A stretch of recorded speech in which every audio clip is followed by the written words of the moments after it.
Welcome to Friday, September 19th, 2025 meeting. Please silence your cell phones, pagers, and other electronic communication devices. Agenda and speaker request forms are located at the back of the chambers. We all five are present. Kara, thank you. We will have a moment of silence. And today, I want to take it upon myself to just have a reflection on all the employees that we have in our county and their department heads and the elected officials that put on a nice little appreciation for the employees. And I just wanted to have a moment of silence for them and their families and, and all the turmoil we've been going through lately, and just know that they're in our prayers for us. So we'll have a moment of silence, reflection, and then we'll have a pledge of allegiance. Thank you.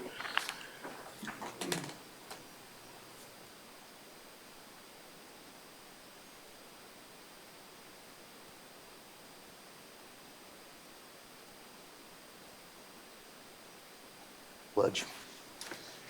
Pledge allegiance to the flag of the United States of America and to the republic for which it stands, one nation, under God, indivisible, with liberty and justice for all.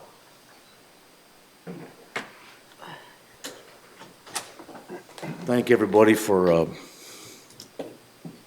coming together this morning so early to put together this as we move forward on the budget, and we all work together to try to make good things happen for our county. And so we'll start rolling here to get through this budget.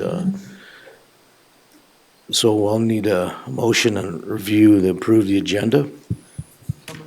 Second. I have a motion from Hadcock and a second by Roskinek to approve the agenda. All in favor say aye. Aye. Aye.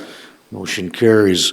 Items from the public per SDCL 125-1. Speaker request form is required. Action will not be taken during this section on any issues brought forth that are not properly noticed. Speakers under this section will be recorded in the minutes by name and area of interest, and we do have a timer up here, if somebody, that will give you about approximately 3 minutes to say what you have to say. But do we have any, no speaker request forms today, so we're good there. So I guess we will move on to item 6. Public hearing per SDCL 721-8, consideration of the FY2026 provisional budget as the annual budget, continued from 9/18 or 9/16/25 Board of Commissioners meeting. So consideration of the 2025-6 provisional budget as the annual budget of appropriations, expenditures, and revenues. The board may discuss any and all items related to the preparation of the final 2026 budget. So we're pretty much on track. The only thing we have on the budget today is the budget. The only thing on the agenda today is for the budget. Final consideration of the resolution for the approval and adoption of the FY 2026 provisional budget as a final budget. So we'll move through to item A, 2026 budget post-provisional discussions, which is brought down into several different little segments or memos, I should say. So, and let me see here. We'll move down from 9/16. Jordan, can you tell me about where we're starting on here? Absolutely. Let's start with the memo that I've got at the very top of that, because that was requested so that we could take a look at where we are currently after all of the motions made on Tuesday. Okay, I'll let you just take that over then if you don't mind. You bet. And so we're just going to take a quick top-level look at this just so you guys can understand exactly what we're looking at. And so I put the memo together. It's really brief. Thankfully, it's not a 7-pager. I apologize for all that. So this one is just our total expenditures after shifting all the personnel that happened with the 2.9% COLA and the continued step increases. The annual step increases were determined through motion to be given on January, the first pay period in January. And so that ended up actually being an increase of about $311,000 from if you would give them on their month anniversary, but their anniversary month. So that was total expenditures, 129,665,157. The total revenues hadn't really changed other than they did go up in the self-insurance fund. So the 603 fund that we collect premiums because of the elections of employees, we had a placeholder in there for pretty much all year. And so I finally got to calculating the numbers yesterday, and we got closer to what the actual premiums collected are anticipated to be based on current enrollment. Now, we have open enrollment next month, and so those could change, but we're just going with the current snapshot that we've got right now. And so that's why the revenues have kind of gone up. They've shifted a little bit to 122,879, 782. Mr. Chair. Yes, Commissioner Ross So Knudsen. Jordan, going back to the revenue and expenses, do you have any idea what the provisional, just so I can kind of keep track of this, what the provisional revenue was when we first started out? Yes, I should have that. And probably the same for expenditures, just so I can see the difference. Absolutely. Got to pull up that old memo.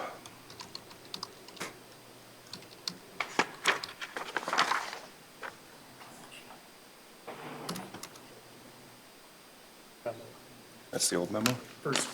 First one. Well, if we, I apologize, just need, oh, there we go. because it wasn't that on motion yesterday.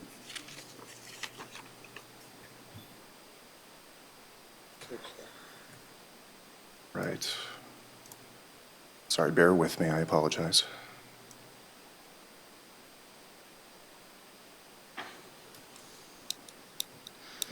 I appreciate everybody's patience as we work through this. It's new to a lot of people, and next time around, we'll have all these numbers available right off the. All right, so for reference, so the current revenues, and this does not include operational transfers in, which is considered revenues just because of the balance sheet. It's the way the Department of Legislative Audit makes us do it. So for what we're working with right now is 122,879, and I'll just stop there. The provisionally approved revenues were 122,963.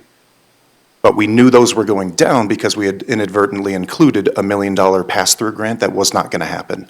And so then that would have bumped it down, and then the self-insurance numbers bumped it kind of back But up. if you do a comparison, they're pretty close to each They're other. very, yes, they're very close. And can I get the same numbers for the expenditures? Yes, and then expenditures, correct. So currently, it's 129,665, 157. 122,879, yep, sorry, the expenditures. Yep. 129. Yep. 129,665, 157 is correct for current, and what was provisionally approved was 128,650, 672. Perfect, thank you. Uh-huh. Perfect, so, did you want to move to, do you want to go through each memo, do you think is the best way to do this here? We've got expenditures by category, or are these more reference for? These are more for reference, just so Okay, that you guys so- can look at that same current information and kind of absorb some of that. They I do can have throw the- appropriations and means of finance right down here. Draft resolution annual budget for Pennington County. So, 916. So I'll hit a couple of bullet points here for you guys, just as you're looking through some of this information. If we're looking at the expenditures, on the sheet, you can see it represents a 2.64% change from 2025, so it's an increase of about $3.3 million. Even though that's the case, because of the reduction to the library levy that you guys had approved on Tuesday, you're actually going to see a decrease in property taxes based on valuation from what we've calculated. And even if you choose to take growth and bank CPI, you still will see a decrease in the levies, and the mill levy for the average property owner. So you're saying, well, that's if the valuation doesn't go up. Well, the valuation's kind of set. We're still tweaking those numbers, so it's not final, but yeah, what we're looking at is the motion you guys made to decrease the library levy actually would save the average homeowner of a $300,000 valued home would be about $27 per year. So it's not nothing for sure. Okay. Chair, Commissioner Hadcock, you have the floor. so Jordan just said if we go from January 1st to anniversary date, we'd save about 311,000. I think we need to reconsider that January 1st date to the anniversary date to save that 311,000. And that would be my motion, is to switch it from January 1st to anniversary date. So we have a motion to switch to, is there a second? A comment on your motion. I support it. Would it be better to say anniversary month? Your anniversary month, yeah. Thank you. Just Anniversary to month. amend Month. Okay. Second. So we have a motion by Hadcock, a second by Durr to move the Step increase. step increase, which we've calculated into the budget along with the COLA, correct? Correct. Yes. From, And, yeah, my comment on that, I mean, I listened to what was said the other day, and that was my original motion that I wanted on the anniversary date. There was a concern about the fact that we did no step increases in 2025, but we made a wage adjustment to the scale, and I looked at some of that, and there were, on the compensation, wage increases based on the comp committee recommendations. The wage increases were from 2% to 33%, and I guess I was a little bit surprised when I looked at some of those numbers to see that, there was, some of the employees in some departments got, 11, 15, 18% increases, and quite a few of the employees just got 2. Some got 25% increases, 33% increases. So the scale was adjusted starting January of this year. And then there's a concern about somebody, the example given, somebody hired in December of '24, January of '25, and then somebody, in '26 will get that step. But by the plan is by 2027, I would hope anyway, and/or sooner, that we would have the step increases tied to performance. And so that the only way you're going to get your step increases is if you have a performance review on file that says, you're eligible for your next step increase based on performance, because the way we're treating the step increase in January is just like a COLA. We're basically adding it to the scale, and that's not what a step increase should be for. So by the 2027, there's going to be a little catch-up cycle, but by 2027, everybody will be back on that cycle and have 2 step increases and be caught up. So the way the budget looks like right now, how much is applied cash right now? Applied cash per my memo. And that's the number we have to get down.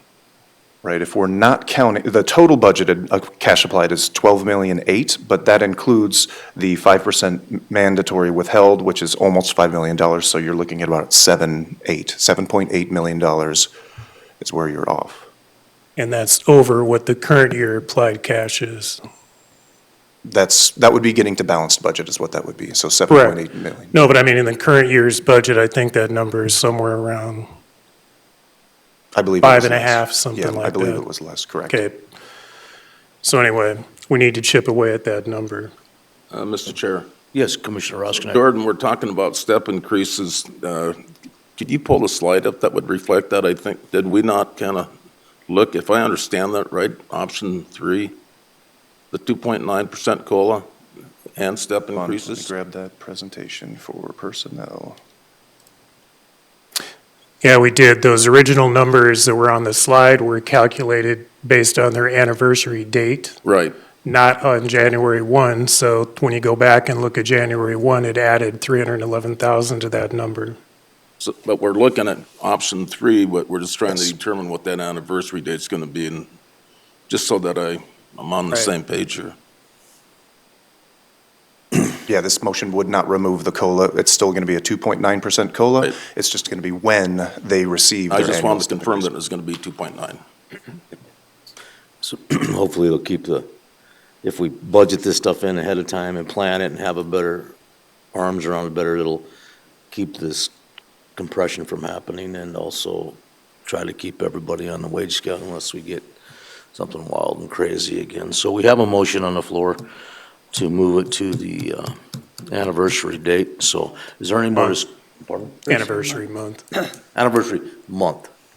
So we like the first of the month, is that, or in that Whenever month? they- However, the pay periods Hired, land, they whenever they got change hired. because it's every 2 weeks, so it will. And then that it'll- gives, yeah. that'll give the department head or the elected official control over their employees' performance, so, Correct. okay. Does everybody understand that motion, or? Okay, so, no more discussion on that motion? All in favor, say aye. Aye. Opposed, same sign. Hearing none, motion carries. Thank you, Ms. Hadcock. Are we going back to unmandated? That's where we're So at. those go down to, you want to move on to the unmandated items? That would work, yeah. Pardon? Yeah. Okay. All right, so as a reminder, of course, we dealt with the public libraries, and so they were the first four, and then we dealt with the Central States Fair. You approved it as requested, and so the next one would be the Dakota Plains Legal Services.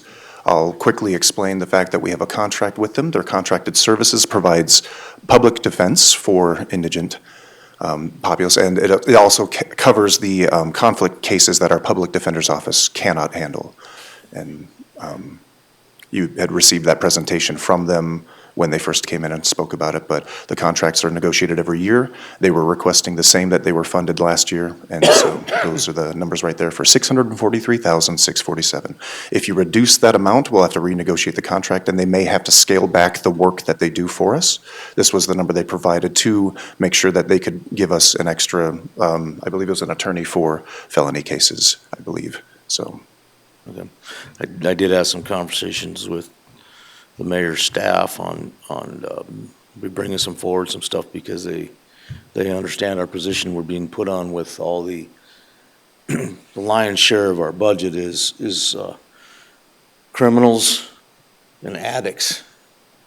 So, looking at that and having to put all that pressure on the property tax holders, they feel that also, so they're looking at some options to help us out, and I know the sheriff's working on some options to go after some alcohol tax, which alcohol is the predominant driver of those problems. I mean, the criminal behavior and the addiction stuff. So I appreciate all those efforts that everybody's putting into it. I think it's finally come to fruition after all these years and all these conversations that we've got people in place that understand the pressure that's being put on the taxpayers. So Dakota Plains, we want to handle this one? So I will say that if you guys have no interest in changing their request, which has already been programmed into the budget, you don't have to make a motion, we can move on. So does anyone? Oh, we don't need to, okay. No. You won't need a motion It's on already it. been approved Yep. in the provisional, okay.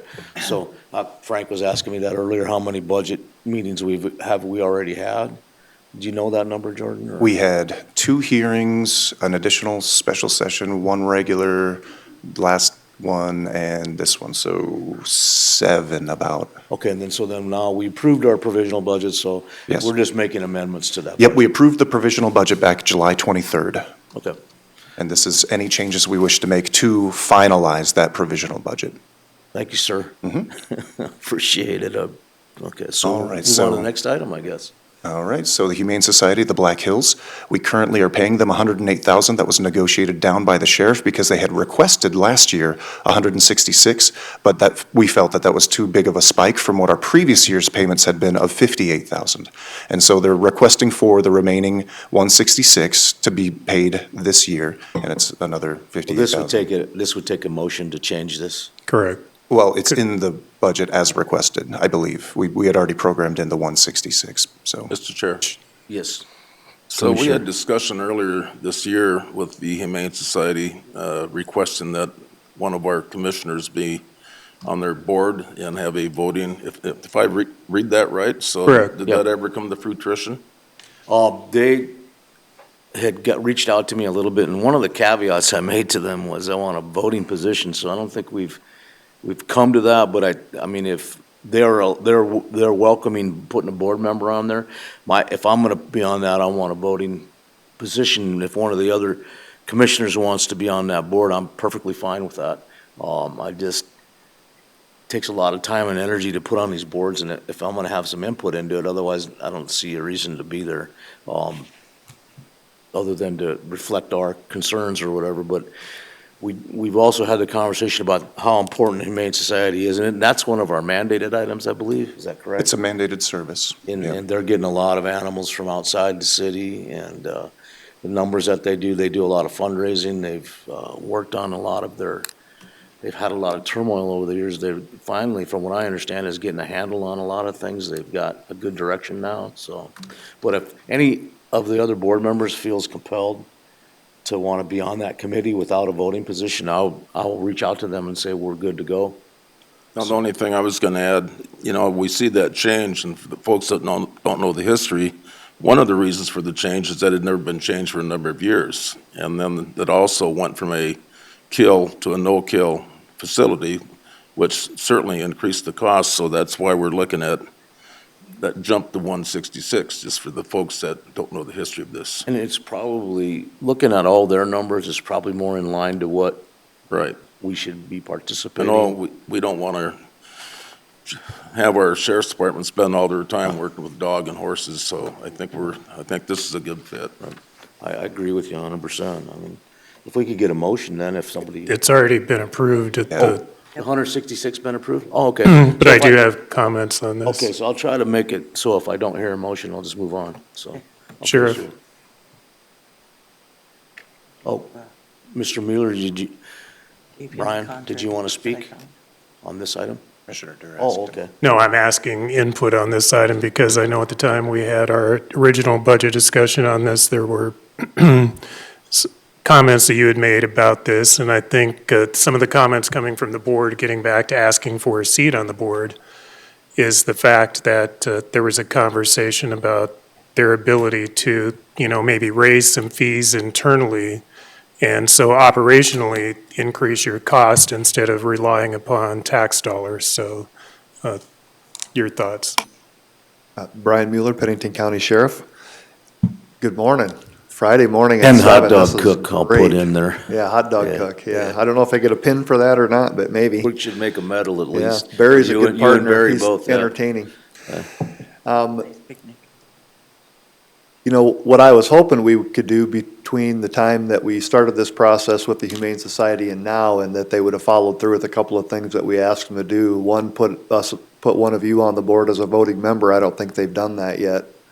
And, maybe we compromise with that point somewhere in the middle and tell them we'd have the ability to potentially get up to that 166. But I do think that they have the ability to raise some fees and to do some things differently that would change their operational process. But we're not going to have an influence on that if we don't have a voting seat on their board.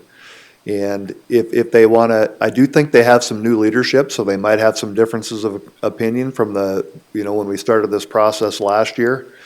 The gamble is, last year, basically, they told us if we didn't get to that 166, they weren't going to provide services.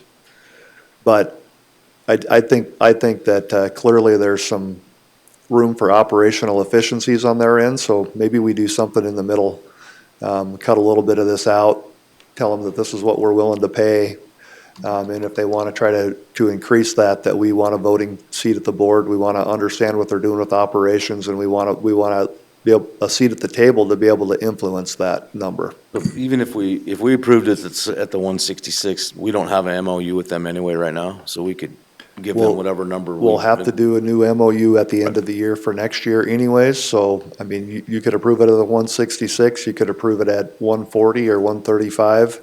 But that doesn't, if we approve it at 166, that doesn't mean we have to pay them that, correct? Correct. We Fair. can negotiate the process, we can negotiate. If they could meet your requirements, then we could do what Well, they and requested. I just think, we're accountable to the taxpayer with what we're doing, and they should have some accountability there too. And I think a seat at the table would help us sort that out.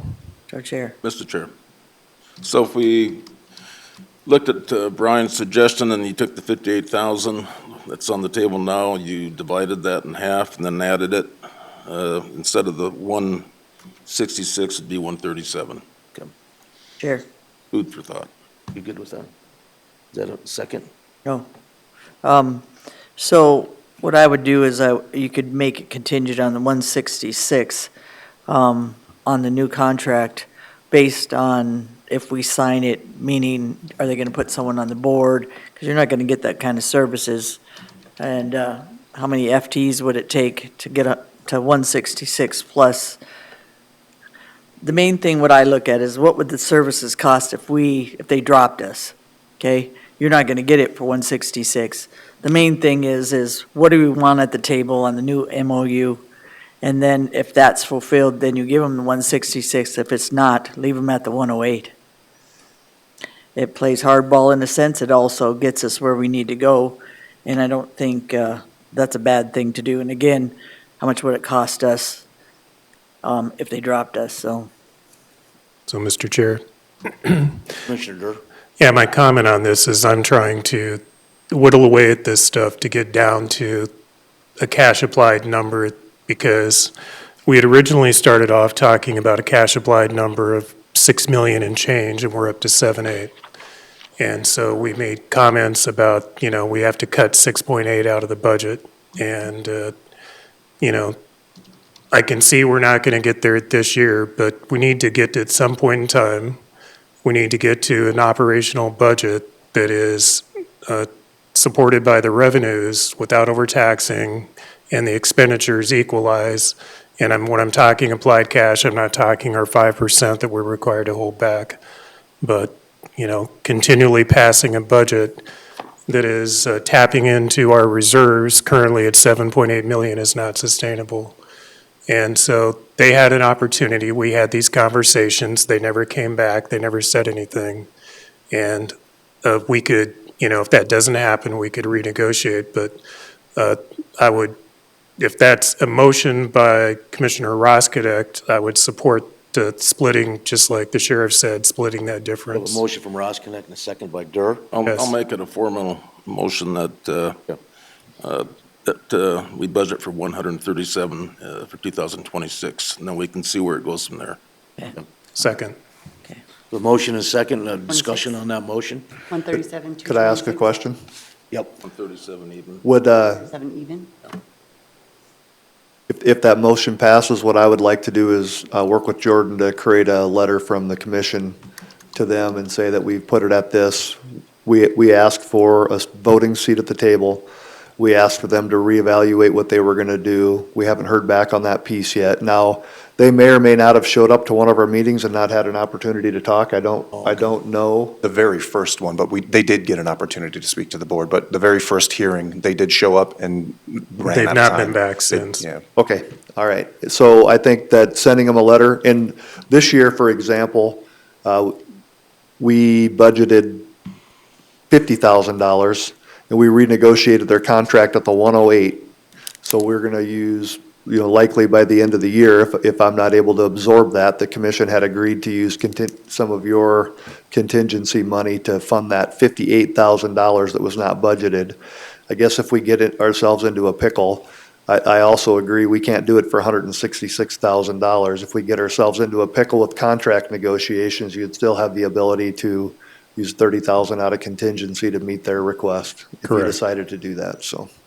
Everybody's good with that? Yep. As he said it right here, I don't want him coming back and having us change our minds. All right. We're Cool. good. So we have a motion on the floor. In a second. Kara, did you get the motion? Thank you. I think it's to set the Humane Society of the Black Hills budget at 137? Yep. 137,000, correct, Ron? Right. Yep. Okay. Thank you, Sheriff Mueller. Okay, so all in favor, say aye. Aye. Opposed, same sign. Hearing none, motion carries. Move on to the next item, Jordan, please.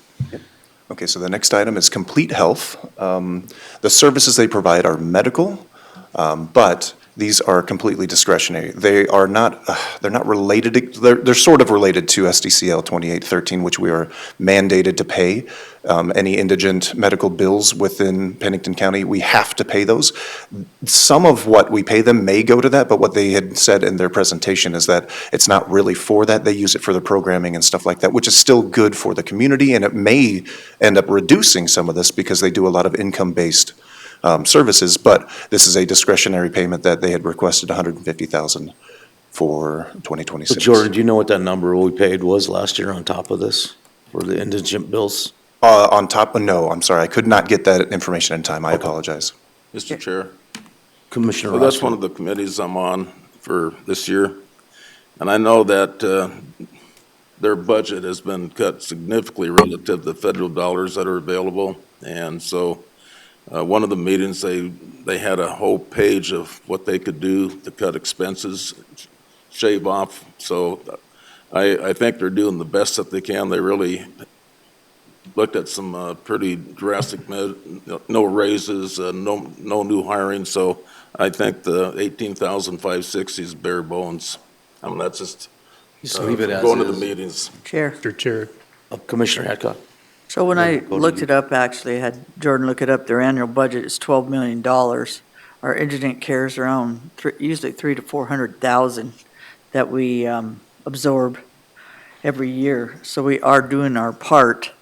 34% of their stuff, their budget is grants, I get it. But we also are trying to cut our budgets and do what we have to do as well. And we do take care of the indigent, like I said, between 300,000 and 400,000 a year, so. Commissioner Durr, did you have something to add? Yeah, I mean, she kind of took it out of my mouth. But, Barry, could you come up?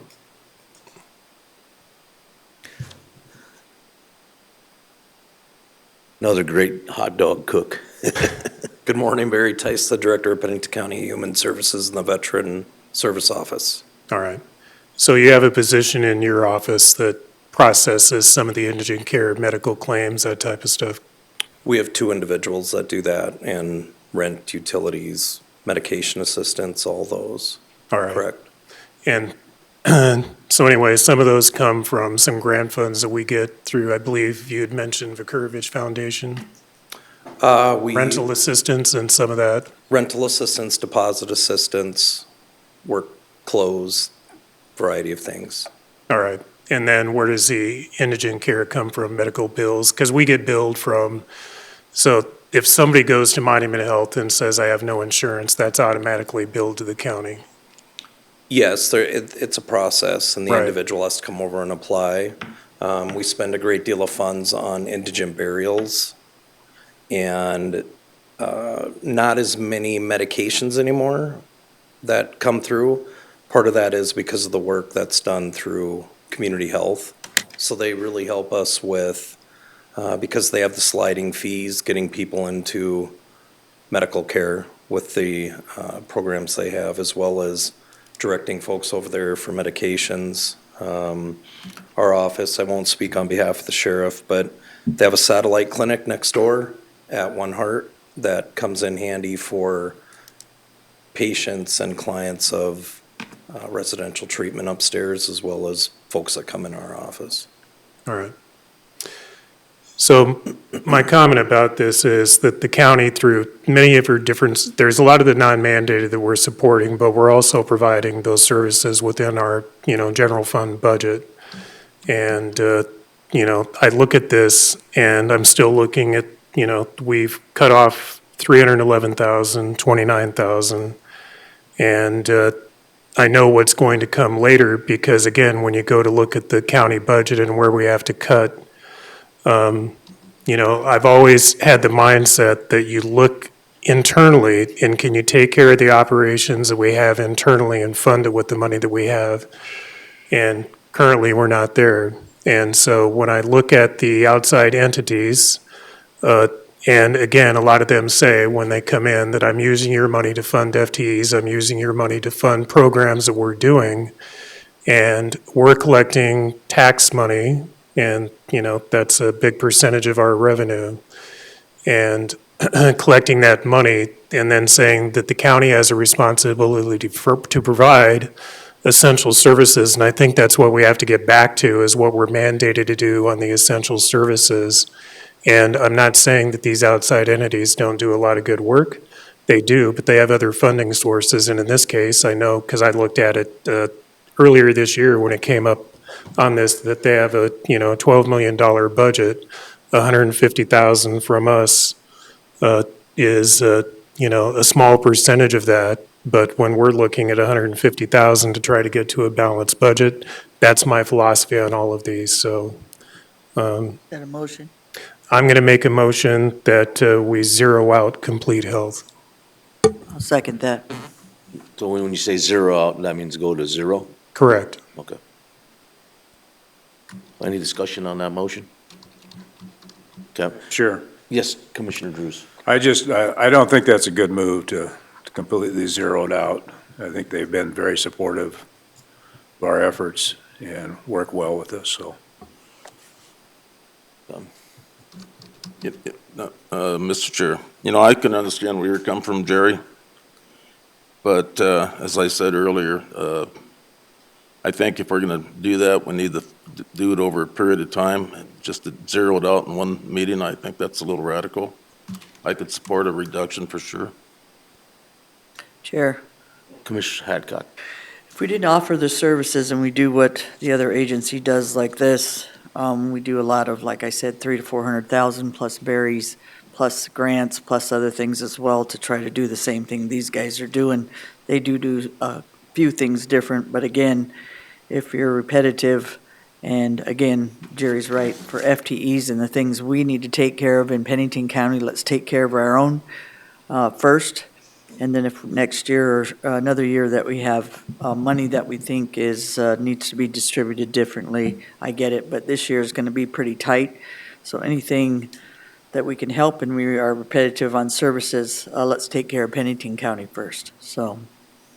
With that being said, Barry, can you come back up? I'd like to ask you what your feelings are. How does that affect your operation as a relationship with Complete Health? And So they've always been good partners. When we talk about what we do and what they do, obviously they have the providers there. We do not have the providers. When it comes to medication assistance, we simply provide the authorizations for individuals to receive medications. And so folks that don't come into our office and may not have insurance coverage would go through community health. And so again, they're a good partner when it comes to providing medications and medical. They've expanded their mental health needs as well. do they have the ability to bill Medicaid? I'm sure they do. Okay. Chair, one more thought. We're also 35,000 in the outlining community for us, for county. How much does city give?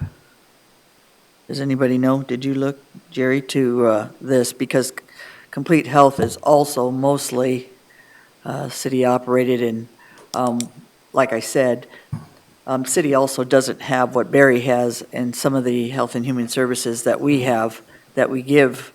So we are giving our, not only to Pennington County, meaning the outlining areas, we are giving to 117,000 people.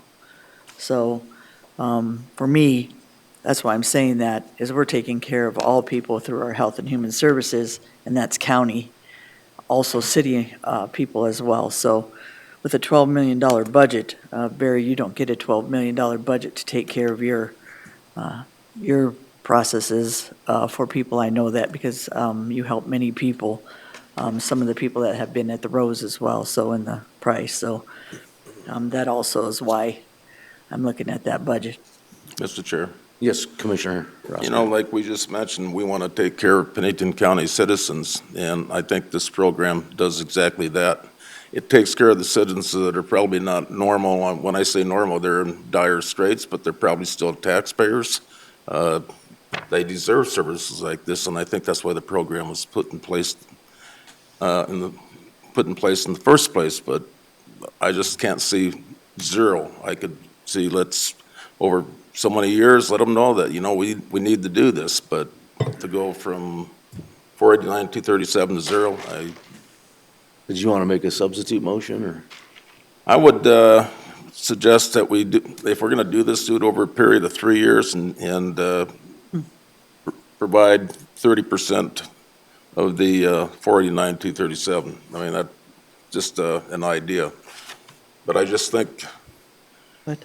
once the general public sees what we're doing here, that could be a little drastic. If you want to do it, let's do it in steps, at least let them plan for it. So I second that. what's the number? I didn't get it. What was the number that you Said wanted to 30% reduce? of it all. Certainly figured the number real quick. What, if you're talking about over the period of 3 years, are you suggesting then $100,000 for the next year and then $50,000 for the following year and then zero at the third? I think Because that's the what he's request saying. is 150.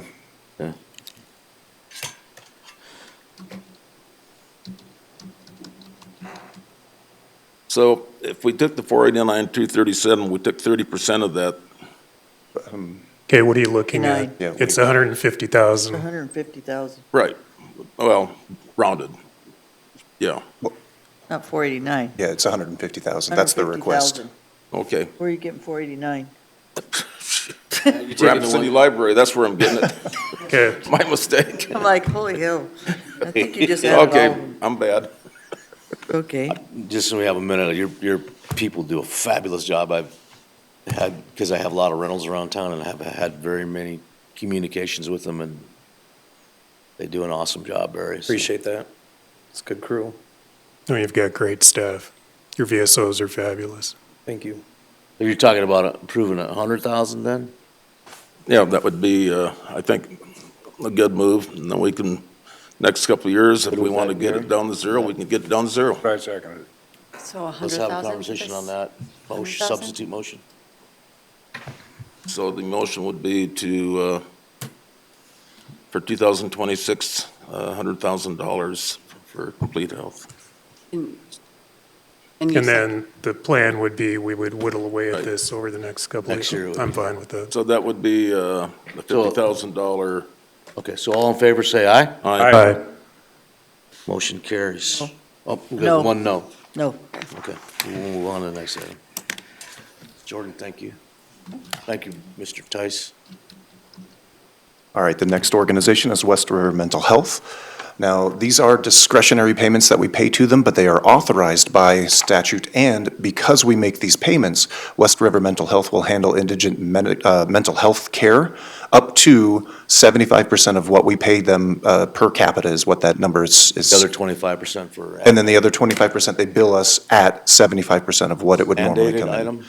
Well, the services are mandated for us to pay, and if we don't pay West River Mental Health this amount, we would be billed for everything that came in for indigent mental health care. Motions? Mr. Chair.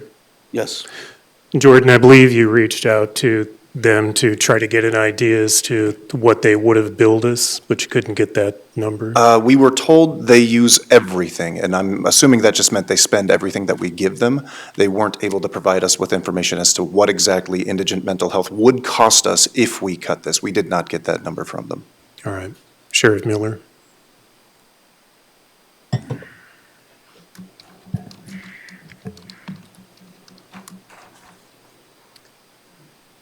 So West River Mental Health is operating out of a county building, Pivot Point.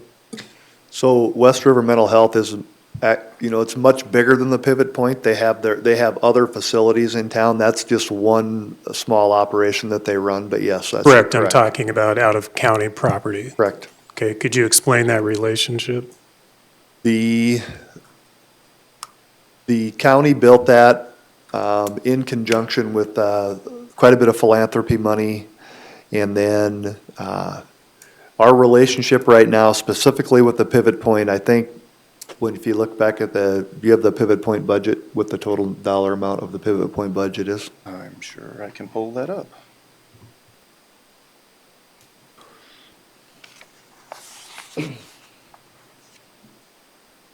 I can remember what budget number that is. And we moved it, it's under Buildings and Grounds now, I think, on your stuff. Right, yeah.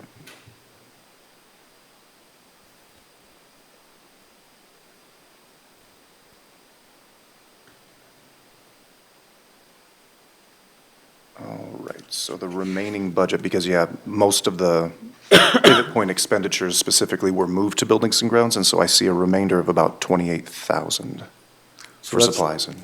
That's the county's portion of that, and specifically to run the Pivot Point, and we are working right now. So a little bit of the history of that is the state infused quite a bit of money 2 years ago to West River Mental Health to offset the cost to the counties for utilizing these services.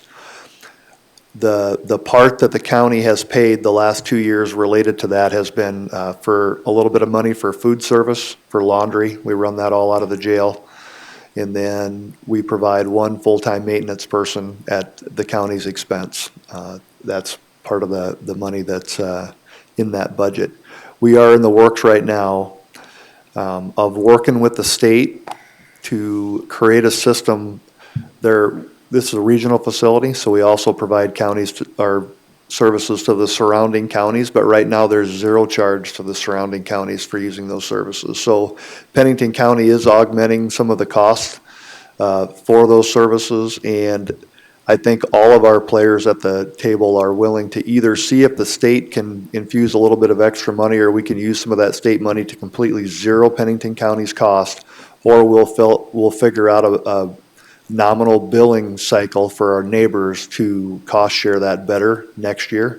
We have the full amount in the budget, but I do anticipate over the next 60 days that we're able to negotiate that rate down.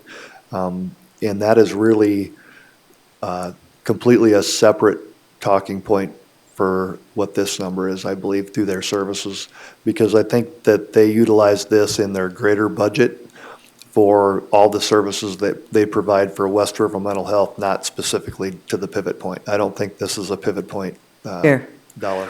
Commissioner Hadcock. I'd say leave it alone just for what they offer us, and it's something that we don't have in Pennington County and Sheriff's Right. Having heard the sheriff's conversation amongst all the global conversations we've had, so, No, I'm okay with this dollar amount. I mean, I sit on their They've board. been a good service. any other commissioner want to make a motion? If not, we're going to move on. Okay, I have one more comment about this. Pardon? I have one more comment about this. It's getting back to space utilization. And so we're allowing, an organization to come into a county building, and we're not, the only thing, are they paying any operational costs? To us, Yes. I think they cover all of the costs except for that maintenance person. And I don't know if Davis Davis. has any other information on Davis. that, but I think they are covering the cost. We didn't mean to wake you. All good. Davis Purcell, Director of Buildings and Grounds. They reimburse us for the majority of operational costs, but we still do any major operational things at that building. If like an HVAC unit was to go down or any electrical issues, things like that, we do take care of that. B&G takes care of that, so. Does that answer everybody's questions? Yeah, it just goes back to when we're looking at the footprint that the county has and all the other outside entities outside of Pennington County that are utilizing footprints within the county, those agreements at some point in time need to be looked at, because the burden of this is coming on Pennington County's budget, and we're providing a footprint and space to multiple players. And getting back to your point, on this, getting back to, yeah, they're operating, but they're able to bill, Medicaid, they have state contracts, they have revenue coming in. And, when it gets down to our footprint, and we're talking about, likely trying to shrink our footprint and our operational costs, but we have a huge operational cost on our footprint.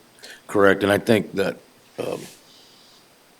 Director Davis is really getting his arms around the value of that. And I know that I've had conversations with the sheriff and with Davis about getting their arms around the value of what the county's bringing to the table as the footprint, the buildings, all these things. And so we're having a large global conversation about it, so, and So those are just my comments. It's about an overall thing that we need to look at, what we're spending on operational cost and the outside entities that are well, using our it's footprint. actually, it's part of the bottom line. Yep. And that's what. Can I have one more comment? Sure. I do think that it would be a really good idea to get our mind a little bit more wrapped around even what the depreciation costs of those buildings while they're in it are, so we can figure out what Pennington County's true contribution is. Yep. So when we're looking at the funding splits specifically to that, and then are we gonna bill other counties to recover some of the costs, that's factored in. So I can work with Davis and Jordan on We coming up appreciate with that, Sheriff, what that because looks like, so I do. it's on paper and we all have an understanding of what that dollar amount is. Because I think that piece, we probably don't have a good understanding of what it is now, so. Thank you. now that we've got a lot of the numbers calculated and a lot of the buildings, the square footage, everything, and that's vital that we have it broken down into that, because at some point we have, a maintenance or we have replacement, so, of that building. You just can't have a building for But- free. And my last comment is, the system that we've developed is very effective. We're able to provide high-level mental health care to citizens locally versus trying to ship them to HSC, which is kind of a disaster, to be honest with you. And the monument is more at the table than they've ever been, so they're handling the longer-term stuff, we're doing the shorter-term stuff, and this is saving Pennington County a lot of money. And I think Barry could get up at some point and talk, probably not today, but give a little bit better overview as to how many less commitments we're doing because of this process.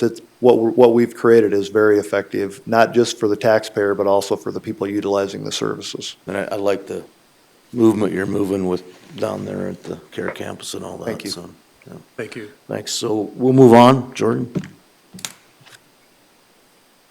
All right, the next one is the Pennington County Council on Aging, an organization that was formed by the county. They have their own bylaws. They are their own organization. They have requested $40,000 for 2026, which is a decrease of $2,500 from the 2025 approved request. They provide services for the aged, and they usually support other organizations who provide those services as well. Mr. Chair, can I speak on that? Mr. Roskite? I've been on that committee, I think, for 4 or 5 years, and I think what the focus is to serve underprivileged senior citizens, many of those who are taxpayers. I agree that we need to be shaving, if non-mandated, I understand that we need to be cutting back on services, just to be doing our due diligence. My recommendation, instead of the $2,500 reduction, would be a reduction for this year of $17,500. Which would be, take it down to $25,000, which would reflect kind of where that budget was when I started working with that committee 4 or 5 years ago. And then our next meeting is next week, and I'll explain to them that if we decide to go that route, that we, just like anybody else, that we need to be very aware of what we're spending and how we're spending it. But it's a good organization. I think it really does, relative to transportation and healthcare for those underprivileged seniors, I think we need to consider it. Do you have a second on that motion? Or? I'll second that. We've got a more, motion and a second, so we could talk. And about what's that the number? It'd be 25,000, the reduction of, from 40,000, well, from 40,000, it'd be a reduction of 15,000. 25,000 All would right. be the number. Mr. Chair. Commissioner. Go. Okay, so when they presented their original budget, I had the comments that we don't have a signed contract on file and an agreement. So we have an organization that we don't have an MOU with or a signed agreement that anybody can find. And as you go down the 2026 projects that they're looking to fund, they state that they have about 67,500 anticipated that they would fund. And I'm going to go down their list. Number one, Pennington County Housing, $1,000. Okay. Why would they be, I don't know why they would be funding Pennington County Housing. Number two, Hill City Library, and so they want to fund Hill City Library, $500. We already collect a levy and we're funding the Hill City Library, through a library levy. DHS Senior Ride, $7,500. Keystone Senior Center, updating facility, $5,000. Metaloosahan Senior Center, $7,000. The city of Rapid City, I believe, just gave over $60,000 to the Metaloosahan Senior Center. And there was some misinformation represented on that. It talked about the county cutting the kitchen for Meals on Wheels, and Pennington County did not cut the kitchen for Meals on Wheels. It was in Pennington County Housing, and it was not able to be utilized under their guidelines, and so, they had to leave. And so I believe they're setting up a kitchen at Menaloosahan to do Meals on Wheels. And the city is throwing, a substantial amount of money to fund that. Prairie Hills Transit typically would make their own request to the county. Typically Prairie Hills Transit would go direct to the county and say, I need funding for this and to this amount, and present their financials and their information. And then the Hill City Senior Benevolent Fund, 5,000, Meals on Wheels, 28,000. Other programs, 3,500 to the tune of 67.5. And my point on this is that I would rather these entities come direct to the Board of Commissioners, just like all of the other non-mandated, and that they make their individual requests to the board and we handle those individually.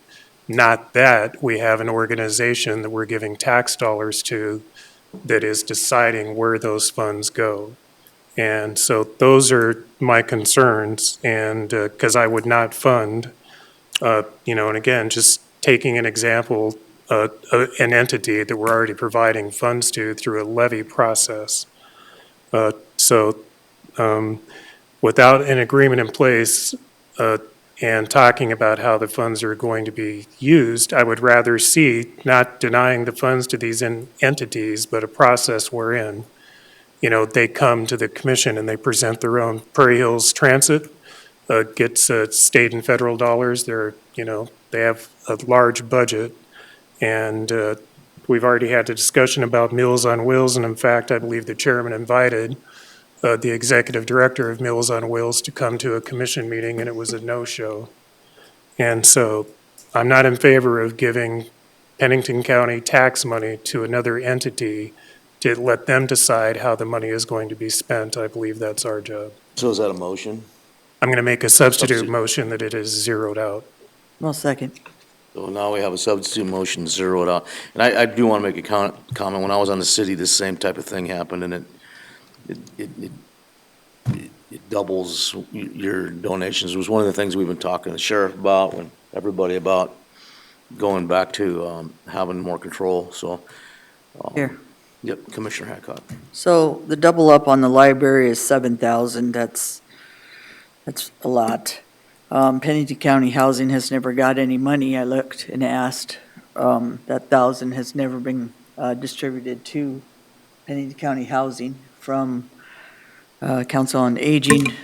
Also, Meals on Wheels told the city council, 3 city council people, that they were getting 12,000 or 10,000 to 15,000 in utilities from Pennington County Housing, and we never got any money ever.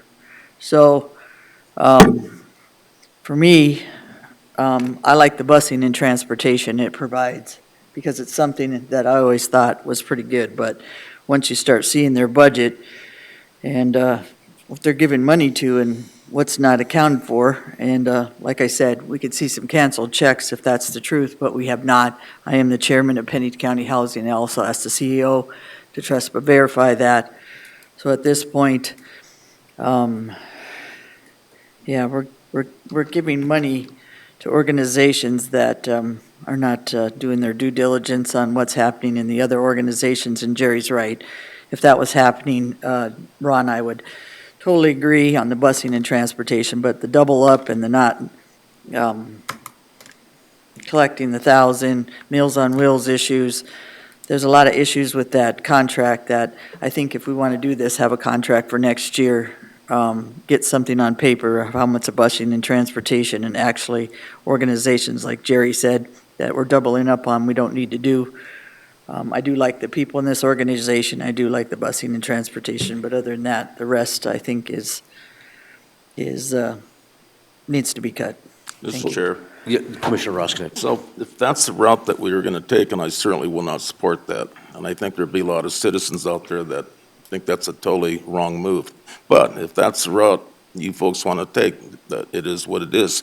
My question is, what do you do with an organization that was created by the commissioners back in 1982, I believe? And I think the reason it was created in 1982, because you had commissioners that don't have the expertise that the stakeholders in this particular committee do. It's like South Dakota Social Services and the Senior Citizen Center and ARP. and then two commissioners that volunteer to be on that committee. I think that's why that organization got created, because they're the ones that went out there and do the legwork and volunteer, how they think that money can be best spent and not put that burden on the commissioners. With that being said, I don't think to zero that out is wise. I think if you want to do the same thing that we did with Complete Health, back it off, or otherwise, if I go to the committee next week and say we got zero, so there's no sense in meeting anymore. I mean, where are we going with this?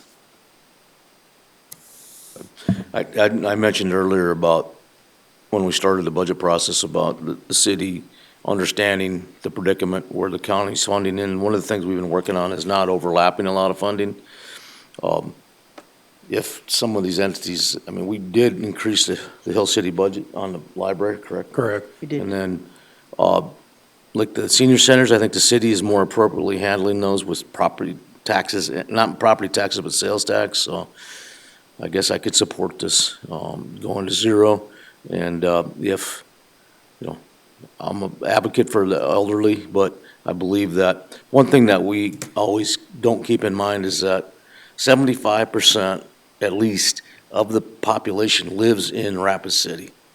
So the other 25% is outside of the city. We do need to help support those issues or those opportunities. So if there's like an elderly community in Hill City or Wall or one of these other places, I think we should look at that stuff versus touching anything inside the city. The city's already trying to figure out a way to help with the budget, and so I'll support it. So any other comments on this? Yeah, I do have a comment going back. And so my suggestion when you go back and talk to them would be that if these entities, and I'm not saying it's not deserving, whoever DHS is for senior ticket rides and some of these things, then have them come to the commission directly and ask for that funding. We're going to up our contingency, and if it's something we decide to fund directly, leave that decision up to us and have those entities come directly to the commission instead of giving the money to another organization.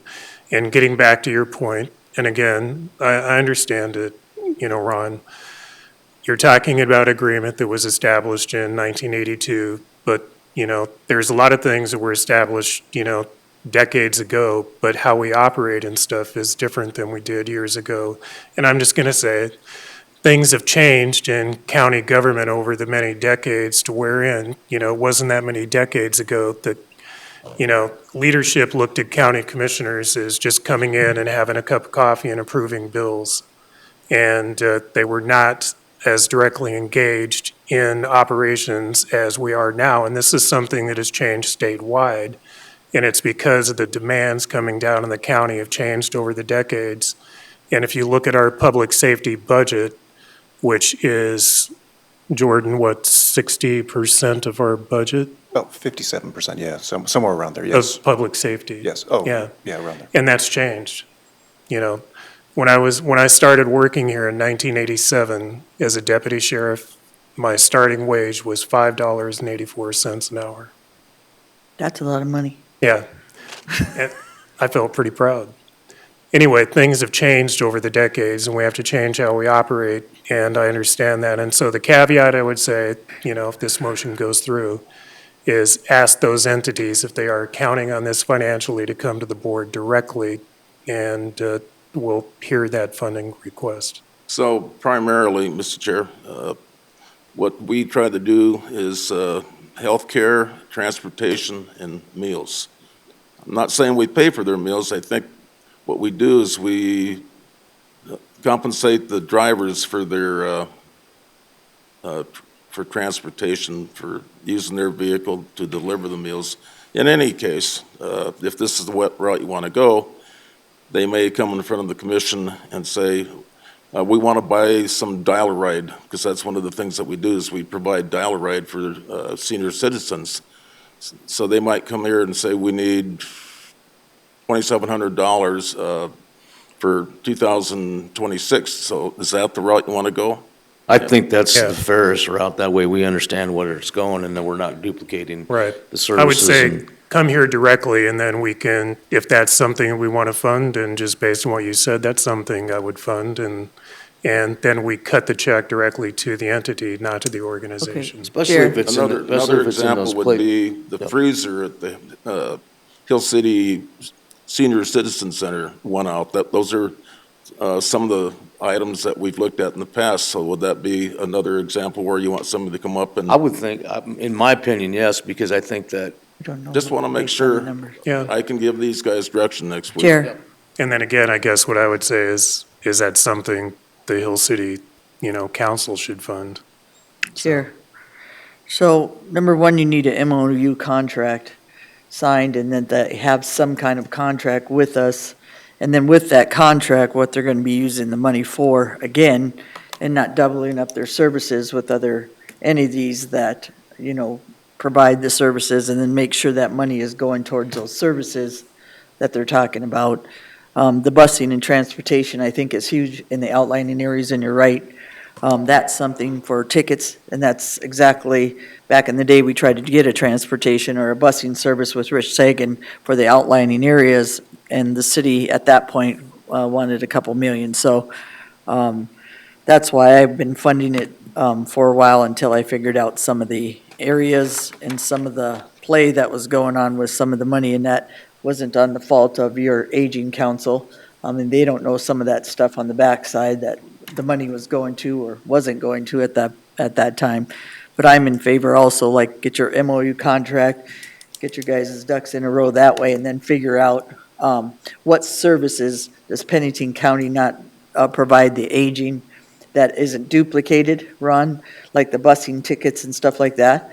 That's why I wouldn't have zeroed this out at this time, but I'd like to see I think it's a good idea and till we see a contract and we see exactly those areas that we don't have, and have them look in those areas, like you said, if, I don't know, maybe they need 2,000 for their freezer or something like that.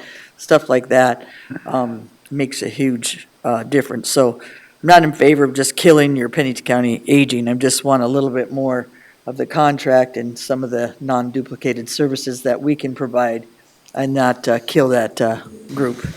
And with that being said, then I would suggest, Jordan, when time permits, write that procedure so that we can file it with their bylaws, get those bylaws signed, because I still don't know that they are. And then they will have the procedure if they need to come to the county. How do we do this, and what documentation do we There you need, just so that it's all in black and white? Yeah, Mr. Chair, if I could. Yeah, Commissioner, Okay, so if I'm understanding the conversations correctly, essentially what happened, though, is it's an authoritative council given that authority by the board. If you're taking away the funding authority, it's then essentially an advisory council. You don't need an MOU specifically, you need bylaws, you need specific procedures, as Commissioner Ross Connect is asking, to come before the board and to ask and request for this stuff. That way they have their expertise and they're able to advise the board on providing appropriate funding, if that makes sense. Cool, So- that sounds So good. until we get that all dialed in, is there anything we can do instead of zeroing it out, to do 5 or 10,000 just so that we can make that transition? Mr. Chair, yes, Commissioner Drews. I think if we don't do that, what Commissioner Ross Connect is suggesting is that we have to be open to allowing some use of contingency funds for those type of requests that may be coming.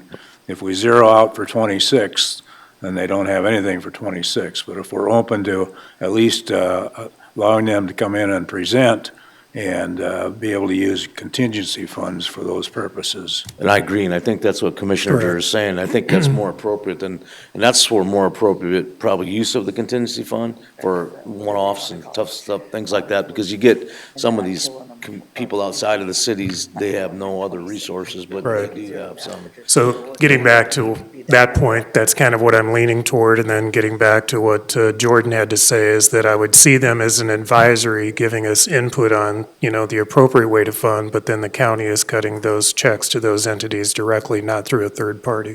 And I think Commissioner Ross Connect was looking for some guidance, Jordan, that would say if they were advisory committee, what do they need to bring forward to you to make that request so that when they come here, they have all their documentation or information that they need. So some sort of a procedure that says, here's what you need to have when you Understood. come to the commission to consider what you're talking about, so that he can give them some direction on that, so thank you. So, Chair, Yeah. just one more thing. So the bottom line is you're not zeroing them out for 26 unless you don't get their bylaws done and they don't come back for like busing tickets or whatever. See what I'm saying? That's before 26, and Gary's right. Jerry's right on the contingency, some of that, if we're deciding that, to put it back in there before 26 if that gets done. And I'm speaking for myself, I'm willing to do that. So any more discussion on that motion to zero it, to go to zero? Okay. Kara, do you have the motion from Durr and second by Hadcock, or is it To vice versa? zero it out, right? Yes. Yes. Yep. And then we just want to have Jordan follow up with a Bylaw stuff. help them with their bylaws or whatever, and then to actually give them a procedural list, a checklist, or per se, so they can have some sort of continuity when they come forward. Make sense? So, everybody clear on that? So, Mr. Chair, once we get the procedure and go ahead and start applying that going forward, trying to provide services that aren't being duplicated, is there, right now, I think they were asking for 40,000, so is there going to be a cap on that? They can come in here and have good documentation, it could exceed 40,000. I think whatever you guys feel is No, it's fine. reasonable. We'll take it on a case by case, just like everything else. Okay. And I mean, I'm sure that at that time, whoever's in place at the commission will figure out the reasonability of it, and it doesn't make sense to have that happen, so. Yeah, that'd be us. So, all in favor, say aye. Aye. Nay. Opposed, same sign. Hearing one nay, that's Ron. So motion carries. Move on to the next item, please, Jordan. All right, the next item is Western Dakota Regional Water System. This was a Voted grant. on this, like, not that long ago, so does anybody want to change this? I want to change the budget fund it's coming out of. Okay. So I support this, but it's currently coming out of the commission budget, and I don't think it should come out of the commission budget. There's another fund that it should be coming with some of these other outside entities that we're funding. Right, to specify, it would still come out of the general fund, but there is a different functional area that this would probably be more appropriate coming out of, so that when we're auditing our numbers, we see that we're spending money on water conservation as opposed to just general government from the legislative side, which is what the commissioner's budget is. So I would support that. The 50,000, if you retain it, come out of, it's going to have to be a new budget created for it, though. Is that a motion we have to make? Possibly to direct the auditor, but it could just be an internal bookkeeping thing that we do. It may not need. I a would motion. just, put it in a separate fund, pull it out of the commission budget. Is everybody okay with that? We don't really need a motion for that, do we? I don't think so. Okay, move on to the next item, please, Jordan. There are two county conservation districts that you pay $35,000 apiece. You've got the Pennington County and the East Pennington County Conservation District. They handle the full county between the two of them, and they provide similar things of education and assistance with conservation of natural resources. Anybody have any concerns about this? Mr. Chair. Sure. Commissioner Roskinick. My neighbor approached me on this other day, he's a volunteer for this, and he just said that there's a lot of volunteer hours put into this, and he said it would appreciate our support if we could continue the ask of $35,000. Well, that's cool that he stepped up to tell you that, because when you have volunteers, they multiply, that's a multiplying factor. I mean, it used to be probably almost, that was a lot of. So if we do the Workforce. no change, do we need a motion to that effect? No. We can move to the Okay. next item. And I'm assuming no change to East Pennington as well? Both. Okay. No change. All right. Yeah, I think they made a presentation which, like Ron had suggested, that, I mean, the multiplying factor that they have with all their volunteers and is crazy, so. So the Hazmat, next Rapid one City is a Hazmat. contract we have for Rapid City Hazmat. Okay. It's an agreement. Hold on a sec, there's a speaker. Oh, sorry. No, she doesn't want to talk, she just, He does. So Oh, you do want to talk? Oh, I'm sorry. You kind of waved me off. I was going to tell you to talk and then. Hi, everybody. I'm the district manager for the Pennington Conservation District, so I just wanted to thank you all, first of all. We also wanted to offer to do a presentation on our services at an upcoming meeting whenever you guys obviously have more time, just so you're more familiar with what we do as conservation districts and the services we provide to the county. So we just wanted to offer that as well. Thank you. But thank you all very much. You bet.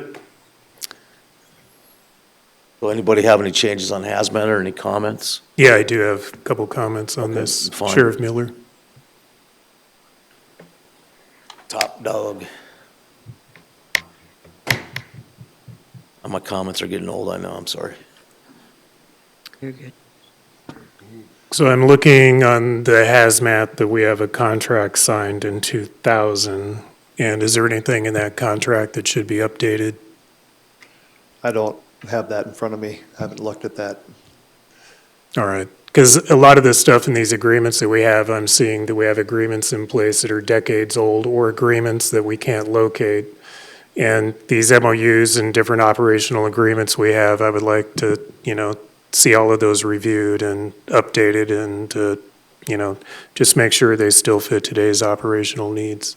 And I think it could use some updating and frankly, probably some numbers needing updated too, because we've had some historical agreements with the city related to specifically hazmat, search and rescue, the water rescue team, of some of those things that used to be all interconnected together. So I think we could definitely do some updating. I'm also in negotiations with the fire chief right now on their changing their the way they do their ambulance service. Could have a very significant financial impact on the county related to coroner transportation.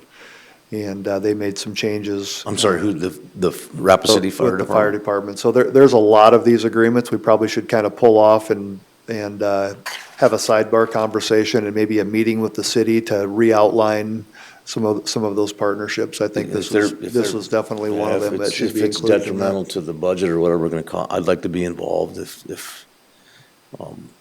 like, sometimes they lose the sight of the picture. We get like this instead of like this, so. Correct. Thank you. Was that signed by the sheriff? Was that one signed by the sheriff in I don't know. 2000? And the next one on Rapid City Water Rescue is the same. It's another 2000 agreement on the next one, and those agreements need But to we be. we can update those as we Yeah. get through this budget. I mean, we've thrown a ton of stuff on the commission office lately, and we have to definitely go through all of our agreements down to the copiers and our purchasing and all that stuff, so, but And I think a lot of these likely used to be under emergency management, but we've shuffled around the responsibilities of what's under emergency management, so He's right there. but you think We can some of work this on is some of under that. you now and Trying to maybe. flank you right Dustin. now. I feel him. Yeah. You feel the intensity, huh? He made like 27 gallons of chili and cheese yesterday, so you should thank him. He's the guy that So made all if you- that? Oh, He my had chili gosh. or cheese yesterday, he's the guy. Wow. You're accountable for the aroma around here. I do my part. Good morning, Commission. Dustin Willett, Pennington County Emergency Manager. Not to add to this discussion much, absolutely they need to be relooked at. These are typically, not typically, they're housed under emergency management. The budget, the line item that pays these is captured under emergency management. So these live under my budgets. So there's actual dollar amounts that have been put in the agreements, and those have not been accurate for a very, very long time.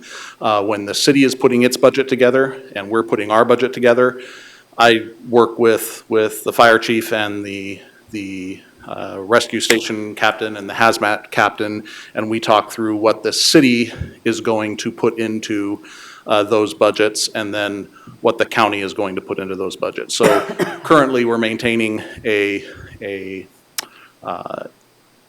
equal cash contribution. So The cash that those teams have to work with, the line item that those teams have to work with are split between the city and the county. But certainly the city has a little more skin in the game because they have the FTEs and the facilities and vehicles. So there's quite a bit more cost that rests on the city side. But in terms of their line item budgets for equipment and maintenance and training, what they spend on those teams annually, that line item amount is split between the city and the county.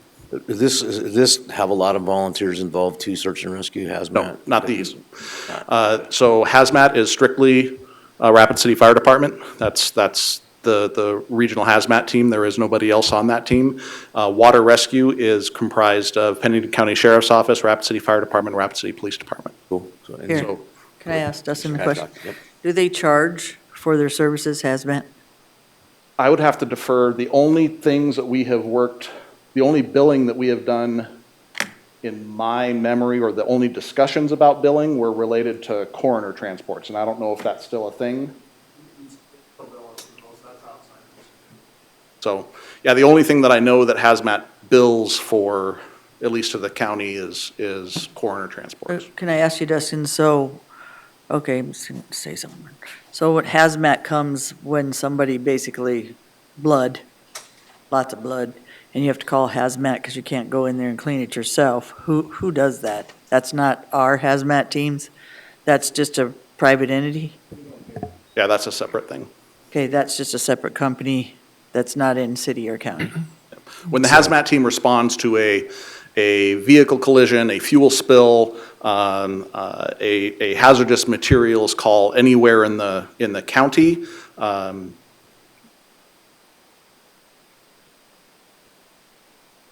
the county certainly is not charged. If there's a private transportation entity that's responsible, sometimes there's some recouping through insurance, just like any other vehicle insurance would be.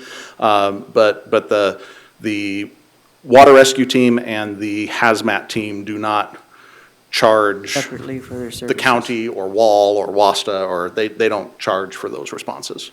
Okay, thank you. Mr. Chair. Yeah, Commissioner Drews. So Dustin, my previous experience on hazmat calls and stuff was primarily for like vehicles that were involved in some sort of an accident. And first of all, really trying to determine what they were carrying, what's spilling. And that's not always available. Is that still the case, that they still have a tough time identifying some of the things that may be spilling out of a wrecked vehicle? It is certainly one of the complexities of a hazmat response. I wouldn't say that if it's a vehicle transportation, we can usually figure out what it is. The exception to that are private haulers that don't have things labeled and don't have shipping papers. And that's honestly a small percentage of those types of responses. But if you're responding to a commercial carrier or somebody that's being responsible in their transportation of hazmat, we can usually figure out what we're dealing with. Thank you. Thank you. Looks like we're going to move on. I'll just give a point of clarification. I pulled up the contract because we did have it in our office. And if this is the current contract, it'll definitely need to be renegotiated because it has no factors for increasing costs. And so we should still technically be locked in at the $19,000 we were supposed to be paying in 2000 because the increases are not spelled out in the agreement. Right. And so we'll need to probably renegotiate that stuff and make sure we've got those terms all set out in a future contract. Absolutely. Perfect. It's not bad in 2000 from 19 to 32, so. No, not too bad at all, really. Well, and 25, 6 years. And that Wow. conversation goes between, again, the fire department and my office in terms of, hey, do you have it within your budget to increase their line item this year, or are you going to hold the line? And then we match. So we have a back and forth on what that amount should be every year. But you're absolutely right. We've departed from what's in the agreement. So you're talking hazmat still 32 back then, or were you talking water rescue still at 19? This is hazmat. So hazmat Started was, at At 19. it started at now, it's only 19,000 for the 32. county and 26,000 for the city. Okay, I just didn't know if you're confused because the water The rescue next one was up for 19. bids there, Jordan, is that the water rescue or? Water rescue, We're good. And really, That's still at the the same 19 conversation. probably. I Next. believe. It looks like the agreement is written similarly. Yep. So it hasn't increased either since 2019? It has, but 2,000, yep. Oh, These are 25. The amount Well, has. this is impressive, though. The amount in 2000 was 14,350 for the county and 31,000 for the city. And so just go from 13,000 to 19,000 in 26 years is something. Nice. So, yeah, it's the exact same thing. We're not following what's in those very old contracts. It should be renegotiated and rewritten. right. And those amounts get hashed out. Would that between- be on your shoulders to do that, or can we expect you to do that? I'll work with Sheriff Mueller and. He doesn't want to and do the it. board, He told me and that. All right.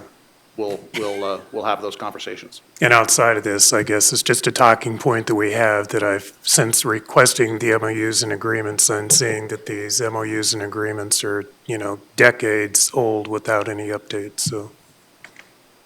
Yeah, as a matter of fact, any of them that you have that we could update, it really makes it a lot nicer for us up here when we're, Yep. Making Oh, yeah, no decisions. excuses. And we've known this and we've talked about it and those discussions just haven't happened. So, All right. time for talking is done, right? Thank you. you bet. Right. Okay, we'll move on to the next item. Working Against Violence Incorporated, WAVI, as it's commonly known.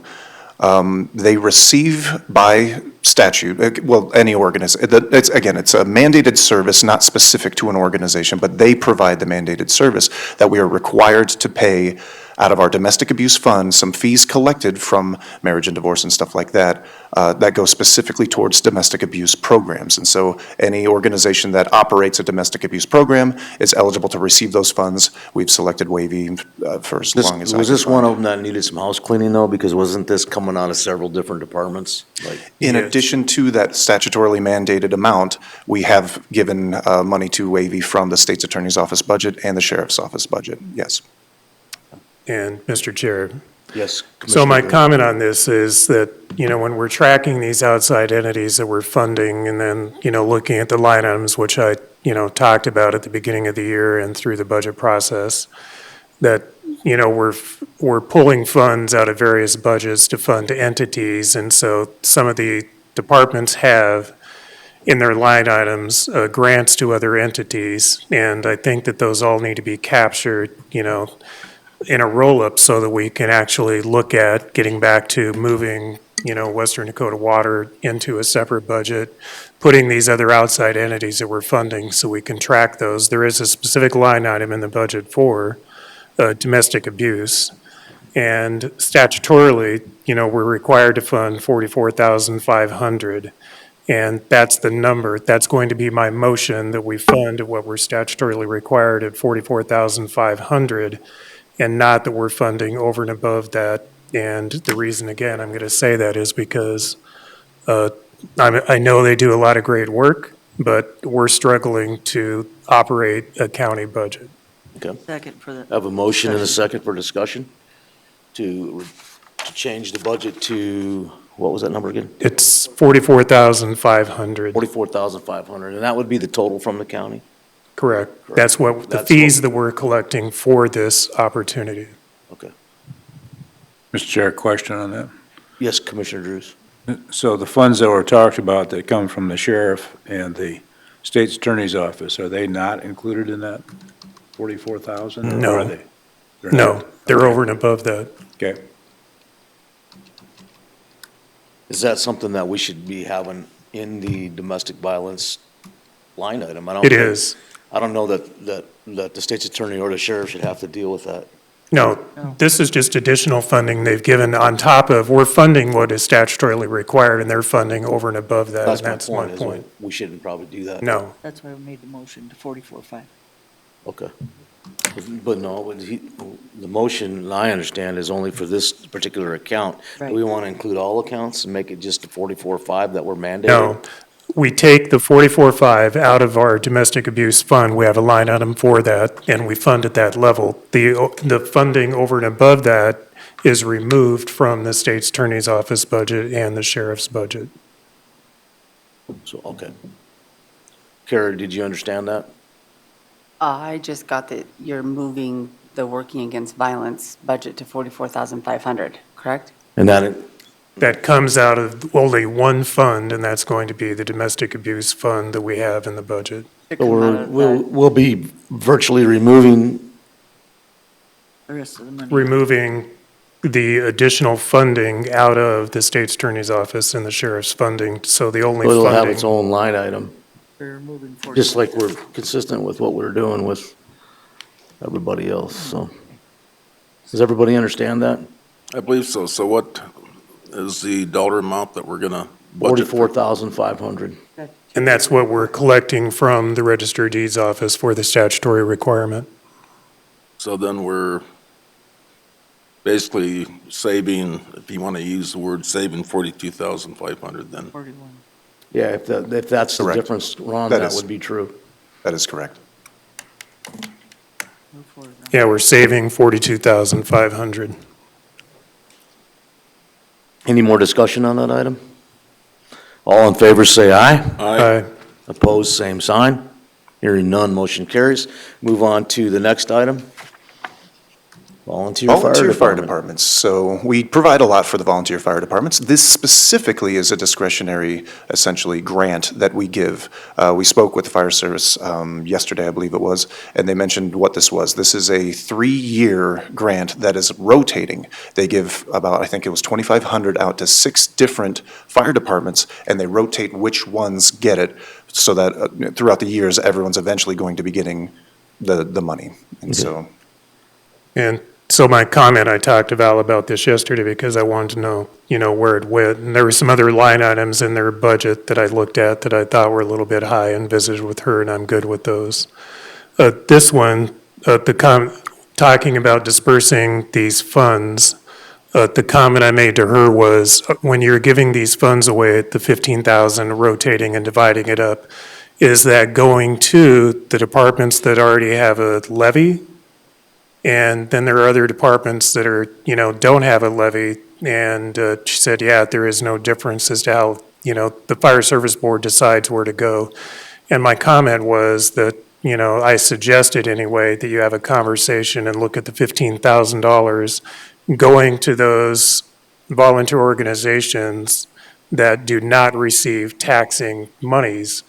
Because if you are a taxing entity collecting a levy, and then you're getting you're getting a percentage of this on top of it, I mean, you're tapping into another revenue stream, and I think that was just my comment on this. I support this, but I think my suggestion was they look at those entities that are not already collecting a levy. I'm wondering if it should go more like we did with aging, and they come to the commission and say, we want $2,500 out of your contingency fund. If they don't have a levy, that's on them, right? I mean, the fire departments are all setting up levies in the districts that they have fire districts, is that correct? So, I mean, Here. I would be more, I mean, I understand, but you're getting a multiplier out of the volunteers, so it's really a Jordan, would you throw up complicated the issue. budget for fire service? Chair, let me answer that. Mr. Hancock. So some of it's for insurances. We just gave how much for insurances in areas that didn't have levies. That was Scenic and who else? Jerome. So, yeah, so most of the money, or it's shared services where different equipment, different things that you're giving someone that's actually a shared equipment on some of it. Of the 15,000, where it'd go to 5 different areas, kind of like the Cascade, where they have to share some of that. So it's not like you're giving money to a levied area, you're actually giving money if it ends up giving it to them, because they have shared equipment with other areas, not just themselves. Right, I guess I need to understand why they don't have a levy. I would be more, just from the Can't. onset. Scenic and them, they don't have any, they don't have a fire district because they don't have anywhere to levy. There isn't anywhere Okay. that they could get I got that you. money, Right. capture that money from. That's all I was looking for an Yes, explanation. sir. Jerome Harvey, Fire Administrator, Pennington County, South Dakota.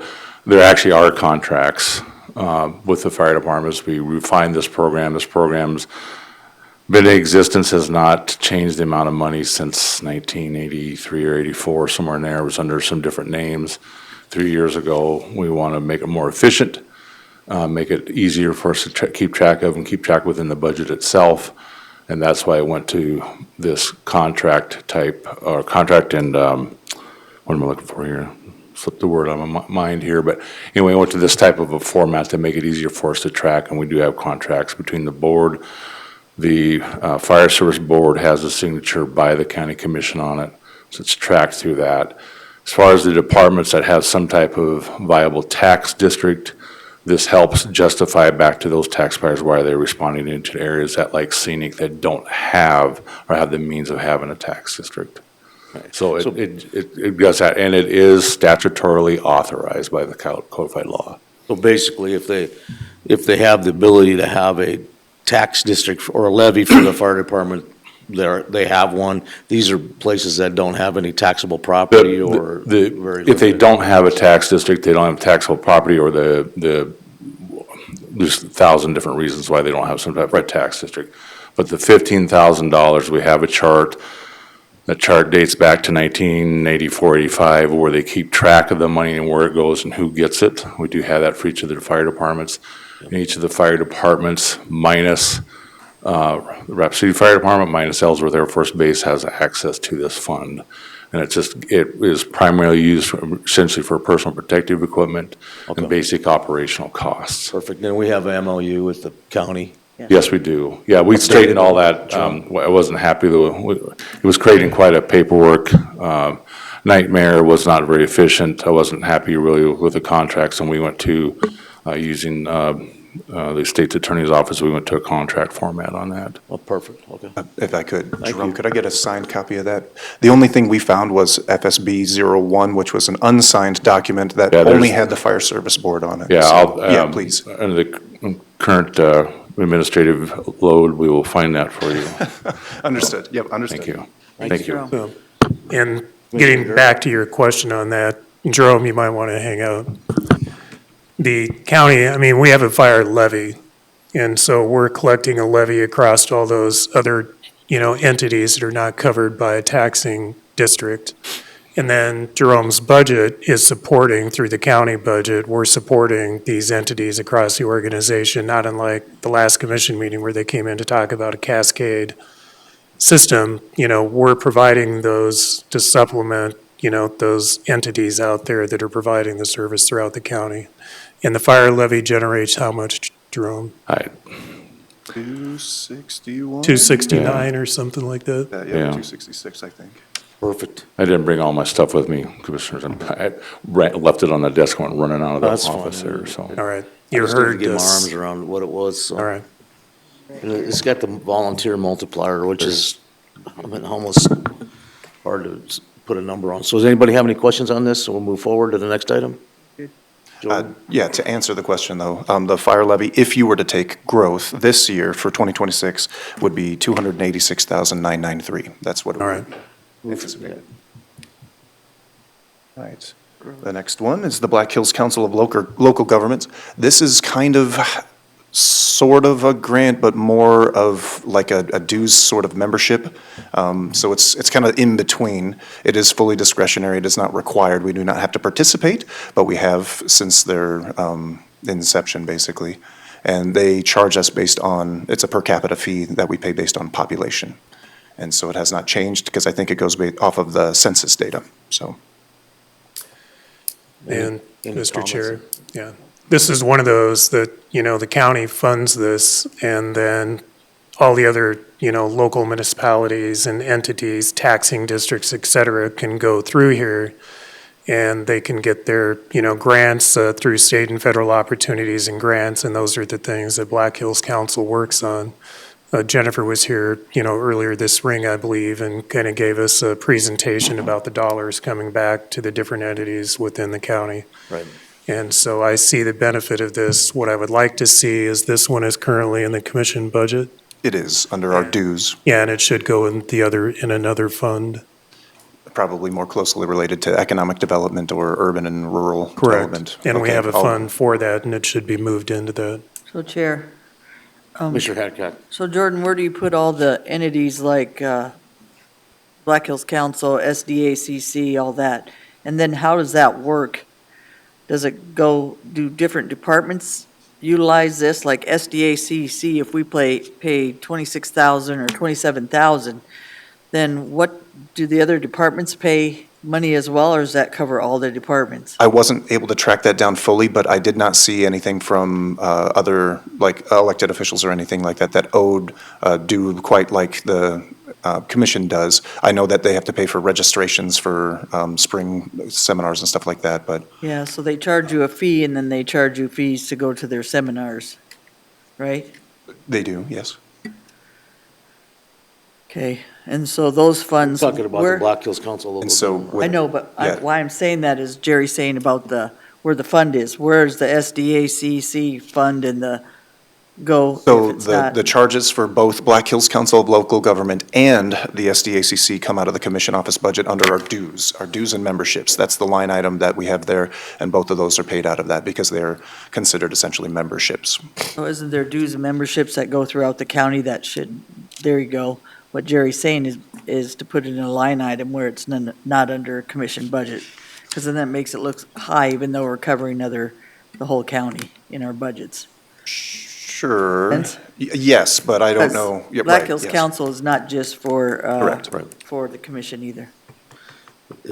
My experience with the Black Hills Council local government is if you use it. It's worth it. Yeah, I mean, we have, when I was at the city and the city council, they have a whole array of highly paid engineers and whatever. Jennifer came in and was adamant about getting grants for their sewer project. And she went out and I think the grant was huge, way more paid for what the fee was. I mean, it was in the millions of dollars that she got from the state. East River had been getting these grants all along, and she goes, "You guys don't ever apply for them here." So if we have the authority or the opportunity to talk to her about anything, and the smaller communities have those opportunities, she's very, very open to, I mean, that's what she does, and she likes doing it. So you have a question or a Mr. Chair, comment? Annette Brandt, Pennington County Treasurer. Just to answer Deb's question about the SDACCO is South Dakota Association of Commissioners. And so that is just you guys for the continuing education. And then SDACO is South Dakota Association of County Officials. And those dues are divided out in between all of the elected officials in our budgets under dues. I just wanted to add that for you. So we pay, Two different organizations. yes, so we pay 27,000 just for commissioners. So do we have a contract with that? Jerry's talking about contracts Let's wait till we today. get to that item, please. So We don't have that any item more on here. comments on Black Hills Council of Local Government? We don't have that item on here. We're talking about contracts, I thought. No, Right. we're talking about this item on here.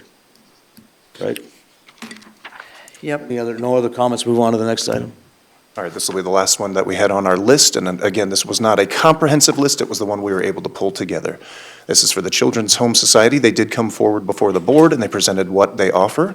We put their little mission statement down there, that the mission of the Children's Home Society of South Dakota is to prevent, treat, and heal trauma, specifically for kids. And they work closely with our state's attorney and our sheriff's offices as they're performing their services. It is not a mandated service, it is a discretionary service, and there is no current contract in place that we could find. Chair. Go ahead. So, chair's gone. I am the chair.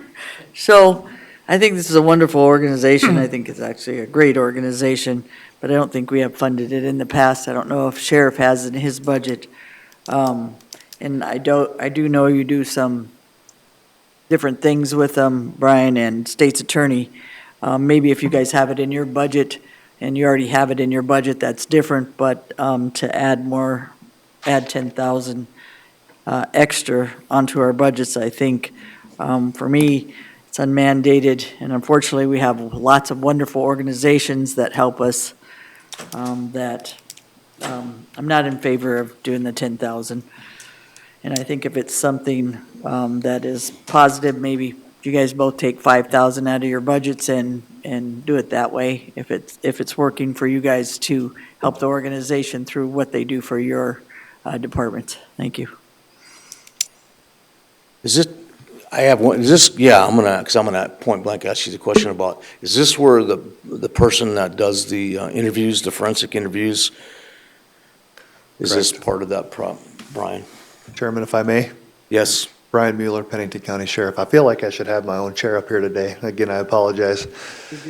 So this is in our budget, and this has historically been in our budget for a number of years. We do not currently have an actual agreement. I think we need to have an agreement, but I felt, because I knew that we were gonna have these discussions, that it was not very, I didn't want to go create an agreement just to tell you I had an agreement today, but I do think that we need to have an agreement moving forward.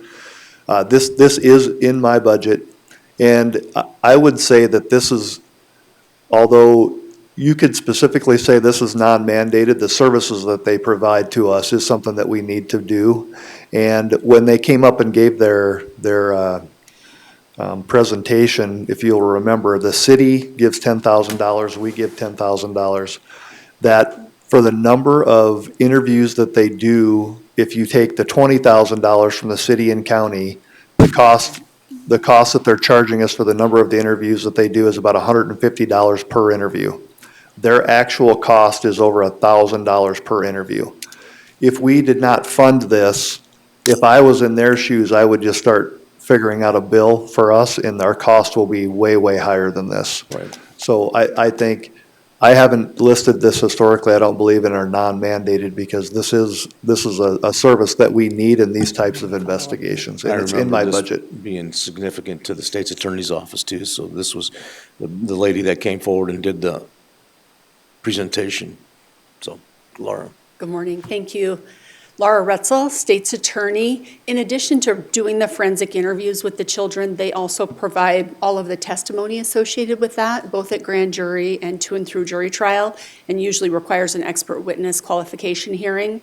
And they don't bill me anything for that. That's all covered by this expense. Wow, okay. I too worry if they started charging me per hour for every expert, it would be significantly higher than this. So Chair, just to follow up, I guess I remember you saying all that, that's why I asked.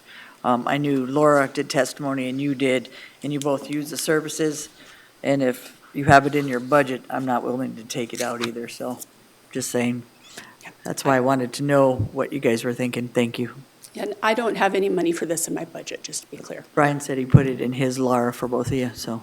This is another one of those big bang for your buck types of situations that I gathered anyway. agree. So. It's a partnership that saves us a lot of money. There you go.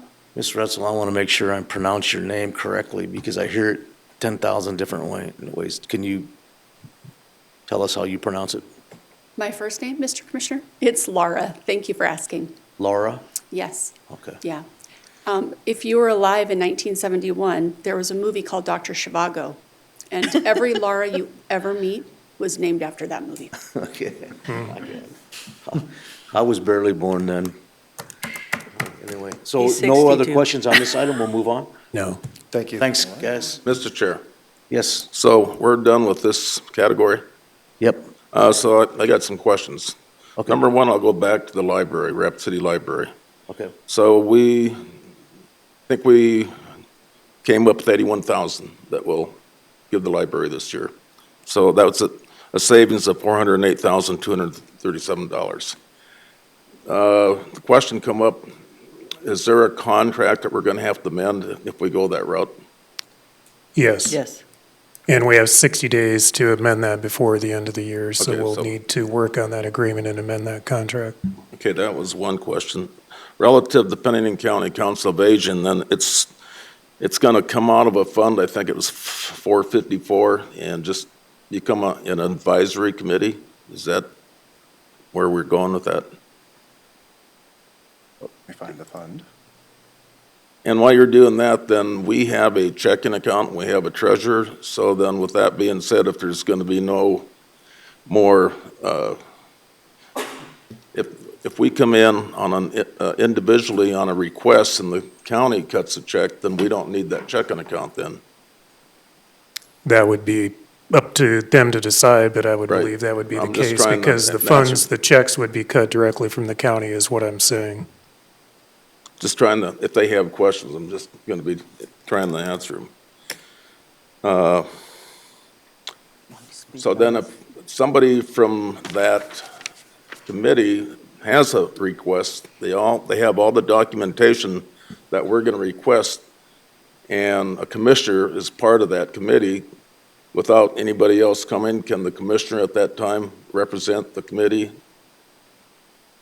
Yeah, I don't see why not. And I'm just going to give you an example. And so let's say they want to come in and they want to fund, they think that we need to fund $10,000 to Prairie Hills Transit. Then I would want, just like all the other entities, Prairie Hills Transit to provide us their financial information and, see how they are. And I mean, my experience has been working with the county with a much less, dollar amount in a budget. There were times where non-mandated entities came forward that had more money in reserves than the county had in reserves. So that's why it's important to see what their fiscal picture is, because right now, we started out at 7.8 million of applied cash, and so far we've cut to 472,500 off that. Yeah, I guess my question was, because all these folks are volunteers, and so if a commissioner's here, he's on the committee, he says, look, I'm representing Pennington County Council of Aging, and we're requesting 5,000, here's the support documentation, it's approved, check will get cut, and it'll be cut to the agency or whatever that. For 26. Yeah, I don't see any issue For with 26. that. Right. And then, if I did the math right, non-mandated services, Jordan, with all the recommendations, we should have reduced that by 569,737. That would be all the way from the Rapid City Library. Just so that when we leave here, we'll know what dollar amount we reduced. I got 569,373. I think it's going to be a little more than that, but yeah, give me a second and I will pull up. If that's not right, I just got to figure out where the discrepancy is. So, Chair. Right. Commissioner Hadcock. We're talking about unmandated. I'm not going to cut SDACC or whatever. I just want to know why we're paying, and do we have an explanation? We used to do this with Black Hills Council of Local Governments. What are we paying SDACC? Do we have a contract or something, Jordan, with SDACC? They usually just send us the membership fees because it's our dues that we pay them annually. And so it's not exactly a contract, it's that we agree to be a member of their organization and we pay them to have the continuing education and everything. And again, the 27,000 almost is just for commissioners, since Yes. the officials? Just the SDACC, the county commissioners. The SDACO, a different organization, has other monies going to it. So basically, it's commissioners are they? $5,000 each? 5,000, couple hundred? Is it based on, I believe our dues are based on population. I think it's based on population, yes. Yeah, also for the department head fees too? The other elected officials, I'm not sure. Yeah, I'd like to see that. We don't have to do it today, but I'd like to see how they charge people and the elected officials for the SDACC. Because I know a lot of us haven't went there for years, and a couple have. Commissioners are went every separate year. than the other elected officials, Jordan? Yes. Yes, Yeah. yep, it's its own organization. So a lot of us haven't been there for a while, and there's only a couple that go every year, so. Okay. So Jordan, what I have is 408,237 for the Rapid City Library reduction, Yep, 29,000 for the Humane Society, yep. 50,000 for Complete Health, 40,000 for Pennington County Council of Aging, Yes, and 42,500 for Wavy. correct. So if I'm not missing right. anything, I come up to 569,737. That math is correct, yes. Okay, thank you. Did you get that all answered then? Yeah. Commissioner, okay. Just trying to. Are you ready to move on, Jordan? Certainly. Where would you like to head next? So if we refer back to my memo, there are still decisions to be made on, and we can take these in any order, or you guys can bounce around to whatever you guys are looking to do. I think if you have an But- order there, that would work best. I mean, the next thing to discuss would have been the jail project and/or the additional bond, whether or not we need to program anything into the 2026 budget, or if we just don't feel comfortable adding anything in at this point. No, I think that, I don't see any reason to add anything. We have some conversation Decision yet. to take place about how, We're doing that. where we end up going. That's gonna happen. We should have a special meeting for that, Okay. for the jail. I mean, and figure out Ask Brian where he wants to go with that. There's a whole nother, there's an entire global communication going on about that too, about how we're, I know the sheriff has been enacting a lot of different things to try to save money to come up with appropriate means of bonding for it, so. The next thing. So the next thing to discuss would be the reserve accumulations, whether or not you want to continue with those, what you want to add into contingency, and that one may have to wait until you decide what else you want to do with the budget, because Right. if you decide you want to cut a little deeper but add up more into contingency, that would be an option as well. So we can maybe hold off on the contingency, but the reserve accumulations has come up several times in discussions. We do know that we've got specific funds set aside and assigned in the general fund for specific purposes.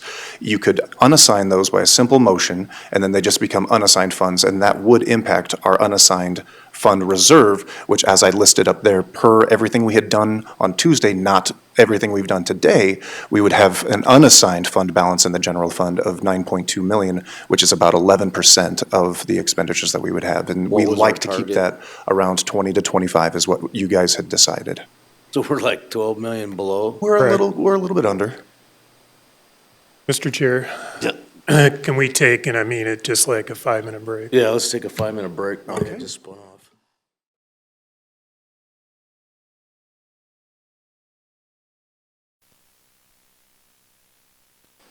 I think we're back from our break now. Yep, we're ready to roll.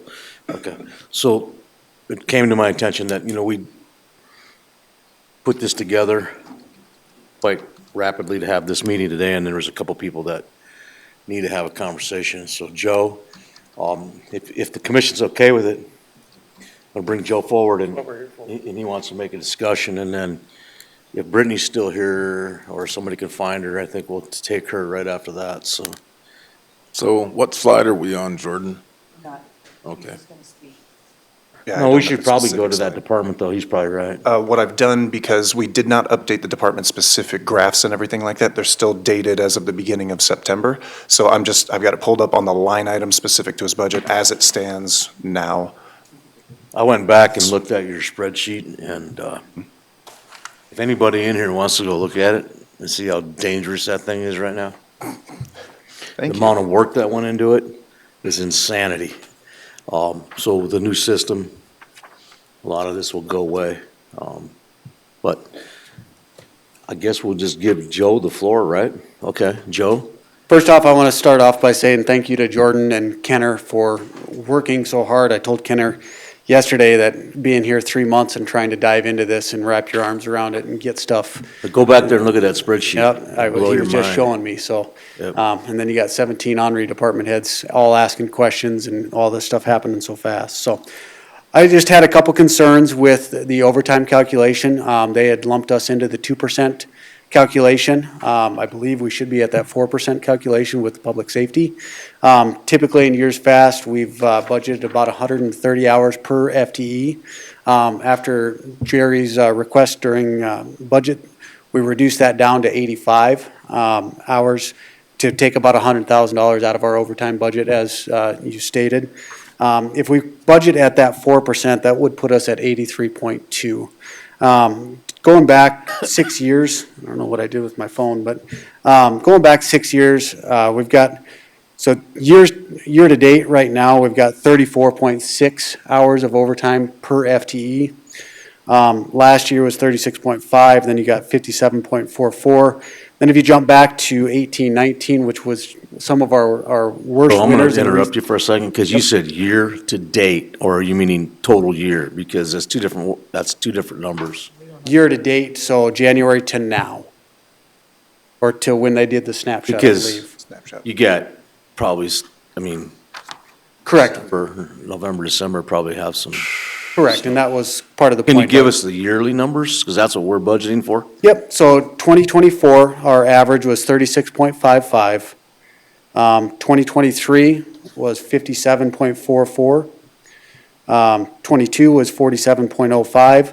And then we jumped to the COVID years where we were understaffed by 3 or 4, and they were fairly mild winters, 30.66, 27.8, and then you jump back to 1918, which were some of the 19 was our wettest year on record in history, 18 was also a pretty bad winter, and those were 110.9 and 95.71. So I guess it just concerns me, dropping that number to 41 per FTE, instead of lumping us in with the public safety at that 4%. I think that's a good balance, and allows our department to still do the snow removal as needed without coming back to you guys to fund that. Well, that given the overtime. last 3 years, you'd be an average roughly right around 50. Why do you want 83? It was just an easy number, 4%. That's what I believe the sheriff is doing. Is that correct, Jordan? Correct. That's why I brought that number up. Okay. So if you average, taking out the COVID years, it's 64 hours per FTE. And then if you throw in the COVID years, it brings that average down to about 55. I would be comfortable anywhere between probably that 70 to 85 number. And, Mr. Chair, Jordan, what's the current number? Take away, I'm not looking at how many hours per employee, but what's the current overtime at 2%? It's at 2%, yes, and the dollar amount is almost 100,000. But I want to specify that in that budget, you would have seen that the overtime level looked really, really low. It looked like it was only 32,000. That's because in the Tyler software, they calculate only the overtime premium into overtime, and they put the rest of that regular straight time into salaries and wages. And so that's why you see kind of a big spike there in highway, even though we somewhat reduced it, but kind of bumped it back up with a 2.9% increase of COLA and steps. That's why the overtime is going to look so low in that budget, but just note that that's only a third of what the 1.5 times overtime would be calculated with the other remaining 1 in the salaries and wages. Okay, so 2% equates to how much overtime in the line item? That was about $100,000. Well, in the line item, 32,000, but $100,000 of overtime. And historically, as I just pulled up a different graph, but historically he'd been spending 132 for I think 24, but then 180, 190 for 23 and 22. So it's been almost double that. Yeah. And the other thing to denote about those numbers is we changed the overtime policy.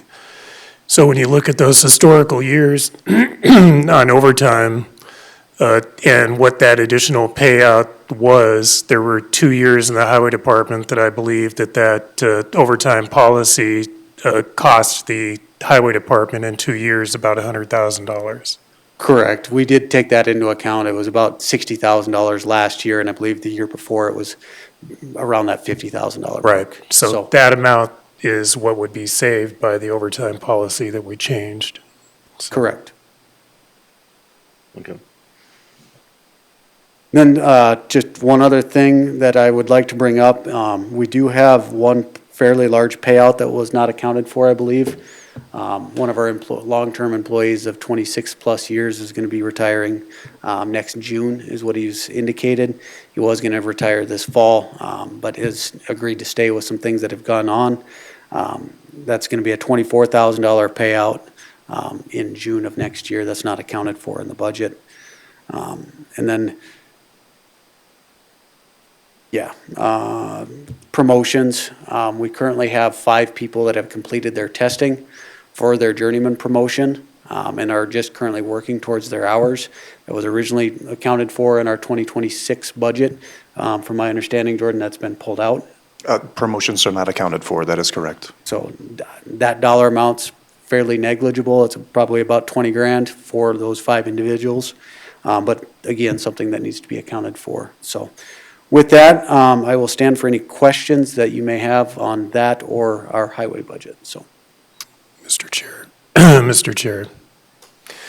So, Joe, you're no different than any other department. So we set the base thing with no promotion. So that base number of 70 million that we added the COLA and the step increases on does not account for any of that. So it doesn't, so that's consistent throughout the organization. So, and it has been discussed, a few times, that that base rate does not account for those.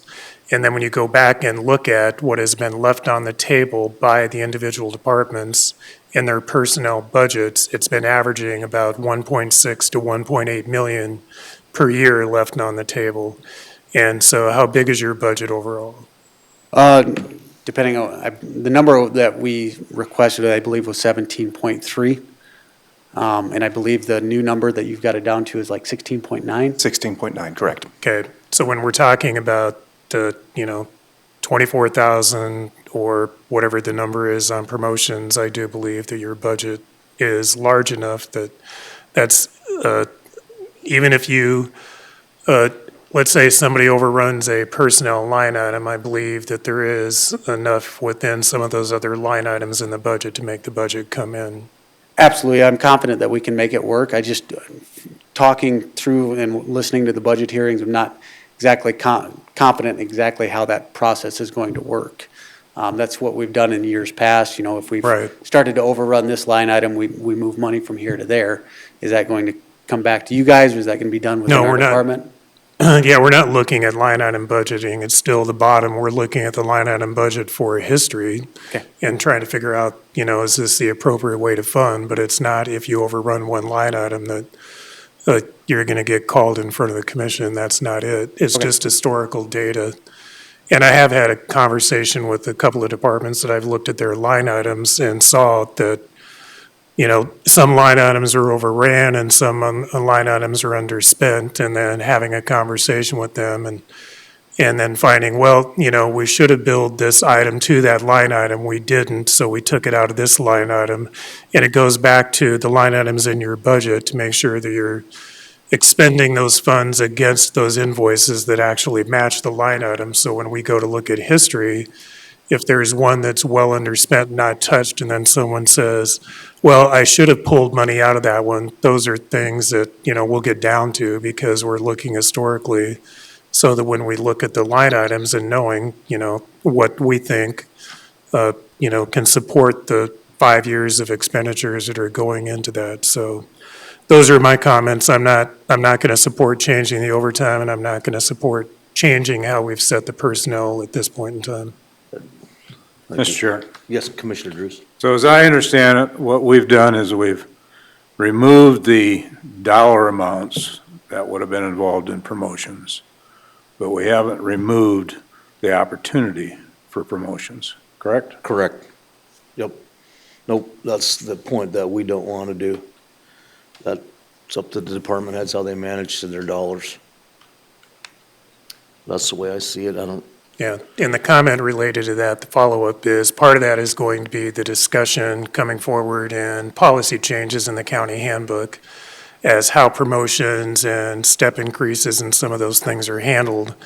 And the reason that I'm supporting with flattening that out as a baseline is because we have policy changes coming forward that will impact how departments move through the scale and to what degree, because all of that is tied to funding by the Board of Commissioners. So, and not that we're looking and saying that you can't promote, but I even, and again, I looked at yesterday the percentage increases from the compensation study, and it was a little disconcerting to me to see that many employees got a 25 to a 33% pay increase. And there was a pretty good percentage of the employees that only saw a 2% pay increase, so. Jordan, can you reiterate again? The number was made before we took a break about how much was basically how much was non-revenue driven that we spent last year? I'm sorry, one more time. That it dropped our reserves? How much did we drop our reserves? How much did we drop our reserves? From So overspending last year? You're saying with, Compared to our revenue?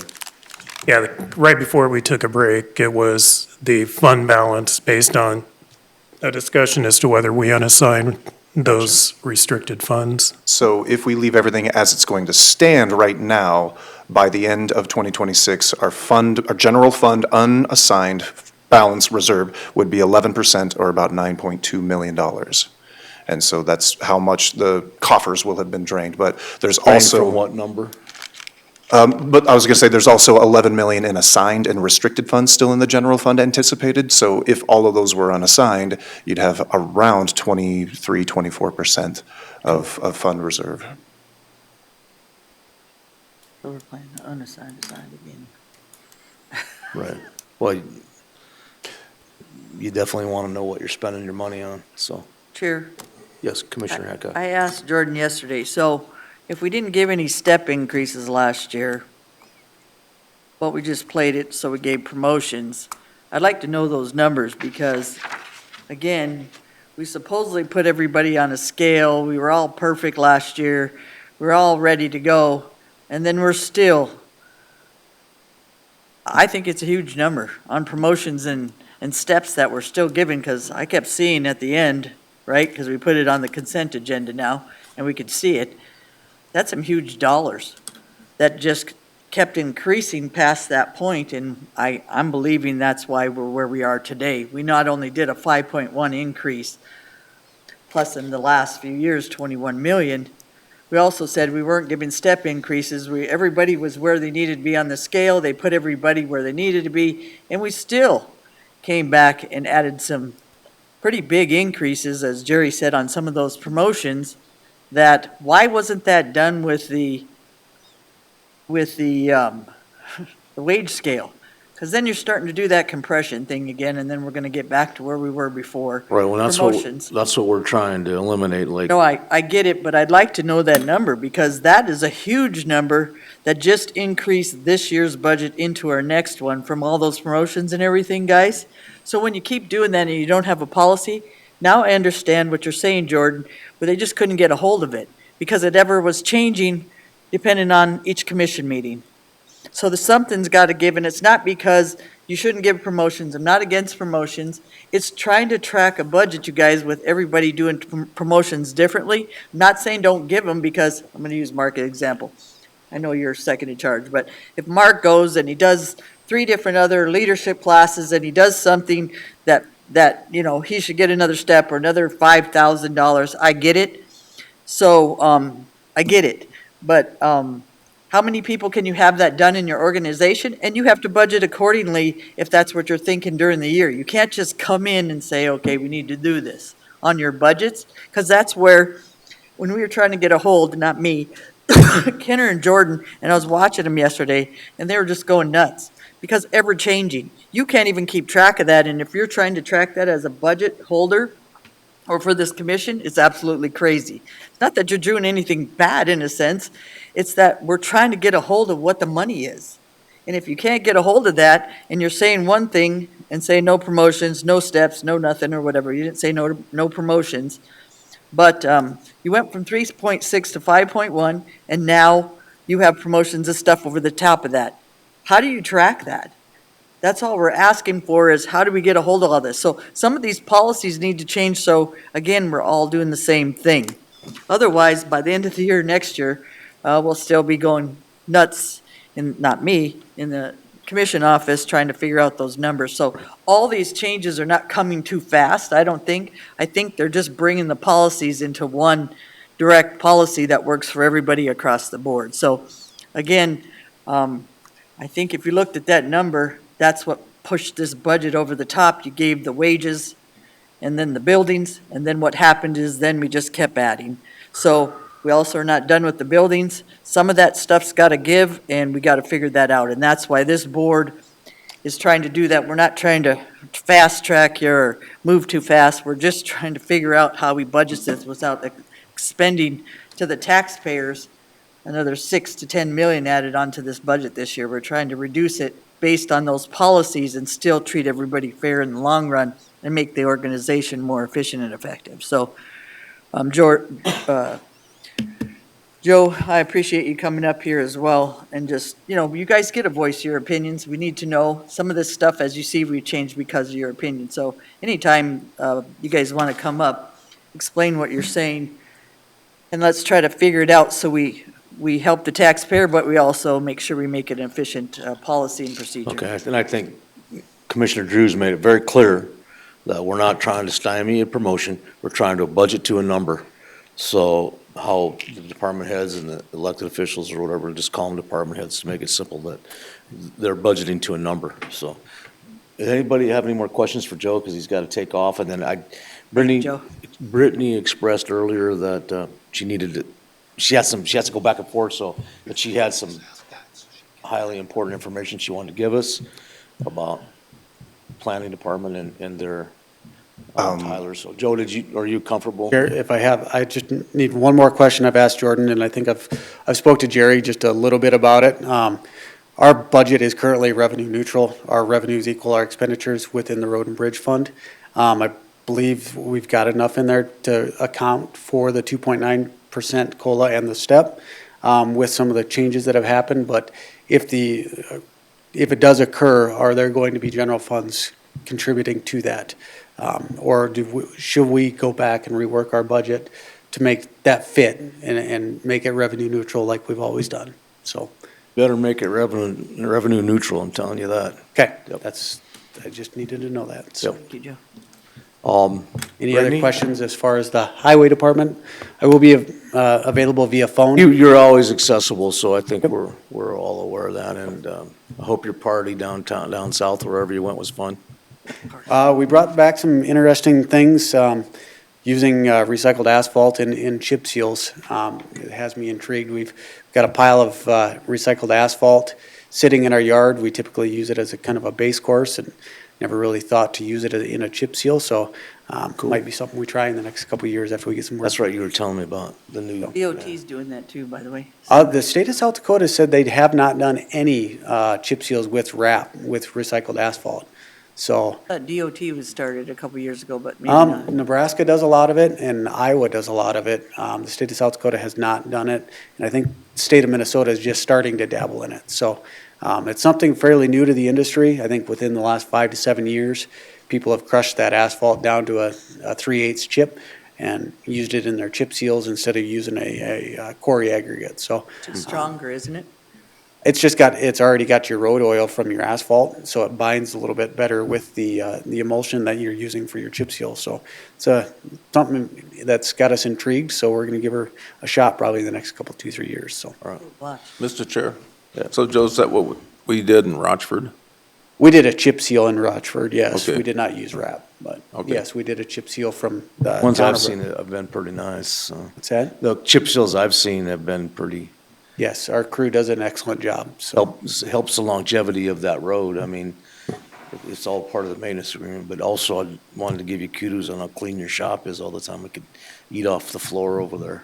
Yeah, that is our crew. That's not, Yeah. I have a very small part of that, so TJ, our shop foreman, and our mechanics. That's what they told me. They keep, Just kidding. they keep it very, very clean, and, yeah, if you go to any other shop, it definitely tells the tale, so. Very nice, thank you. Brittany, you want to come forward, and that way you can get your thing. Mr. Chair. The other, I know we snuck this in on you. Thanks, Joe. Chair. Mr. Chair, No, I'm sorry. before we move to planning, the sheriff would like to ask a clarifying question on a previous motion, if that's all right? A previous motion? Yeah, that you Yeah, made he can- today. Yep. He can ask whatever he wants. Definitely need a chair up here. Just kidding. Just Brian teasing you, Mueller, Brian. Pennington County Sheriff. You're fine. So, and the reason I wanted to step up and ask it now is our accountants are working on the adjustments, just so we could make sure we're pretty close. On the motion, on the anniversary dates, would the intention be that the process is in place to where they would actually start receiving the pay on that month? Or the process that they would start receiving the pay the month following? The month of. The month of, okay, all right, thank you. Yep. And yeah, just to make sure that we're all clear, because I believe we need to give direction to payroll as well, it would be essentially the first pay period of that month would be when their step increase would go into Based effect upon pending your- a positive performance review. Your Reviews or whatever. Okay, So, thank you, appreciate it. Brittany,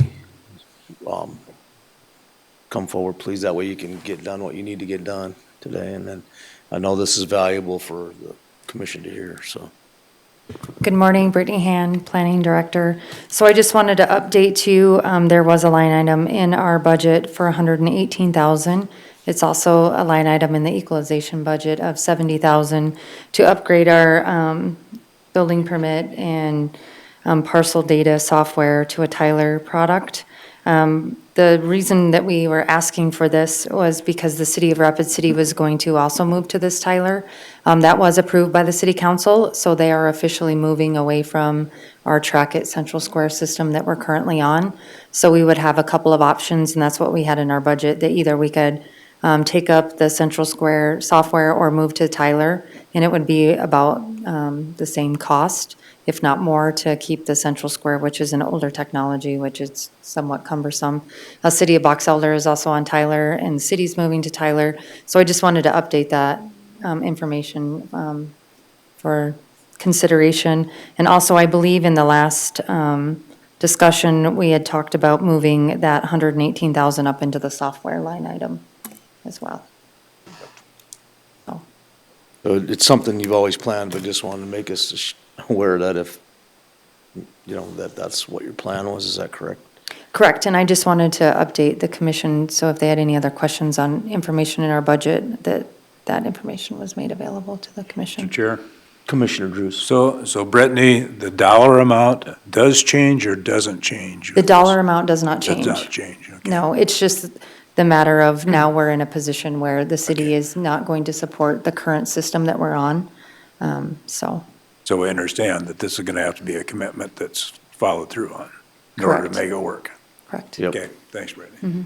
Or we're gonna make you go down there and. And it's building good permits. that it's Tyler, because that's what our system is that we're operating from, so.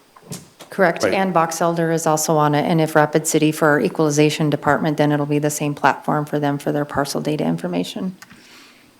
So Mr. it's all Chair, conducive and will be conducive, Commissioner so I see Rossman. the 118, if I'm looking at the right, 118,000, then I go over, what's the vehicles, 5,000? Vehicles, 5,000. It hasn't been moved to software yet, so it Oh, will be, right. it will be moved appropriately. You didn't have that line item in your budget, so it has to be created, and Yeah. I haven't made that process yet, so. I think it Okay, I needs to just be in. wanted to make sure I was understanding.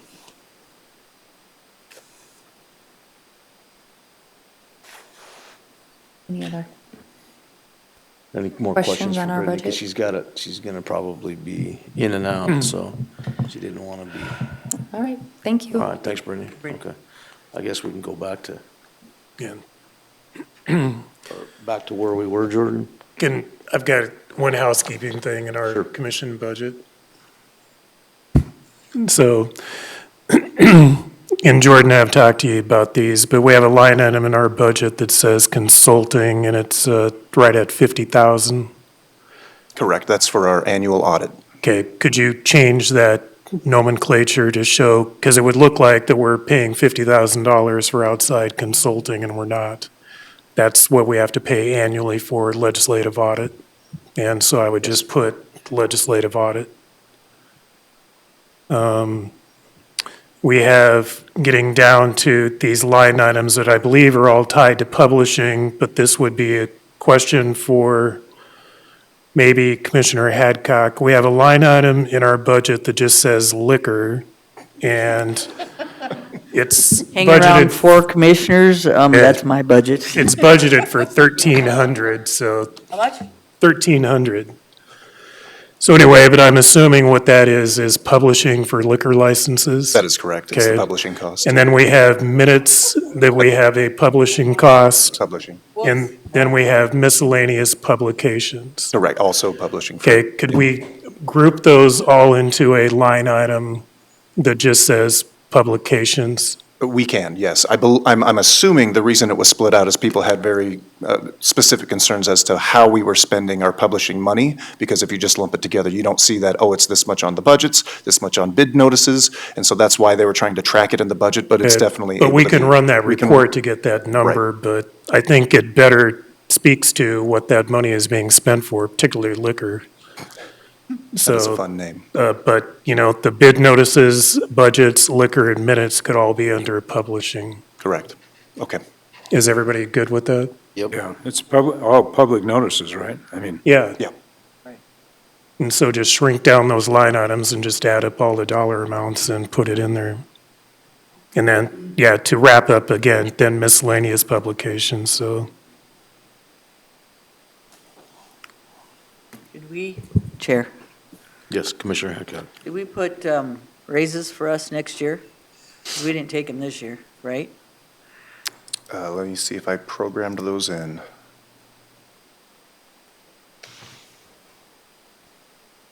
If I'm remembering the way that we ran it, I do not believe Kenner put the cost of living to any elected official. That we assumed might have been just decided in January, but thinking about it now, maybe if you were planning on it, you may want to budget for that. So it's not currently in the budget, I believe. I didn't know if we So- did it with for regular, all elected officials, or just, The way the formulas are set up, they handle all elected officials the same, and so I don't believe we laid out a cost of living increase for them for at any of all. us, For next anybody, year. any of the elected officials, not in the budget numbers presented. If you'd like me to recalculate those, I can do that.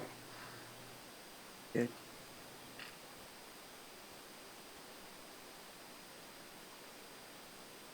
Ready to move on there, Jordan, and let's make some things happen here. So we're looking for Okay, a few more million? yeah, so we were back to Jordan's budget memo and we were talking about reserve accumulations before we took the break. And my thought on that is to unassign all of those reserve accumulations. I think we have in the current budget about $300,000. Is that right, in what departments are budgeting for reserve accumulations? There's roughly, I think it's $315,000 in 3 different departments. So IT is budgeting $70,000, the jail is budgeting for the bus about $70,000, and then fire is budgeting $100,000. So I was off. It's about $240,000. Sorry. All right. Yeah, my number was off. Oh, then it may be the 315,000. Sorry. Yeah. So those are the 3 departments. I guess I had the numbers confused there. I apologize. Okay, and so those are basically, the off-the-books assigned reserves, not that they're going to be expending that money in 2026. Correct. Okay, Should those be assigned to right. a So capital improvement project? not necessarily. What I'm saying is that these reserve accumulations, and this is one of the major things that I think we need to change in our budgeting process. So if if somebody, we have this unassigned, we have assigned and unassigned, and that assigned number is 420, carryover was 9 million and change, correct? The unassigned reserve balance at the end of 26, oh, you mean the, restricted. The carryover for those Assigned reserve for- accumulations. that was 9 and change. 9.3, basically. Okay, 9.139 to next year's budget is what the reserves for that. That's not necessarily a reserve accumulation. That was an assigned fund to pay for whatever you had in the mandatory 5% from the general fund, and any cash applied, I believe, is what Cindy has All right. spoken to. and so then the reserve accumulations are totaling what? From what I've found, because we did spend for the jail transport bus, it's about 1.7 million in reserve accumulations that are assigned. All right. So, and I've heard that somebody says, well, when we have these, let's just say that one department in 5 years is going to spend $500,000. So each year, they're putting $100,000 in their budget. The auditor goes in on January 1st, zeroes out that $100,000. The next year, they put in $100,000. They zero out that $100,000, and it goes off the books into a spreadsheet. And then the next year, they do that, and then all of a sudden, in the 5th year, their budget goes $500,000. All right, that's fine, but the theory has been, well, we don't want to see a spike in our budget. Well, you're seeing a spike in the budget, but here's the situation. In the 5th year, they're budgeting $100,000, but they're going to spend $400,000. And so what we're doing then is we're coming in and we're supplementing those budgets. And so it is a spike. It's not in the proposed budget that we're approving. It's in a budget that we supplement throughout the year. So then we have all these supplemental hearings throughout the year. And can you go to that 5-year budget approved and actual? I sure can.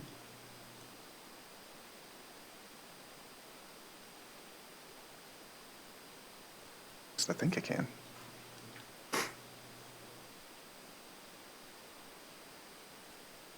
I've only got personnel up here. Sorry.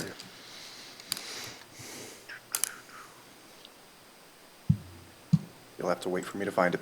It's not on this one. I apologize.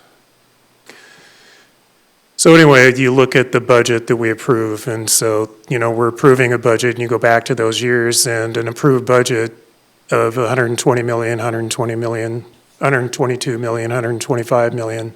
At the end of the year, we actually, that budget is turned into $6 to $8 million over that based on the budget supplements throughout the year. And so the way that I believe it should be done is not through reserve accumulations, let that money sit unassigned in the general fund, knowing what our fund balance is going to be. Then each year that we budget, we can look at that and say, yeah, we have the budget to pay for this, but if you're actually going to expend that, and for example, if, fire service is going to have a $500,000 project that they're going to do, that is actually in the, let's just say, the 2026 budget, so we can have that discussion about where we're at with applied cash. And then that is actually in the budget, forget about the reserve accumulations, that money is sitting and we know we have that money in the general fund. And when the sheriff comes forward and says, okay, I'm on my rotation plan and I need to expend $800,000 on a transport bus, that we're not worried about the 100 or 150 that was put in the budget when we already know that we're going to be spending, 800,000. I want to know what the line item is in the actual budget that we're going to expend in that year. Because what happens when it comes down to one of those years where everybody comes forward and says, I've hit my third year, my fourth year, my fifth year, I'm going to expend $500,000, I'm going to expend 800,000. I have my reserve accumulations, but what happens if the cash position says we can't do that? And so I would rather get down to the actual budget, trying to hit that target of saying, we know we have this expenditure, we're going to have that discussion, but it's going to be put as a budget, hole up in the budget, and not look at, I've spent 4 years accumulating this, my budget shows I'm only going to spend 100,000, but actually I'm going to spend 500,000, and then you're going to have to do a budget supplement for my budget. That's not the right way to do it. So, what is the, so we have, what do you, so those are assigned funds, is that? Correct. Those are assigned funds in the general fund for reserve accumulations. 1.2? 1.7, that's the total of what would be, and I'm calculating right now, it looks like if you were to, by motion, unassign those, it would bring up the balance, without some of the changes we've made, to almost 14%, so around 12 million-ish. All right.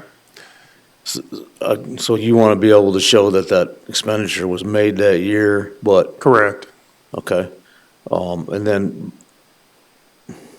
And so instead of them putting in a fifth of what that expenditure is going to be, they put in 100% the whole of expenditure it. should be put in Correct. knowing that, oh, okay, I got it. And Yeah, that's not the way that we're So doing it. basically, we just, so if they have like a reserve account or a capital. It's not their fund, it's not sitting in their own fund, Well, it's in the basically, it's general like what they fund. would call like a contra asset account, kind of like an asset that was there, that was going to, that's already obligated for their fund. And so when they made that expenditure that year, that was what their budget was for that total expenditure. Correct, but what I'm saying is we're holding that money in our general fund. I don't want them to basically have an off, because we don't have a fund set up for that. So it's a spreadsheet off the books that is tracking all this. And I'm saying that the money is sitting in the general fund because every year our cash position is going to change. We don't know in 3 years, holding that money, that we could actually do that project in 3 years and 4 years. Right. We should be just looking at our general fund cash position, which is unrestricted, and that's why even in some of these restricted funds, like highway, EM, 911, we should not be moving money out of the general fund, so they're building up a reserve over there, because once you move it, that's restricted. They should be, drawing down their restricted funds, and then you look and say, like in highway, getting back to Joe's example, and we're very fortunate that the highway department is operating off of, their restricted funds currently, their revenues, and not pulling from the general fund.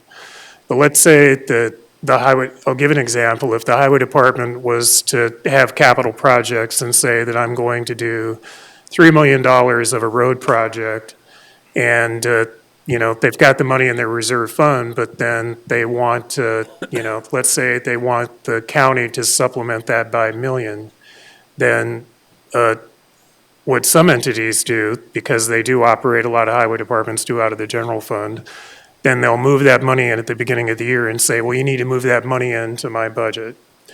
And then at the end of the year, for whatever reason, the bids come in high, whatever, they didn't do that project. And so now you've moved money into a restricted fund and you can't get it back, and maybe that project's not going to get done. We need to be waiting instead of doing all these budget supplements month by month or commission meeting by commission meeting. We need to wait until, the end of the year to look at what those fund balances are before we move money out of the general fund into these restricted funds. Okay. And what I'm trying to get to is just to say that when we're passing a budget, we should be operating within that budget, not that we're supplementing that budget because of these allocations of reserve accumulations, projects that have not been budgeted, and then we're winding up at the end of the year with a budget expenditure that has been supplemented to the tune of millions and millions and millions of dollars. I would rather have those dollars actually put in the budget so we can have that discussion. Chair. Commissioner Hadcock. So you're right, Jerry, because they did that for a while where they wouldn't let supplement for the end of the year. And for some reason, we ended up doing that. And that was the biggest reason. I don't know if it was around the beginning when I started or in between. And they wouldn't let them do any supplements. Then we started doing it again, and that's when those budgets started going over the top. So they let them supplement it at the end. But I never agreed with the assigned and unassigned because it was hard to track for your reserves or your applied cash. And we said that last year as well. And bottom line is, you're right, it's just easier for us to see the overall budget and what that budget is at that time. And then, like you said, if we put it in restricted, it's gone. So I agree with taking the 1.7 and putting it back in general fund. Is that where it goes? It's already in the general It's fund. already in You the would just- general fund. Yeah, you would make a Meaning, but- motion to, But not under unassigned is what your motion is, right? you would make a motion to unassign all reserve accumulations in the general fund. That's my motion. Second. A motion and a second. Any discussion on that motion? Mr. Chair. Yes, Commissioner Drews. So I'm not sure I'm understanding all what Commissioner Durr has proposed here.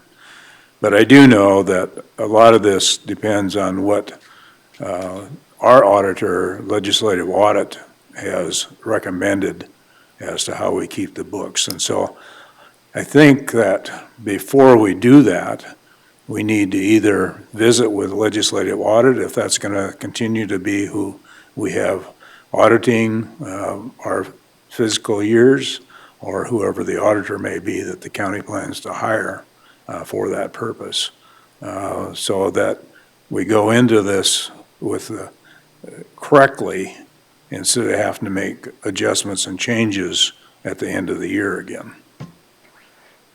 Jerry, you want to explain that? So, Mr. Chair. Yep. This better falls in line with what legislative audit would like to see, is that your actual budget expenditures are in a budget, not that you're supplementing. And so if you go back to, GAAP accounting and look at that, in fact, I'm not aware of any other entity that I know that operates on county government that supplements to this degree. So I have looked at all the budgets across the state, and the only county budget that I have found that supplements their budget to the tune of $6 to $8 million a year is Pennington County. And so this is not it's not a legislative audit matter. Right. It's the fact that our expenditures would match what we're putting in the budget, and that's the only thing that we're doing.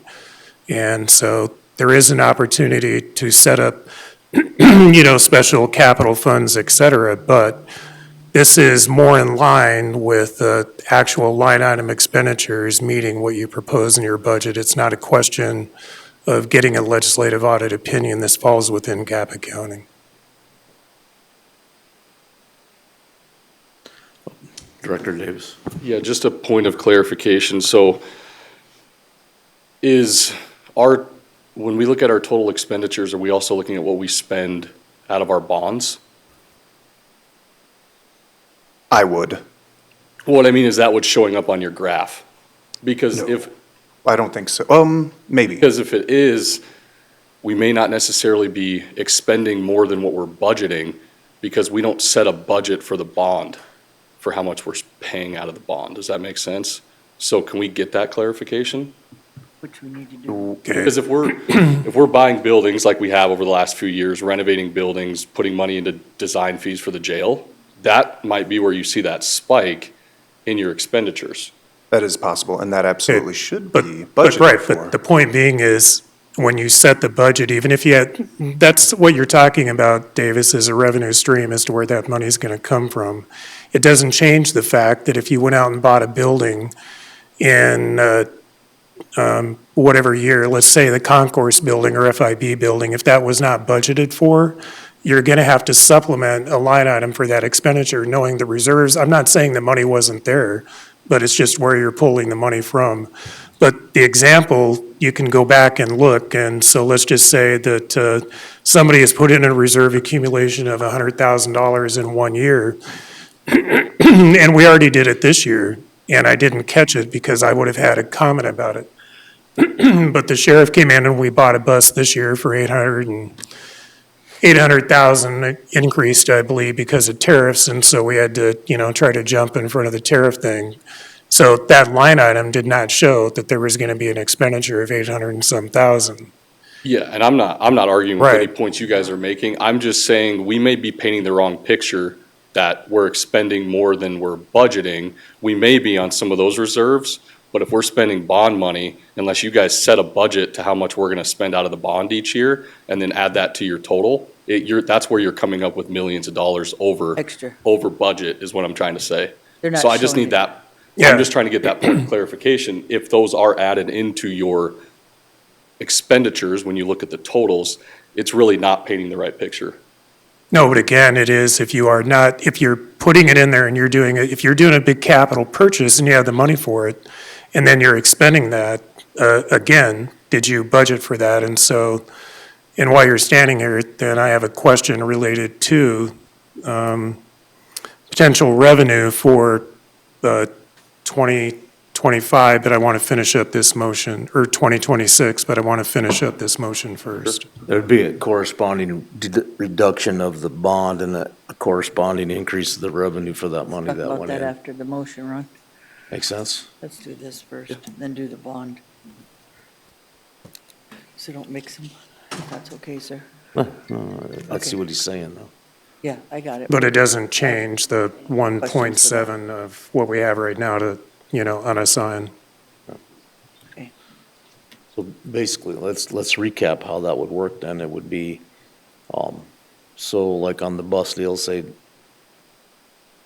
they came in and they were gonna make an $800,000 expenditure for that bus. That $800,000 expenditure had been accumulated over a period of 5 years, correct? Whatever that number Yeah, is. whatever that number would maybe be. Say, let's just guess 5 years, so. Years. Yeah. The concern is that, every year we're making an appropriation for the increase or the, expense of that bus, right? And then when we come and do the bus, we're making another expense? Yeah, so the year that, they'll build up the reserve accumulations, but the year that they're purchasing the bus, they do not put in the full amount of what that bus purchase is. Can I provide just a little bit of clarification? Yep. Commissioner Durr and I have talked, and I'm not opposed to this process of changing the process, but the reason that I couldn't budget with the old process, the reason I couldn't budget $800,000 this year for the budget, knowing that we were gonna do it, because we had the money in the reserve, is Right. because we would have re-levied for that money for the budget process this year, although we had the money sitting there. So there's not a process to budget for money that we have in the reserve account without re-levying for that during the budget process. So what you're proposing fixes that, but that is why I didn't budget $800,000 for the bus this year, because Pennington Already had County the would have money. had to levy for that during the budget process. There's not a way to put that in the budget and say, we're not gonna levy for that, I Yeah. don't think. I don't believe that's correct. But you took this tax last year anyway, Correct. so the levy would have been what the levy is. Yeah, the levy wouldn't change. It's because the money is sitting in the general fund. And so, And again, I saw this like when I was, before I became a commissioner, I was looking at the county finances. And I could not figure out what these reserve things were, so I had a conversation with the auditor. And I said, how do you budget like this? Because I'm not familiar with this budgeting where, you actually have an expenditure that is 3 times what you budgeted, and then you just say, I've got the money sitting in the general fund. And she said it's a practice that she inherited from the previous auditor. And, Pennington County has done it this way for decades. And I'm more into, being actual as to what the expenditure is, but it's not like a double tap on the levy, I don't believe. Okay, and I'm not opposed to Yeah. the change at all. I'm just not, All I right. just, So if the this, sheriff had. all of us inherited this process that are here Correct. today. If the sheriff had to accumulate for the $800,000, $800,000 bus over 5 years starting today, how would that look?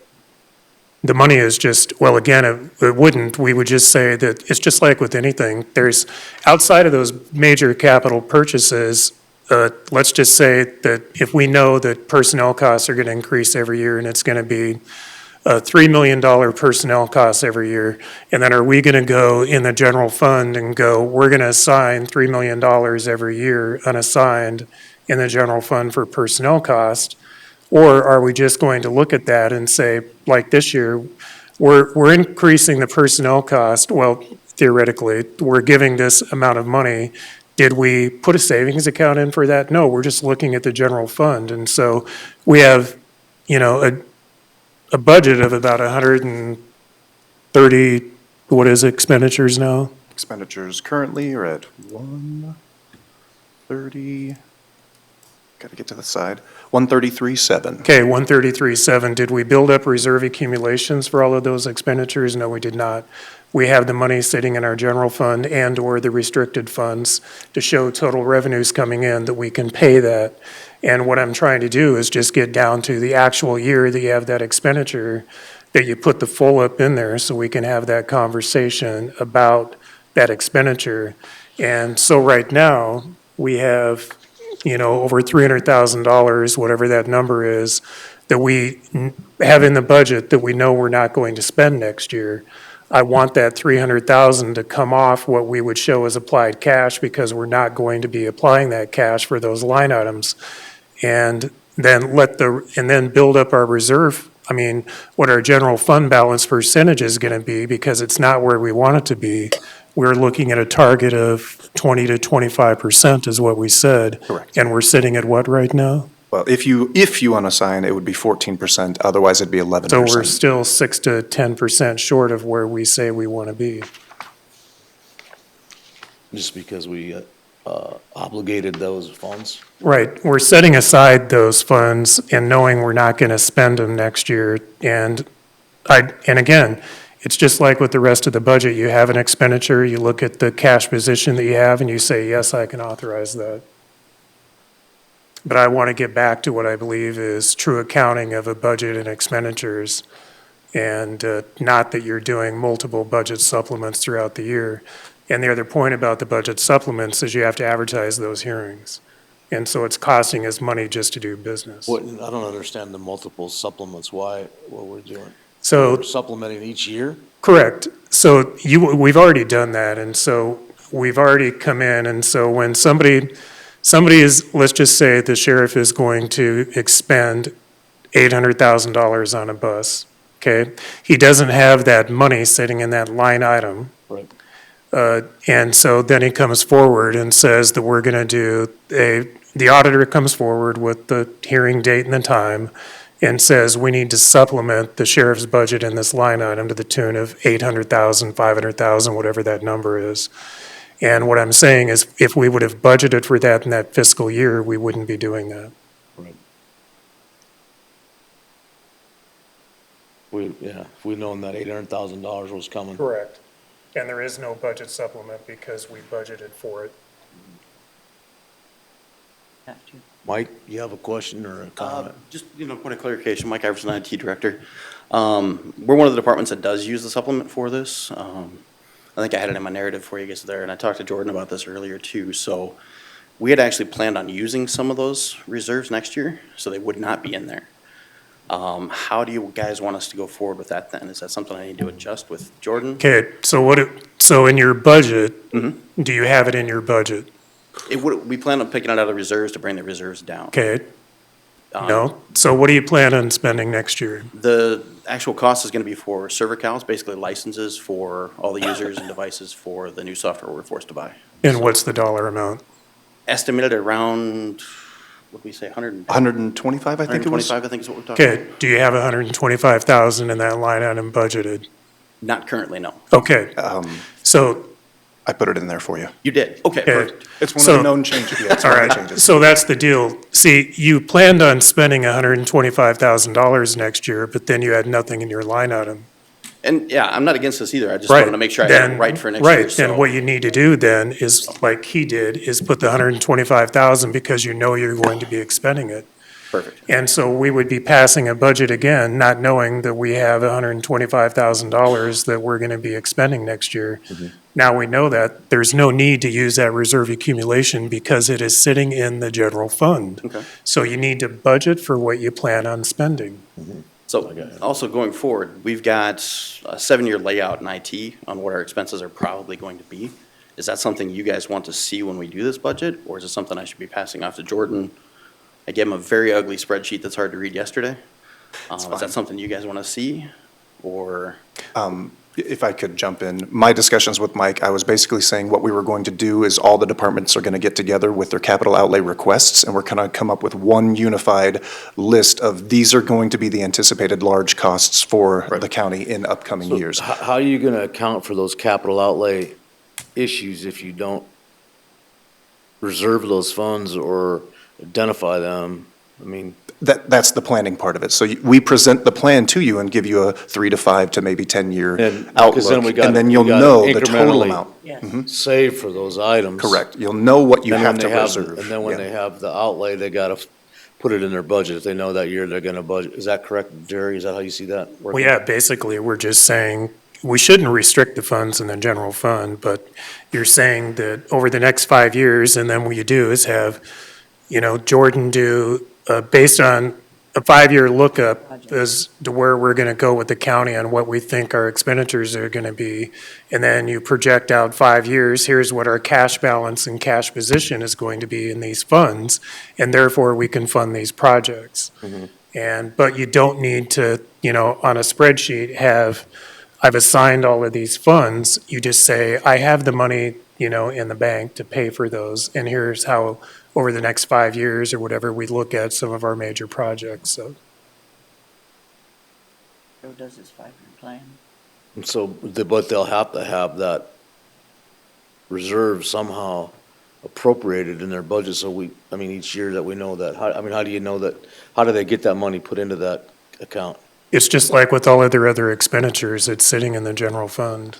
Right. And so you just look at. But if it's, like, say, if Mike loses his job, runs away, goes, finds a mistress or something, takes off, and he's sitting there, so if that account's not identified, then the next person coming in, how would they know if that was what he was doing? That's what we would That's what you're compile. working on? We would compile Correct. a continual list of known capital projects that we would present to the board Well, not frequently. Capital so that- outlay plan. Wouldn't have to be a capital outlay fund, it would just be the capital projects list with the total amount of what a capital project would cost for the next couple of How are you gonna years. accumulate that money? You don't need to accumulate it, The you general just, fund, so it counts as part of our reserves, is that what you're saying? yeah, yep. You don't have to assign it to a purpose, you wouldn't have to save it, you wouldn't have to set it aside, you just know that these are the upcoming costs and you'll plan accordingly through the budget process. And then when that expenditure is gonna be in there, then you put it in there as an expenditure, and then you look at it, because we don't know, what happens if we have, Doesn't happen or whatever. right, what happens if we have some major catastrophe, or we have to expend funds on Gotcha. emergency Okay. management and that type By of thing. putting in that capital outlay, we've restricted that fund. Correct. Okay. I Mr. see what you're Chair. saying, so, okay, that makes sense. Mr. Chair. Commissioner So, Drews. I don't understand completely the concept of this, and I would have hoped that, a change in the concept of what we're doing would have been brought early on as far as the budget process. at this late date, I can't wrap my head around what's all trying to be explained of how this would work, how it would be different than what we have now, setting in the reserves. And so I'm simply going to abstain from voting on this. Okay. I'm fine with that, because I think, You can. But I mean, I'm just going to say I have talked about this since January. so, all right. Any more further discussion on this item? Basically, what we're doing is unrestricting those funds. Correct. In case we have something that say, like even like the Tyler, if we restricted funds for that to change, and all of a sudden it didn't change, our funds are restricted, we can't do anything else with it once they're restricted. So if we Chair. unrestrict the funds, basically, they're accounted towards our reserve. So, Mr. Chair? Yes. So what I'm understanding, though, if you're unrestricting it, you don't have to spend it for the intent that you originally. That's correct. It could be spent for something else. That's the way I understand it. Yep. Correct, because it's sitting in the general fund. Right now, it's not in a restricted fund. The only restricted fund, I mean, again, we do have restricted funds, 911, highway, what else?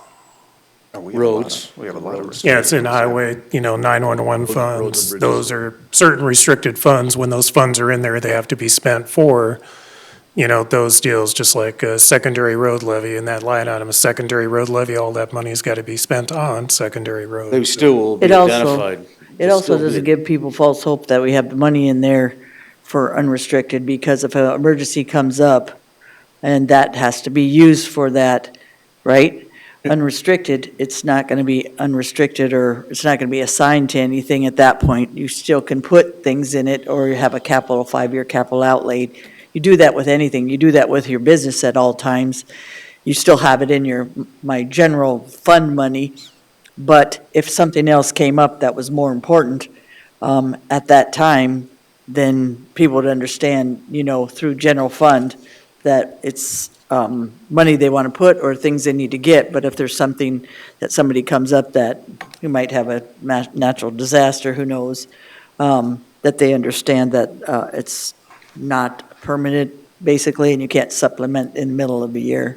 I think we'd be comfortable with getting if we make the motion and it goes through, that we get Cindy in the legislative office to say that's what we should do. So, just so we can suffice anybody that has I a don't think the question on it. legislative ladder is going to care. I don't think they need to, Jerry's right. They're It's not fine, gonna give ask the advice. question, but I'm ready for the motion. Oh, okay. Ready for the motion? Yep. Yep, we got a first and a second to, Can I just clarify that it's just to unassign all? Reserve accumulations. Okay, that's what I thought. Just making sure. make sense? 1.7. Yeah, I'm just making sure that's what it is. Right. Yeah. I would too, because there was a lot of chatter. All Quite in a favor, lot. say aye. All right. Aye. Okay, opposed, same sign. Nay. Abstained. Abstain, We got- nay. We got 3 with 1 nay, and then One 1 abstain. abstain, Okay. right? Yep. Yep. Good. There, one more thought on that. The other thing is trying to bring up the reserve on unrestricted when that's just kind of playing the game to me, because then you're not using it as cash applied. You already basically put it in someone's account and said, go ahead and spend it when you need it during the year, and that's how you brought reserves up the last few years, and I wasn't in favor of that. I'd like to know the amount, exactly the amount, instead of doing the unrestricted and make it look like we have huge reserves when we only had 12%, not 33 last year. Thank you. Jordan, you'll get a clarification for Sure, Commissioner. Yeah, and Jordan, in the current budget, what is the total dollar amount of reserve accumulations? I was correct with the 315,000. It is 70,000 in the IT budget. It is 145,000 in the jail budget for the bus, and 100,000 in fire. Those are the reserve accumulations. So those would be removed out of this budget because we just, Well, that would need another motion. I'm 'cause going to that's- make that okay. motion that those be removed out of the 2026 budget.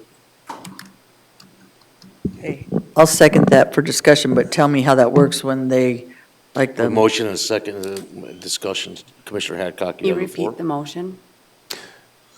The motion to, out of those budgets, so say it again. Okay, so out of the IT budget to reduce it by 70,000, Out of the jail budget, reduce it by 145,000. And out of the fire budget, and I believe that's in the general fund. No, that is in the fire fund, 100,000. For a total of 315,000. How much total? 315,000. Okay.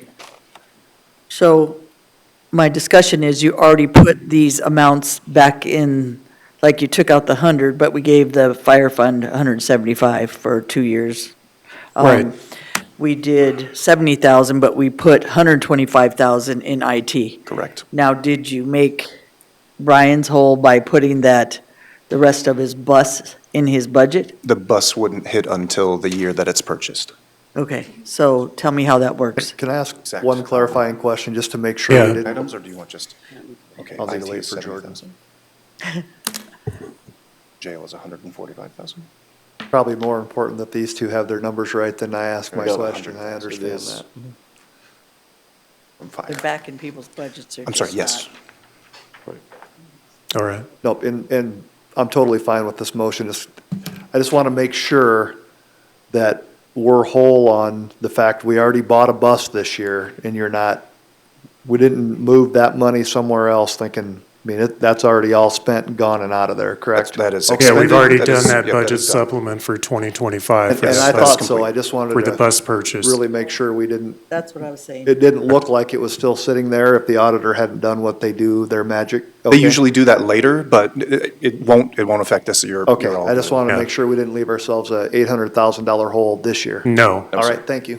Okay, and that makes sense, because you went from 100, 175 to make fire whole. The 70,000 went to 125. Basically, what you're saying is they did what Jerry said and put it in the 125, the 175. Sheriff made whole, just make sure his bus was taken care of. And so that brings us down to the 315, because we already Correct. put it in the Well, budgets typically, instead of using it as unrestricted. Typically, you want to have the money in your budget when you plan a purchase, so, So that's what, and the supplement usually typically is used for when you overextend your budget. Correct. For those anomalies when something happens, not when you're, So we're getting out of that practice so people are aware of the fact that if Davis comes for a supplement, it's simply because he overspent somewhere. so basically you so, showed how yeah, that when Davis process works. overspends, we'll have that conversation. Yes. So bottom line, you showed how that process works. Instead of putting the 70 in there, IT, we took you up to 125 instead of, I mean, I get why Jerry's saying is what it is. It makes it whole, makes it real, doesn't come back later and we figure out Well, 350. it makes it realize that we planned it. Commissioner Mr. Roscoe. Chair, so the 315 was, it involves IT, fire, and what was the other one? Sheriff. Jail. Okay. Jail. Yep, the jail bus.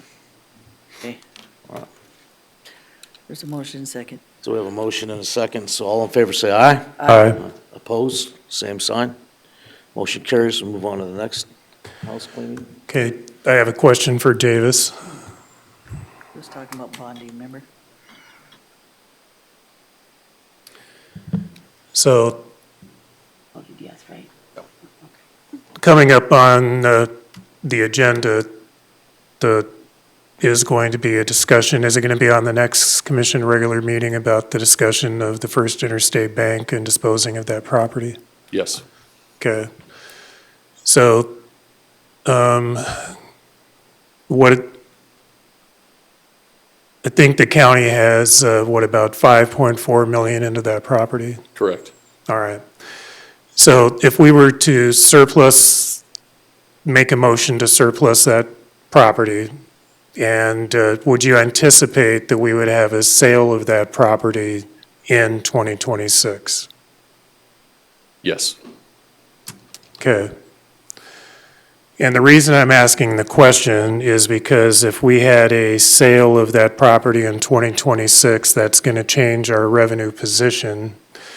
And so we have line items in revenue that shows, surplus county property, sale of property, and you're going to see that number spike on a given year based on, getting rid of property, or if we, like we have, nominally surplus stuff that have not been that much, getting revenue from another county on different things. But if we were to feel that we had some confidence that we were going to surplus that property and have a sale of that property, it's going to change.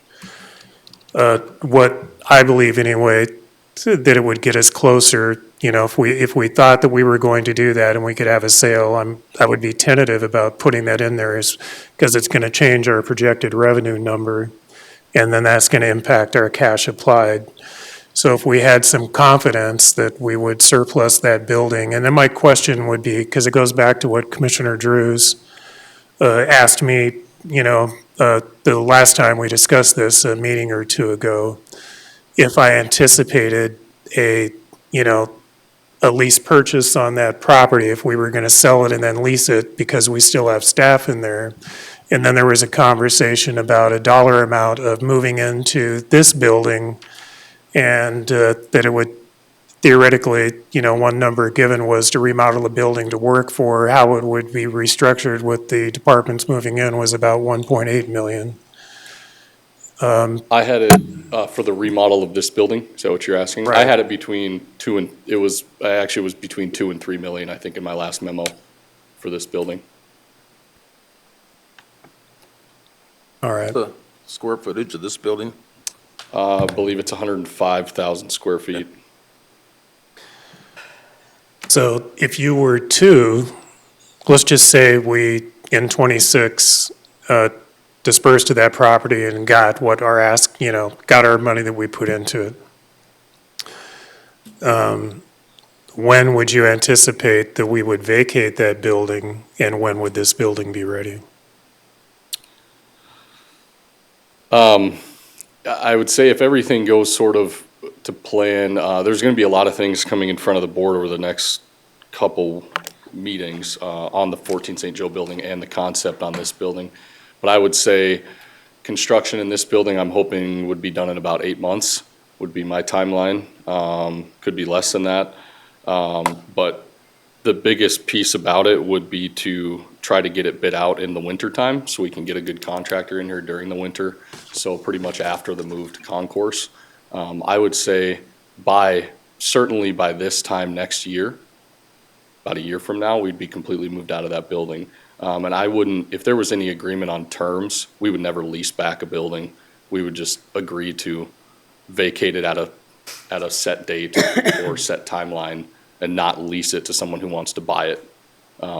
Because then obviously, I don't know if that means we'd actually be paying someone to live in a building for a while, but that would be the terms, and those are some of the terms I have discussed with one of the potential buyers.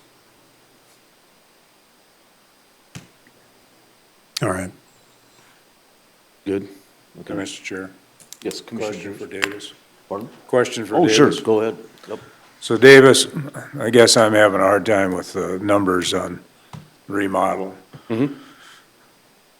The discussion is to move the public defender's office back in to essentially the same quarters that they had before. The other part of it is to move your office into where IT is currently located. Is that correct? Correct. But you're saying that's going to be a $2 to $3 million cost? No, I presented the concept a while back and showed visuals where we had, so state's attorneys occupies the west side, fourth floor and the west side of third floor. They would also come down and occupy where planning and zoning and equalization are. So they would take that entire layout, and that does need some redesign to fit their needs. Public defender would not only reoccupy the space on third floor, they would also occupy some of the space that the treasurer's is vacating right below that area. And then the discussion that we're bringing to you next time at the next meeting is what I presented is potentially having civil warrants and records occupy the remainder of that second floor main lobby area where like Register of Deeds and auditors are. So all of that combined is rough. It's going to be between 2 and 3 million is my belief. Buildings and grounds will take care of anything we need to do in the IT area internally. We will not hire that out. We may hire small parts of it out, that we're not capable of doing them, but we're not doing a lot of work in the IT area. But the remainder of the building, yeah, I would say it's gonna be at least $2 million. Because Mr. there's Chair. quite a bit of redesign, so. Commissioner Ross. So Jerry, I think what you're looking for, and we don't know the answers yet, is what we could sell 14 St. Joe for. What is it gonna cost to repurpose this building, and what are we gonna have left over that we can put in the general fund? Correct. That's what we're looking for, okay? Yeah, I'd say you're gonna be around $3 million is my estimation. But time will tell. Obviously, construction costs are high right now, so we need to keep that in mind. But again, the timing of bidding this project out is paramount. I have worked with a lot of the departments on the space and what it would look like, and we're trying to reduce costs as much as we can, but we're reusing as much of the space as we can, but we're also adding quite a few offices and open areas and conference rooms and things like that to accommodate the people that are, or the departments that are moving into this building. So That's about 3 million, isn't it? Left, if you sell for 5.4. Roughly, 5 yeah. Yeah, Mhm. my guesstimate is about 3 million. Jerry, is that what you're thinking? Or you're not thinking? No, I am. That's why I'm asking these questions, and Ron, Ron you know, figured out at encapsulated. 3.6. Well, I was made thinking some 3. assumptions. I went with $2,500,000, that'd be $238 a square foot to convert this building. I'm trying to figure out the net, so you said between 2 and 3 million, so I just used 2,500,000. I'm just trying to put some rough numbers together. Sure. So Jordan, is that what we do is put the 3 million in there, or you don't do it till the sale? You'd want, if you're really wanting to budget for this, you'd want to budget for the revenues and the expenditures. Both would have to go into the budget. And that way you can have the remainder essentially as what's going to factor into the means of finance. Basically, 2.4 goes to, So, yeah, You- and so where would you put the line item for the expenditure on a remodel? not sure. Are you asking me to put a price, an actual cost on it? A guesstimate. I would aim high then. I would say 3 million, because we need to make sure we're covering ourselves on the design costs as well. And those architecture and engineering fees. And let's say if we move forward with that, then you're confident that the revenue and expenditure would be in the fiscal year of 2026? Yes. Okay. And I know it's not on this agenda, but it has a huge impact to the budget. And if we're one commission meeting away from making that decision, then that's a conversation I think is worth having. So based on, I'm just going to tell you, I know we can't take a vote on it, but I'm just saying, based on what Davis has presented on the square footage and, utilization of this building and then downsizing, because when you're downsizing a property, you're also getting rid of, the operational cost of that footprint. I mean, all the utilities, everything associated with it. So I know it's going to be on the next agenda. I'm just going to say that I'm in favor of surplusing the FIB bank. look at that. So we don't have to We'll make a have a motion on it? discussion next agenda, so, Yeah. Right, but, Mr. Chair, yes. the reason I'm saying that is because if we believe that we're headed that direction, I think it would be beneficial to put those dollars into the budget for 2026, showing the anticipated revenue and an anticipated expenditure, and going with the high number, then theoretically, that would help our cash position by about 2.5 million. So you're putting 3 in expenditures and 2.5 in revenues? Mr. Right. Chair, if I could. Or 2.5. Sorry, Jordan, over here. Could we maybe take a quick 5-minute break and we can come up with figures as to where those would go, and you guys could make a motion? Because if we just say increase buildings and grounds or accumulated building? I think the safest bet would be to put it in accumulated building, because that is That's true. typically used for projects of that magnitude. And that's where you'd take it from anyway, wouldn't you? Yeah, Yeah, he's right. so it would be accumulated building. Do the 2.5. For revenues, how about expenditures? You put, Expenditures would be 3, and then 2.5 potentially for revenue. want 5 still, Jordan? Just got to figure out which line item it is. That's what I was saying. Yeah, could we just get a, Okay, I'll make a motion to take 5. But, Mr. Chair, Yep. I'm not sure how you do this, because we haven't even declared the building surplus at this point in time. And in reverse, we're looking at taking dollars that may be left over from it, if it's sold, Yep. to use for the budget, so. I got you.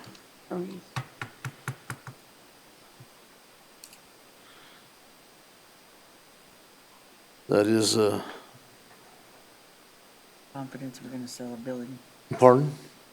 Are we confident we're gonna sell the building? No, I don't know that. I mean, I'm assuming that if we surplus it, we'll probably sell it, yeah, but even if we haven't surplused it, so, I mean, I'm good with not even, I'm fine with that. yeah, let's just, let's move on to the next item and I'm we'll, gonna say that that's gonna, even if we don't put it in the budget, that would be a discussion. yeah, as it'll to definitely be a where discussion, we yeah. anticipate our cash position to be. And one more thing, Chair, the bonding, I think we need to go back to where Davis was trying to do an explanation. I kind of want to know about the bonding and how we just keep expending through the bond and what we should be expending through the bond instead of Oh, and that's accumulating. really a budget item, I mean, Remember? because the money that we have in the bond right now, do we have any outlay that we need to make from that in 2026? What's your thoughts, Davis? What's the question? What's your thoughts on the bonding?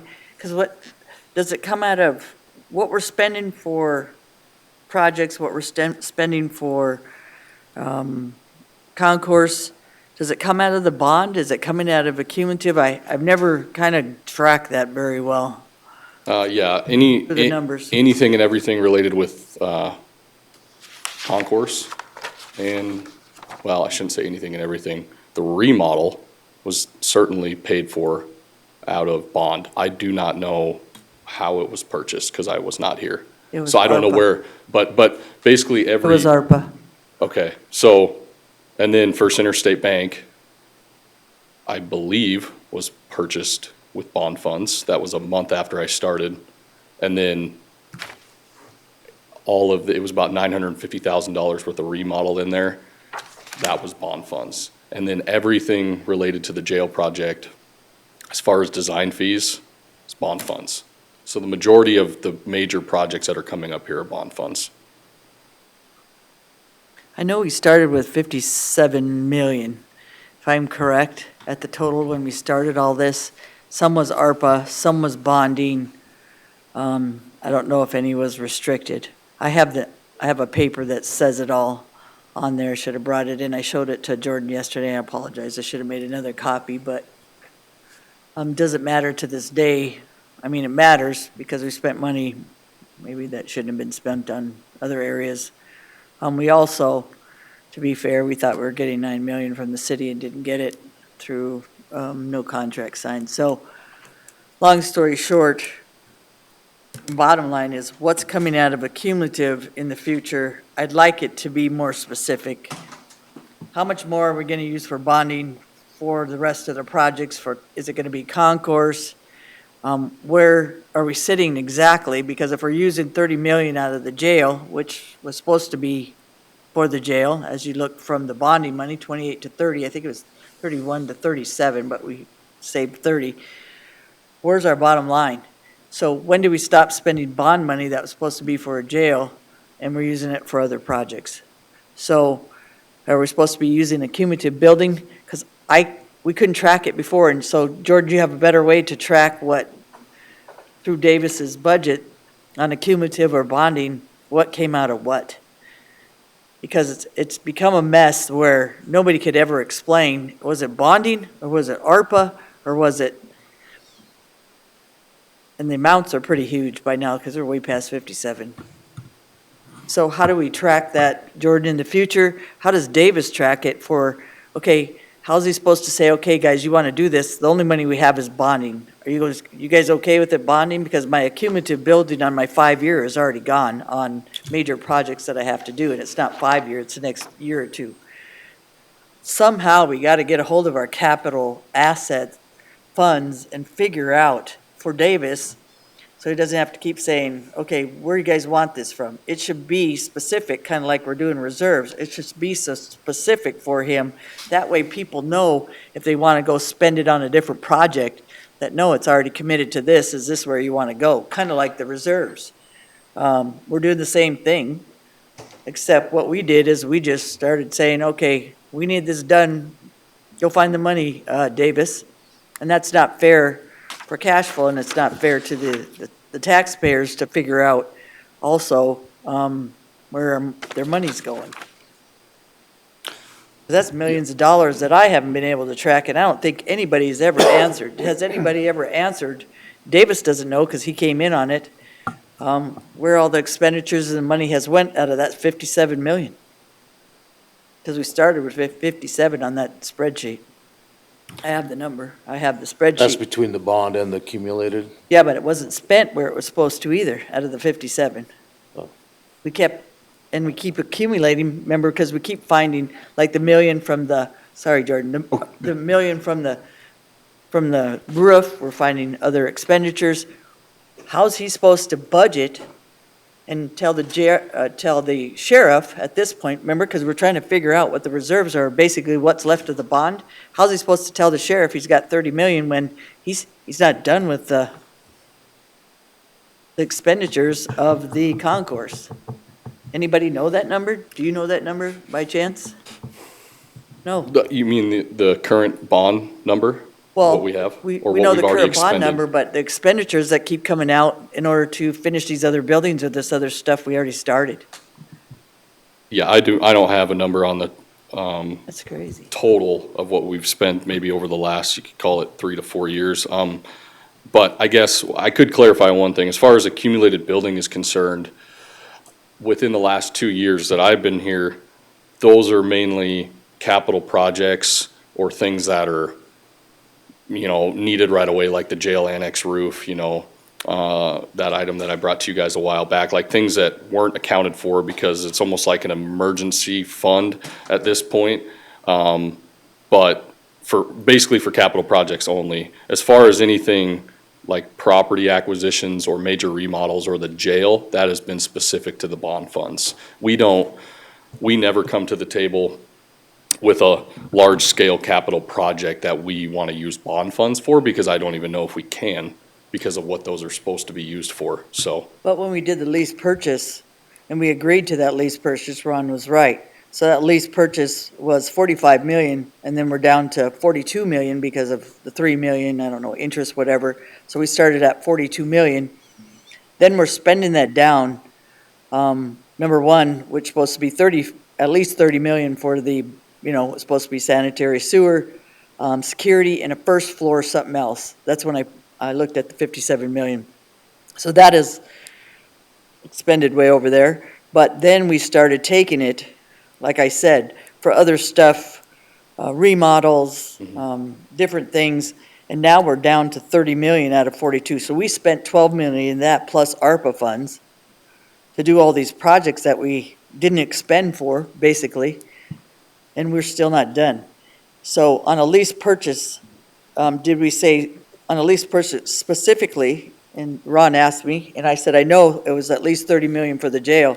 I don't remember, I'll have to look on that sheet, what we specifically said the 12 million was for. May I, Then we didn't vote on that for a reason or put may I it forward. provide context there? Yes. Okay, because I have the supporting information from the 2022 bond that you did, 2022A. Okay. And it says it is specifically for some or all of the following: the purchase and remodel of additional office complex, the purchase and build-out of additional jail space, a remodel of existing offices in the county administration building and public safety building, the remodel of the court annex, additions to and remodel of the existing jail, and rent space to house various departments while other spaces are being remodeled. That's the specific that the bond could be used for, the 45 million. Can you repeat the courthouse one? The court annex, just remodel the court annex, that's part of the bond. And some of that 10 million that was added on to that 42, that 10 million And I can ARPA send you that, Davis.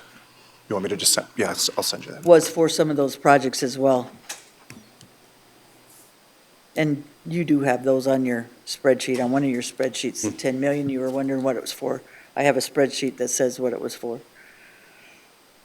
So unfortunately, we did the 10 million on the ARPA and we spent the other money on stuff, then we So, changed. I want to get down to what direction we want to take on this. Do we want to keep talking about this, or do we want to move this Well, bond item to the jail bonding thing? do we have a specific how we track it, Jordan? Or maybe you can work with Davis on how we track his accumulative building, keep it where it's supposed to for the projects it's supposed to, and not have other people keep coming in and saying, okay, we need these other projects, and not have that past come up to hit us in the future. We do track, obviously, every project related to anything. So we have our totals for like the concourse project and First Interstate Bank and whatever else, and the jail design fees.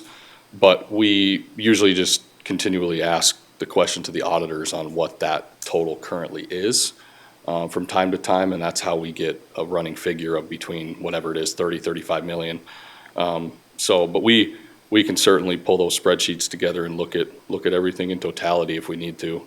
It would give a pretty good idea of what it's been spent on over the last 5 years, so. Yeah, it also tells me that 2 point whatever 5 or whatever we want to put in our general fund was money that was expended across the street, but that should probably be put in where it was supposed to be. And not in just reserves, even though you can put that as a total, Jerry, but it should probably go where that bond money was supposed to go in the first place.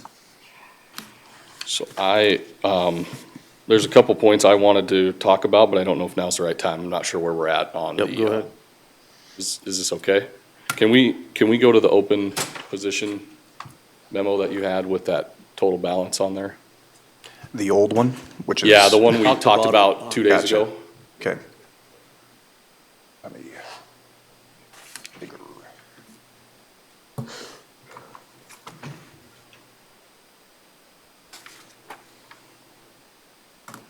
And I will state with the caveat that, of course, these numbers are constantly evolving, and we say that there are 62, we said that there were 62 current open positions back then during that meeting. As of now, it's down to, I believe, 51 or 52, so just a note there. Yep, just wanted to touch base on this, and Jordan may have given you a memo or an email that I had sent. We currently do have those 5 openings. We also, if you look at the jail line of the 15 FTEs, those, actually 3 of those will become ours, those open positions, next year in January. So we actually have 8 if you're looking at January of '26. I'm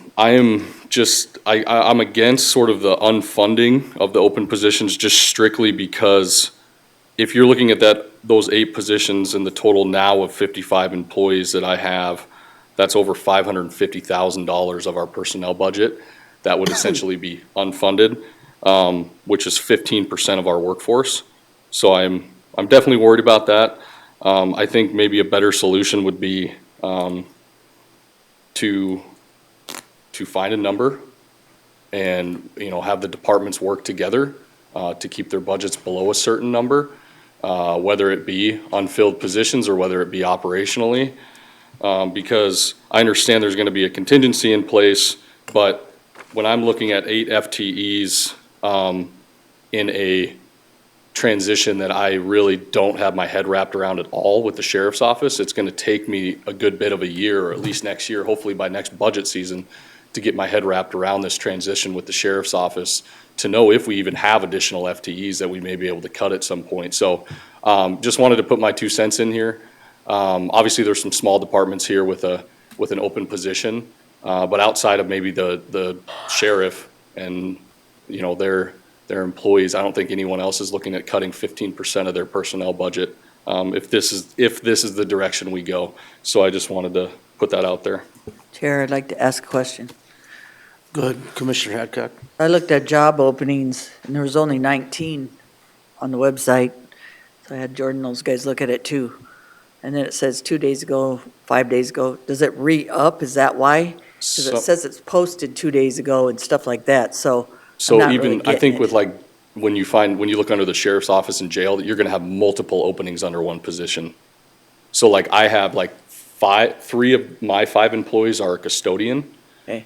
So I mean, right there you have, that's, you know, so it's not, we don't have 5, I guess, individual job description openings. We have a few of the same, and I bet you would find that with the sheriff and the jail as well. But Be a if big you're, piece of that. if you're applying, it should be the exact number, shouldn't it? So people, number one, knew that there was 5 openings, they might apply a little bit better, a little bit more for 5 than they would 1 because they know you really needed. I knew I'd probably get a position on it. It's kind of hard to track it, and it's been very hard to track for Jordan and those guys because every other day I can ask them, and it's ever changing. How do we get down to it's not ever changing to the fact that he's trying to figure out the numbers, and that's why it's 58, now it's 50. Guys, there has to be, I understand you need your FTEs, but I also understand what's the trend and what's your budget showing? Mhm. You know what I mean? Yeah, and I mean, Because it's showing people aren't using their full budgets in some of this, based on your trends, your 5-year trends.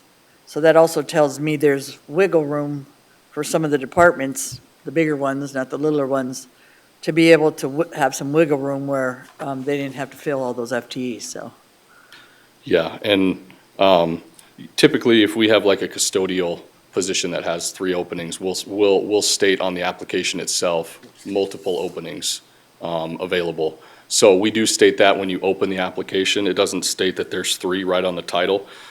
But I guess another point is, you know, I think when we were looking at this is that we typically fill around 95% of our FTEs, right? So I mean, that's 5%. And I get 5% of my department might be less impactful than, say, like Register of Deeds or someone with a small budget. But again, this is asking me to cut 15%. So I just, to me, that doesn't seem right. So I can certainly work with the commission on ways to reduce some budget line items if needed. Certainly willing to come to the table with some more ideas. I just don't think using unopened, or excuse me, positions that are not filled yet and taking that total and just reducing the county budget by that, without knowing each individual department and what's going on with them, just doesn't seem like the right move, so. Thank you. Director Davis. And I do have one more item. Okay. I had asked very early on and in my budget narrative about capital improvement projects. We currently have $1 million a year for capital improvement projects. Sounds like a lot. Sometimes it can go a long ways, but we have had a backlog of projects come down over the last 5 years where that budget was drastically underspent, and I'm sure there was reasons behind that. But we're facing a few years here where I could have 1 or 2 projects that eat that entire amount and more.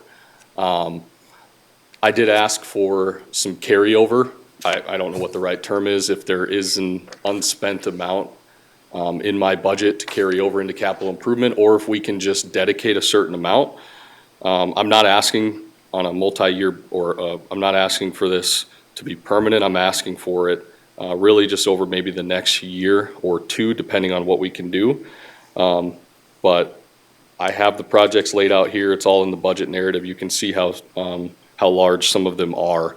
So I guess if we want to talk about that and you want me to put a dollar amount, I certainly can. But I can tell you right now that $1 million will not go very far next year or the year after, based on some of the projects that we have piling up. Mr. Chair. Commissioner So if the $1 million won't, just give us an idea what you think a good number would be. I would ask for another 500,000 for next year. Okay.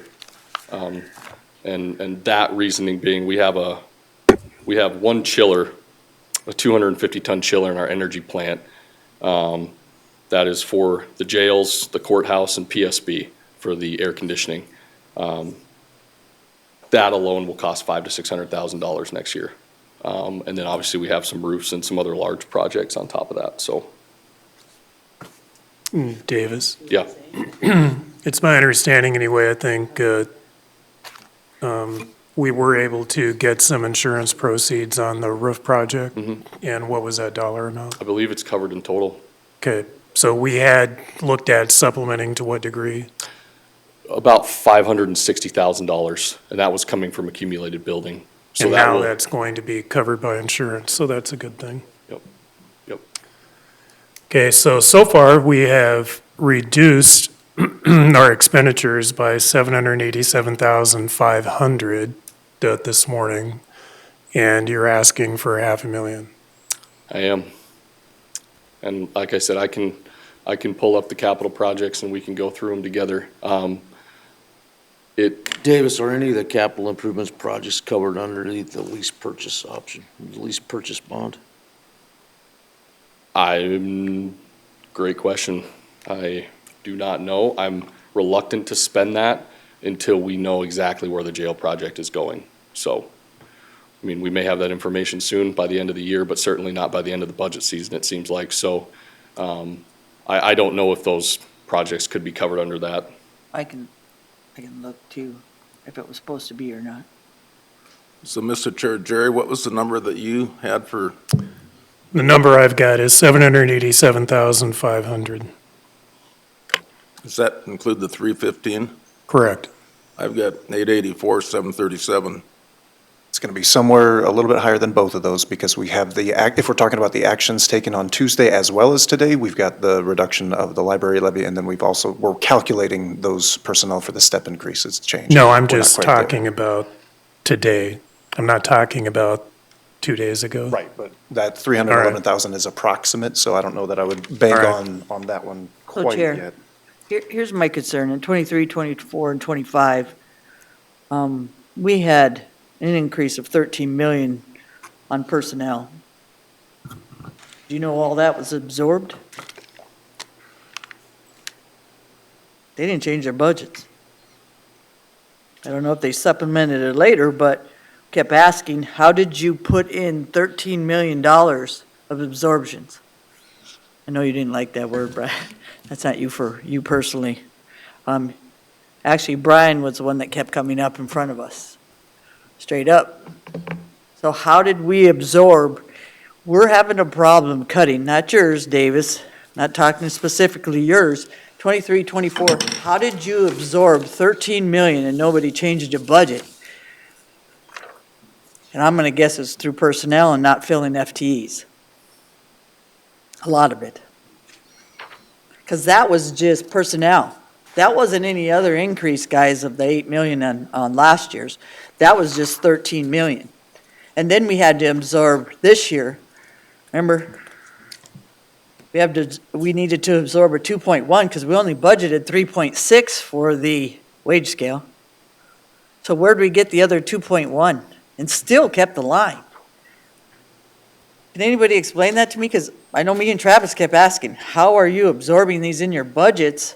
And now we're saying on personnel, and that was personnel, that was none of the other budgets. How do we absorb it? We're talking $30,000, $50,000 raises on department heads, some of them, plus some of their deputies, some of their, remember that 27% that was getting pretty high? How did we absorb it? It had to be through personnel because that's where the $12,657,000 came from. Now we're having a hard time cutting since we've added all those totals, which is 21 million in 5 years. Now we're saying, maybe not you personally, something's got to give somewhere, guys, for the personnel. Because you gave all the raises, we're trying to give the raises, we're trying to take care of your people, but you also put us in a deficit of putting 13 million in there plus another 5.1.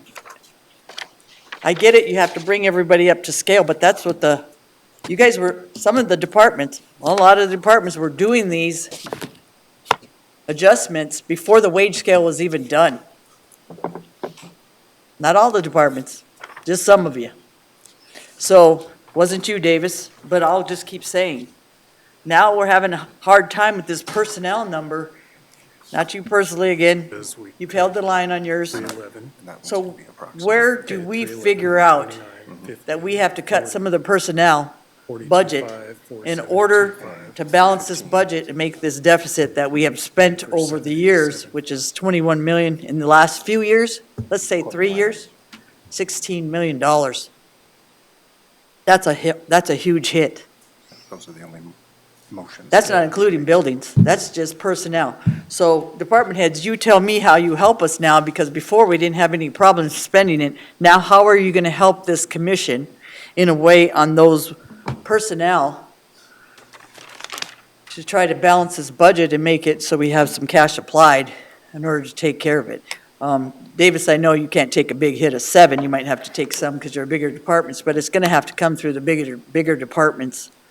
It's not gonna be able to come through the small. Budget right there. Well, yeah, and I mean, I can speak to my budget. We do obviously underspend on our personnel because of trouble filling some of the positions. But we have noticed that turnaround over the last year or so. And as far as the wage study for our department, I remember specifically including those totals in my narrative last year, and you can see it went up about, what is that, 300,000? Yeah, something like that, maybe a little more. That's all in my narrative too, so we did not absorb anything. But Davis, your trend, if you look at your trend though, you're not spending all your money either. So, like you said, if it was just the last 2 years, I get it. But it's not just the last 2 years, it's a 5-year trend that you're underspending, so. Correct, yeah, and my biggest argument was with the sheriff's office transition. I don't have my head completely wrapped around that, and I won't for a while. Hopefully by next budget season I will. So again, I'm not saying I won't work with the commission on the end goal to reduce the budget. I agree that we need to. I'm a property taxpayer as well and a homeowner, so I mean, I get it. But I'm just. I don't mean to take all your budget or all your 7. What I'm saying is the PDO, the state's attorney, a lot of those open positions stay open, and they have a trend since I've been here for being open and not always full. Brian, you're the same thing, you're not always full all the time. Some of that stuff is a have to, you don't have a choice. You might not be able to get 4 of those this year, but maybe 2, that kind of things. Something's got to be helpful through the bigger departments, because the littler ones, they don't have them. Can I ask a question, I guess, is, so if, let's just say we do reduce my personnel budget by whatever figure, and then we do fill them, what is our contingency gonna look like? Is it $1 million? Is it, what is it? And then if we reach that contingency threshold, are we done funding FTEs at that point? Additional ones that we said we were unfunding, or whatever the right word is? So I guess I'd like that clarification on what happens if we do become fully staffed at some point. Obviously, you can see the trend, it may never happen, but I just want to know what that would look like going forward. How many is that now? Because it was 58, then 50. What is it now, Jordan, today? I believe it's 50 today. Okay. So there you go. There's his budget right there. It went from 3.2 to 3.1. Mr. Chair. Commissioner Drews? Well, Just a comment relative to Davis's comments relative to the unfunded positions. Unfunded positions, I mean, that's a snapshot on any given day, and it may be 50, it may be 20, it may be 70, whatever it may be. But at the same time, most of those are probably going to be filled. And it's just like what the highway superintendent said this morning. Even if not all the positions are filled immediately, let's say some are left open for a while, he still has people that are retiring, et cetera. He explained he has a $24,000 expenditure coming up, that comes out of personnel for retirement. Unless we can figure out some way that we take that on ourselves and figure out some way of having those dollars available to pay out when personnel leave, so that isn't left on the department, I don't think you're going to have a change in the unfunded individuals. But Chair, a lot of those, and Gary, a lot of those retired people, you got to remember, are getting higher costs. So if you hire someone in, and I've heard this over and over again, you hire someone in, it's about quarter of or half of the price of the person that just retired. It could be. So you also have the retirement money from that, you also have the money left over. But the average, hold on, wife, Let's rein this in and have a so the average conversation for, about. I'm not trying to be mean, the average for open FTEs since I've been here is at least 50 a year. All right, so let's. And it's been continuous. It hasn't been something that has been filled in through departments. Well, let's have a conversation about the number. What dollar number do we need to reach, and how do we reach it? Because I do agree that unfunded people right now is a snapshot in time. Say if we would have done this 6 months ago, and you would have had a full staff or whatever. So we need to look at, we are off by what, $6 million now at this point, or? It's still around 7. Around 7, Commissioner, Sheriff. I really apologize to interrupt, and I don't want to interrupt Davis, but I was asked to do some follow-up specific to this at the last meeting, to get with Jordan and do a follow-up and come back with a recommendation. And I have not run this past any other elected official or department head, so this is not, I don't know that this solves the problem, but I just wanted to give you a for instance. I feel like, most of us feel like that just taking a snapshot is really, really a shot in the dark. And as you saw specifically from Kevin Carley, his snapshot is off by, 99%, 2 weeks later. But if that number, that dollar amount for I think it was actually 62 FTEs in the original thing, was $4.3 million. And just to give you for instance, last year I had $869,000 in salary salvage for all of my budgets put together. The snapshot data would have been about, I think it's about $2.1 million, so over twice of what I would realistically have. And our fill rate is getting better and better, so I anticipate that number being lower, not higher. If we looked at doing a 97% funding rate, and in some of the smaller departments, it's gonna cause probably a pretty big problem for, so I'm not saying this solves the problem, but having an understanding, if I did a 97% rate on my budgets, the savings to the county would be about $1.1 million. So I would assume that if we did that across the board, a 97% rate, that you're gonna be looking at $2.2 million roughly savings for the county, just as a starting point for a discussion. And I realize that you might have some smaller departments that run at 100%. I have, for me, corrections is just a little bit higher. Law enforcement generally is lower. I'm lower right now. But that 97% would get me, I feel, close enough that throughout the year, when I get open positions, I might have to hold a position open longer than I would like to meet that 97% in a few of those, but I feel like personally I could do that to contribute $1.1 million back.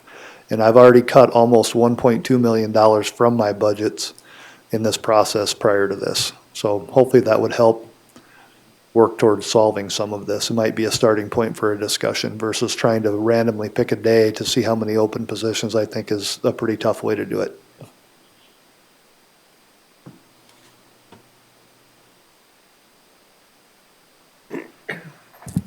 More discussion here? Yeah, so my comment kind of goes back to, just taking a snapshot and trying to get that. And specifically, I hear what you're talking about, Davis. If you believe that you're going to fill those positions, it's, and we know operationally we need those positions. It's difficult to say we're not going to fund those positions. Going back to the 5-year average of what the HR director had come up with on the fill rate, I think we talked about that a couple of days ago, was about 4% something that was unfilled. Is that in the neighborhood of about 5%? Correct. And then I think we said that number would be about, if we were to equate that, would be about 3.5 million. And so if we're in the neighborhood, you're a couple percent, we're in that ballpark. And then how do you apply that based on, the budgets? And so the larger personnel cost, I do believe that public safety could absorb, that 97%. When you get down to a register of deeds or a treasurer's office, that's going to be very even the auditor's office, that's going to be difficult because, I mean, I'm just going to pick registered deeds. The majority of her budget is personnel. And so one FTE, let's just say, full up cost of, 60, just, I'm going to say probably the neighborhood of, let's just pick and say about 75,000 with benefits, salary and wages, et cetera. And, operationally, those departments are only operating on about, around 5% operational costs. So it's not the same as getting into your budget or highway or public safety that has, a higher percentage of operational cost based on personnel. So I think, probably in that, 95 to 97% if we were just go to percentage-wise. But I would feel more confidence in just applying that to the larger budgets, not to treasurer's office, register deeds, et cetera, and cutting them to that degree. And I just want to be careful not to way under budget. And if our salary salvage last year was about 900,000, and if we went 97%, we're looking at 1.1 million. If we did 95%, I'm going to be way under. We're going to way under budget. So I just want to be. I don't want to way under budget and have to come in 3 times next year and in a panic mode either. So I want to be realistic with the number. But I don't mind the philosophy of having public safety and some of the larger departments try to absorb this, because I think that there's maybe a little bit less risk. And we'll do our share. I don't want to get into I don't want to have that be an issue for us halfway through next year either, Right. So a little advice when you come in for a budget supplement, don't panic. Right. And So I get the point, and I see where you're coming from. I mean, particularly for you, Davis, because you're absorbing, other responsibilities coming that you're picking up the buildings and ground staff from the A sheriff. well-oiled machine is A what it's well-oiled absorbing. machine, all right. So, So Jerry. Yeah, and if I could just say real quick, I'm not opposed to that between the 95 and 97%. I mean, those were more of the figures that I was aligning with as far as what we could, have as an outlook for next year. So not opposed to that idea at all. Just want to make sure we're not looking at that. I know it's an old sheet, but I just don't want it to look like it's 8 unfunded positions for us, because we're taking more away from that. But yeah. I can certainly fall in line with the 95 to 97%. And then again, historically, I mean, that's what the average has been, close to 5% countywide.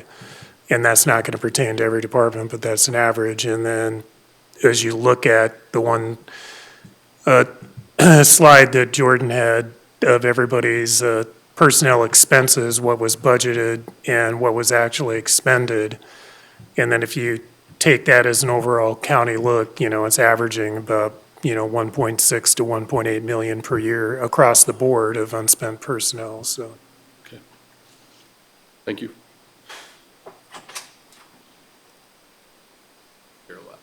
Go ahead, you can go.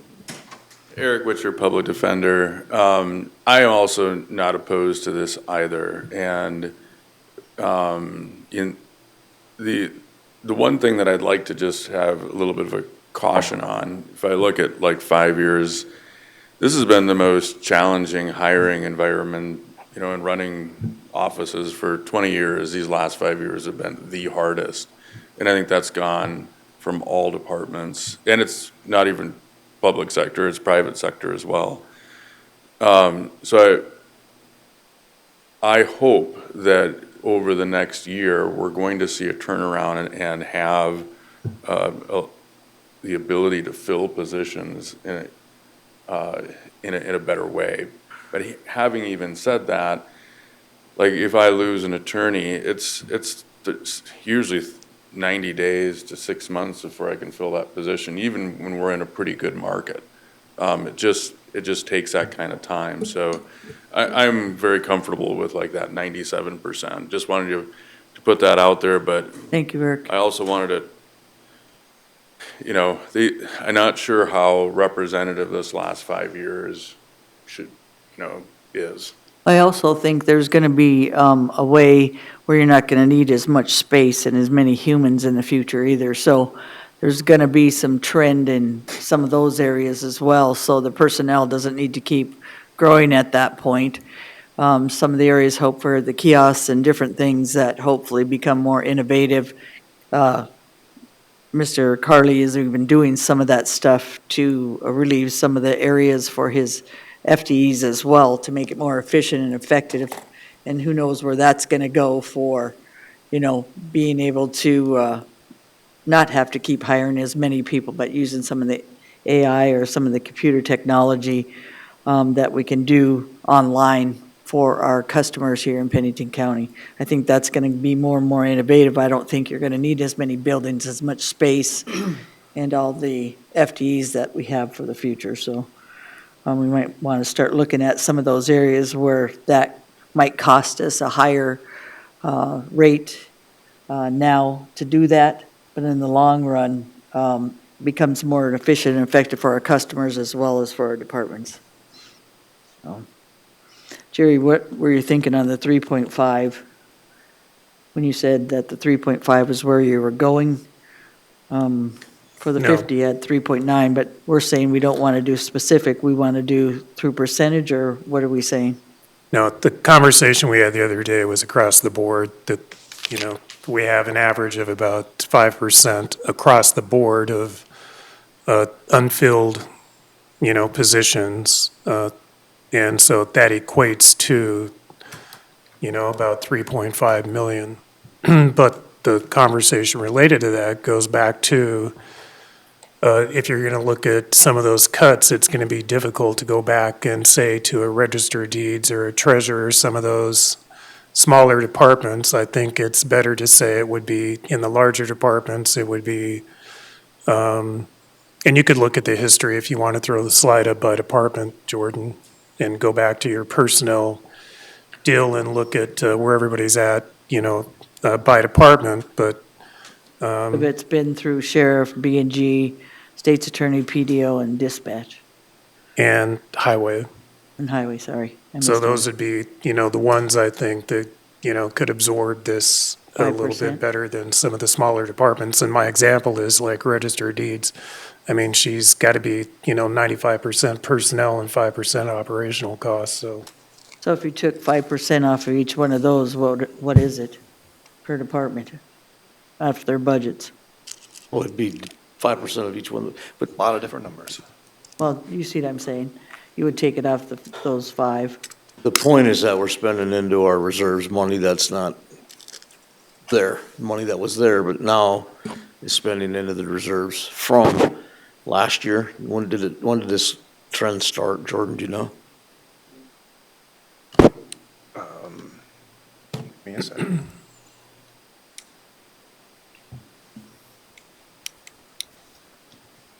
Trying to pull up the right slide for you. There you go.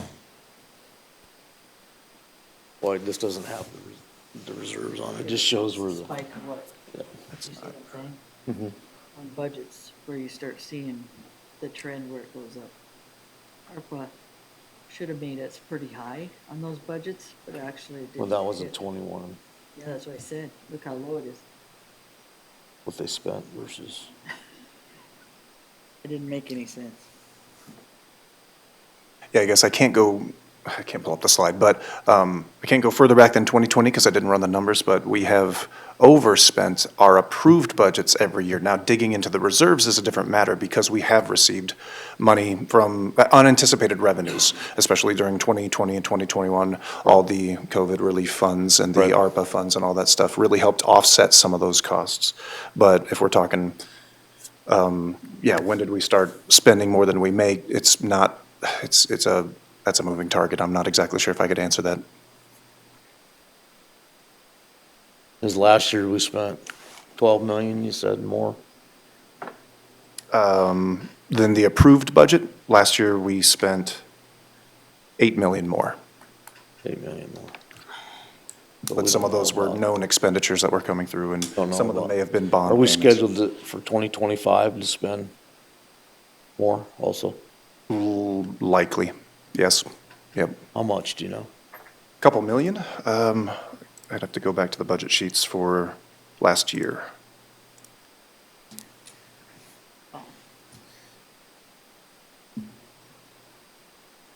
I want to say it was 4 to 5 million, but I can get you that 4 to exact 5 number. Just, yeah.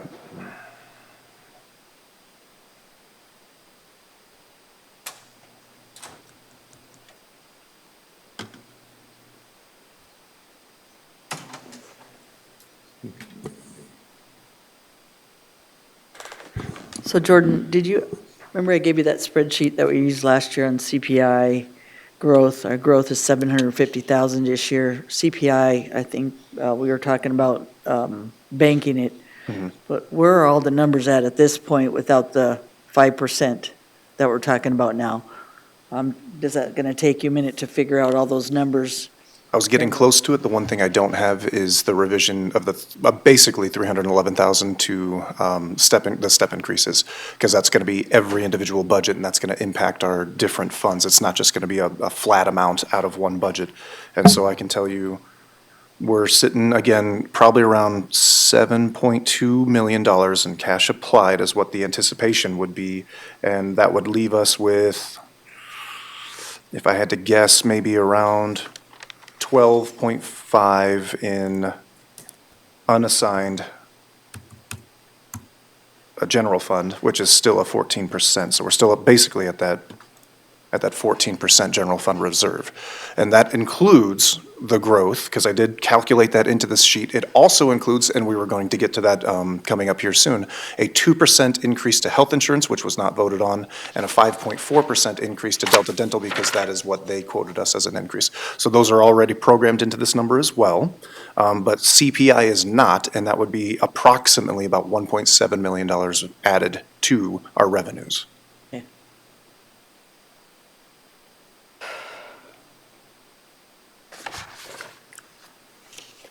And as a reminder, I know you guys know, but if you bank the CPI, you don't lose it. You can use it in the preceding 3 years.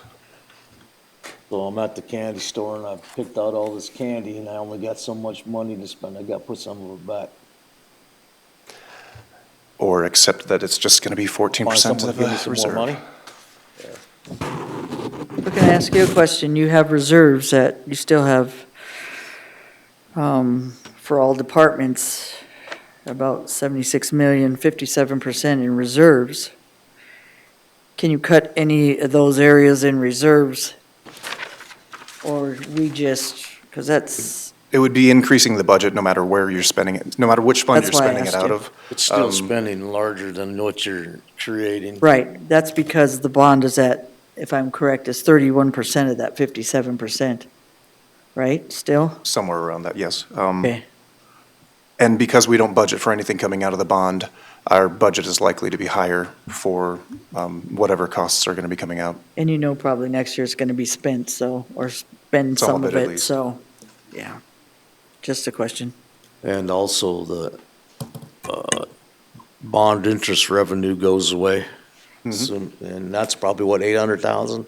I had programmed in about 900,000. It's actually been more than that recently, but I, again, didn't want to overshoot the number because I figured about 900,000 is probably safe for interest income that the bond would generate. And if it doesn't, then you spend it and you don't have to worry about that, but So it's bottom all in line, in order to drop it, it has to come out of personnel, because we have done dropped about everything we could in order to make that bond, except for the money that might come in next year for selling a building. And that's why we're where we're at today, trying to figure out on percentage in order to save another 3.5. With the 5% or 4% that needs to come out of maybe the bigger departments. So we need some help with the departments. Thank you, Brian. Chair. Chairman? Oh, I'm sorry. Are we, and I know you guys are going to eventually here run out of time, so I just want to, I don't want to be up here saying, I know you're out of time, but I got a couple questions. When will be the appropriate time if we have a couple of things for any of our specific budgets that we want to try to address? I would say, because we're kind of in a stall right now, so. Right now? I think it would, are you guys okay with that? Yep. Okay. I just have a couple of things that I want to just get clarification on.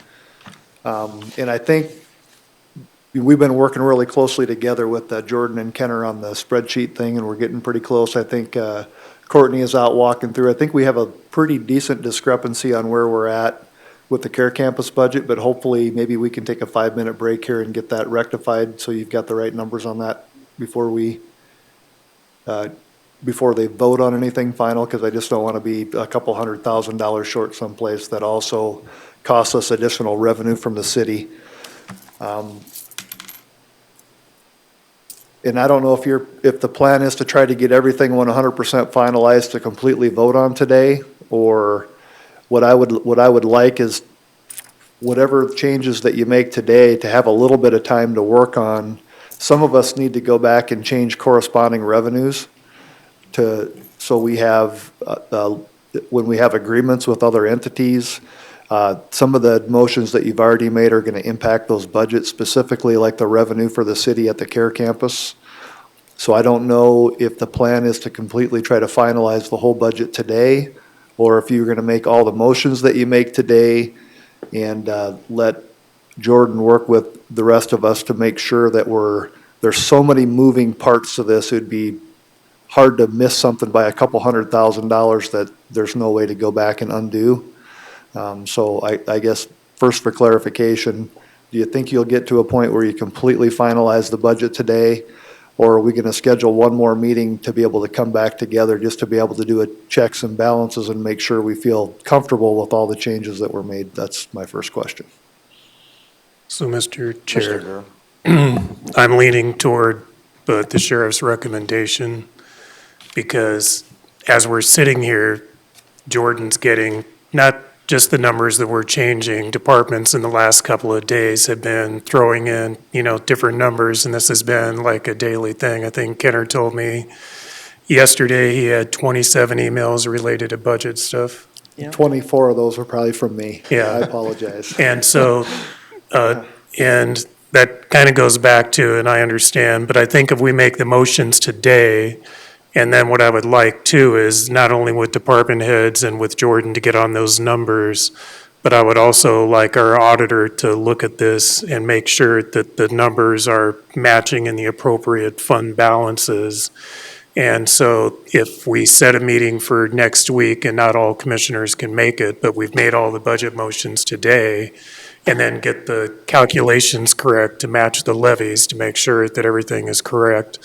And that we could, if not all commissioners could make a meeting next week, that, you could just phone in and we could, have the agenda up and say, here's all the action you took.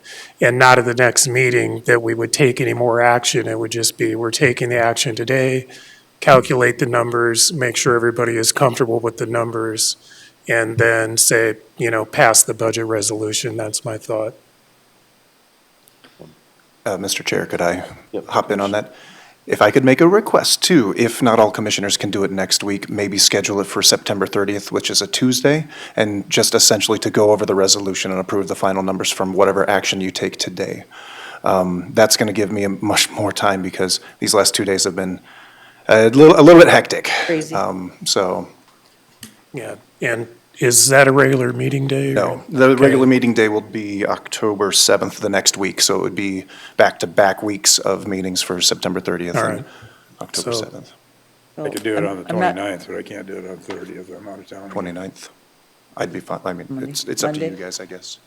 Monday, the 29th, Monday, the 29th, okay, for the next meeting. to finalize the resolution with everybody getting together to make sure everybody's comfortable on the numbers, and I think that's quite important. I don't think So- I'm clear on what you're doing with the 3.5 million, Jerry, or. We the haven't personnel. got there yet. Oh, you're not? No, we haven't calculating got there yet because Brian had a couple of questions, and so. it? Okay, sorry, Brian. Sorry. I just want to make sure we get a chance, and if you would rather address that first and I can come back up later, I don't want to mess up your momentum.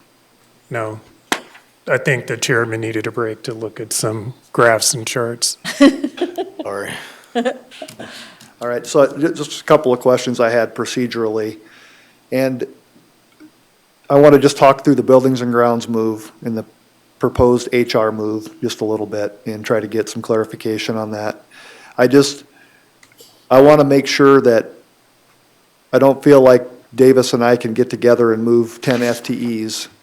Probably need a motion by the board to do that. And I don't know if your intention is just to, when you approve the final budget, that the FTEs are moved, but I think it would be a good idea. And I think there's an actual memo. I don't know what that piece looks like. I've never done we take a bunch of FTEs from one department and move it to another one, but I think for tracking purposes, that might be nice to have a motion from the board. And then on the HR, I have sent Jordan 2 or 3 different ways of whether we move the 2 HR people from our office over to county HR or not do that. But I just want to have a little bit of a discussion on the philosophy on that. And my intention is not to be adversarial on this. I just want to talk through the history and talk through the logistics of these positions and where we're at and how we can find a way to move this forward in a way to be able to work together to meet the goals of the commission. And just really briefly, and I think it was probably back in 2008 or 2009, Sheriff Don Holloway brought an HR person on board at the sheriff's office, and I don't think the county had a formalized county HR at the time. We were utilizing captains and lieutenants to do our hiring and to go research HR-related legal decisions when it come to disciplinary things, and that just wasn't very efficient. So they hired an actual person with an HR background to come in. That person worked for the office through the rest of Sheriff Holloway's time and for the first probably year and a half of Sheriff Tome's time. Since then, we'd created a few different HR managers under the sheriff's office that were almost all of them started as support staff, went and furthered their education, received their bachelor's degrees, master's degrees, went through SHRM certification. But about 50% of those, maybe a little bit more of the positions from the sheriff's office side, we use those for hiring. So working with all of our hiring managers on the actual hiring process, on recruitment, on retention. So when you look at those job descriptions, they're kind of a hybrid. They do some HR-related functions, but a lot of what they do for us is the hiring, retention from that perspective. And then the county brought HR on, and frankly, under the previous sheriff, we had a not good relationship with county HR. It was pretty adversarial. Something that I really wanted to fix, and I think the commission really wanted to fix that. When you brought Carol on board, her and I mended a lot of those relationships and worked very hard we created almost like this is Carol's words, not mine, a dotted line on our organization chart from our HR people to her when we deal specifically with HR-related issues. And almost all of the commission policies right now, when it comes to pay, promotions, those types of things, even though we make those decisions in our office, they go through HR to get vetted for requested approval or denial before it comes to the commission. And I visited with Commissioner Durr quite a bit about this earlier this year. I believe 100% in the concept of having HR policies that are set by the commission applied equally throughout the county. And I've been very transparent with that, and I want to continue to do that. However, I think taking our HR people with the fact that they're a hybrid, moving them under county HR is a mistake. And if we were able to work on a plan through attrition in the future to where we could, in our office, have one clear HR person and one clear hiring person and move that at that time, I think might make more sense. But with the fact that I utilize our HR manager, Giovanna Estrella, is actually part of my command staff team. I utilize her in a lot of other decision-making things that are not HR related within our office. And she's homegrown. She actually started as a correctional officer. She became a sergeant. She's worked in 2 different divisions. She received her master's degree while she worked for us. She received her SHRM certificate while she worked for us. She's very high-functioning part of my command staff team.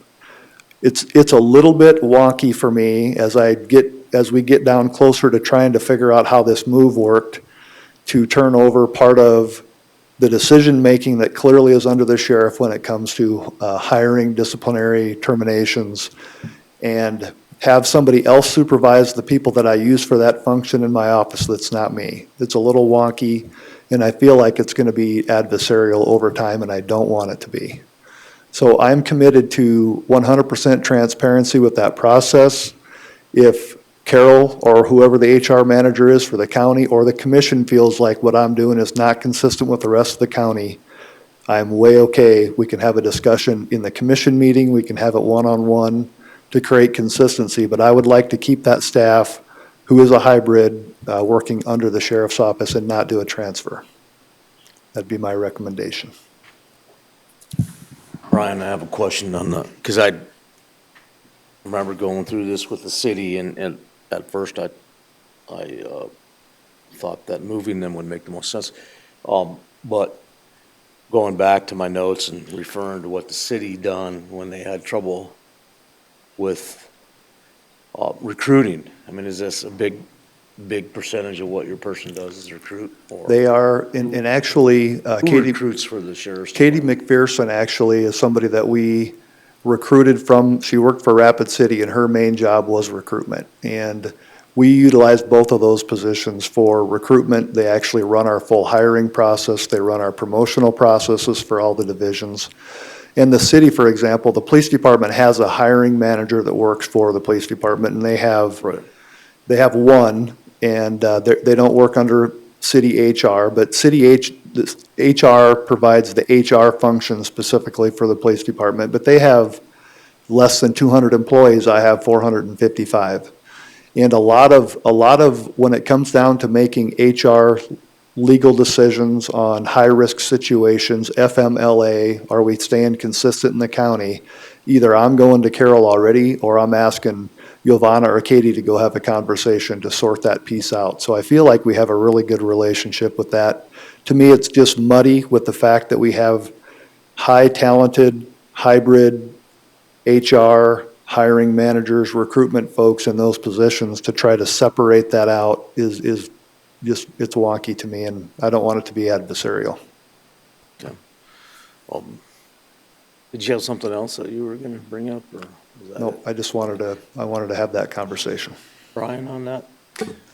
No, my comments related to this are, Brian and I had mentioned it when I came on board in January about having centralized HR. And, Carol had conversations with the sheriff about this, since early last spring. And up until, about a week ago, I thought we had a consensus to move HR under HR. And so when it gets down to it, and I think, Jordan, if you want to pull it up, that memorandum from Carol on centralized HR. And I think in this memorandum that Carol has sent to the commission, that there is getting back to the sheriff's point, a discussion in there about whether or not, just like the PD has, they have kind of a recruiting position. So do you need a recruiting position to help with, recruiting, and that the HR, would actually fall under the HR director. So getting back to what we're trying to talk about as an organization, about the county in many fashions has operated office and departmentally somewhat in silos. We're in, a conversation, and I appreciate this, Brian, about, buildings and grounds. And so the sheriff's office had staff in buildings and grounds, yet we have a buildings and grounds director. And so it was in some of those conversations about, should we move buildings and grounds, under buildings and grounds, since they're managing the buildings and the properties, instead of having the sheriff's office have, buildings and grounds department within their organization. And I do know historically not any different than IT, because when I started at the sheriff's office, we didn't have, an HR director. Those things were handled kind of organizationally or internally within the departments. We didn't have a real IT department. Bob Slukowski, Ski, was our IT guy that set up all of our computers and did that within the sheriff's office. But it goes back to a lot of the things that I've suggested that we change, go back to the fact that the county has gotten to the point where we're at, 850 employees and we're bigger than what we were, decades ago, and we've hired professional people to do professional jobs. And so as the county, when we have an HR director and an HR office, and we're saying that the HR director will have these skill sets and the team will have these skill sets to make sure that there is consistency across the organization with policies. And some of this goes back to maybe some of the reasons that, payroll has now been moved to HR is because we had inconsistent application of county policy related to pay and to some case, benefits of part-time employees and/or full-time employees and how that was implemented. And there was a disconnect between the law enforcement division and how that was implemented and the overall county policy that in some cases, obviously, it's why it needs to be rewritten because it is not as clear as it could be. And so looking, at an organization and getting back to it, so the city of Rapid City provides all the HR for the police department and the rest of the city. Minnehaha County Sheriff's Office does not have their own HR team. That is supported by the HR director for the county. No law enforcement division in the state that I'm aware of has their own HR team. And I think it would be maybe beneficial to have that discussion as to whether, having HR under the county, and then if, Brian, you needed a recruiting position to do what you're saying as part of that you have a recruiter position. And the other reason I would look to have the HR under the HR director in that office is because of the changes that we've just given the HR office with changes in payroll. And so I think it's beneficial because I believe right now you have two people doing HR. One is on leave for approximately 6 months. Correct. And so you have one person to do HR for approximately 450 employees. And I believe the ratio is closer to, that 100 to 120 neighborhood of an HR person per employee. And so I think by, trying to shore up that resource and saying that we have HR and under the HR director for the county, that would be a better balance and a resource to have a pool of people that could assist the entire organization, particularly when they're picking up on the payroll. And so when we have somebody out of an office for an absence or something like that, that we're able to, maintain that level of support to the employees. And so, those are the reasons. I understand your concerns, but when we have now, a county HR office that we never had when HR under the sheriff became a thing, that, the county has grown to the point that I think we need to look at providing those resources from one location that can support the entire organization.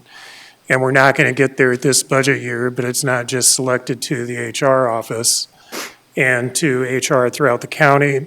I think it goes into some of the other things that we're looking at and making sure that when we're looking at the budgets and some of these job descriptions that we'll eventually get to, that we look at some of those job descriptions and say, could this be a position that could support the entire organization instead of an individual department?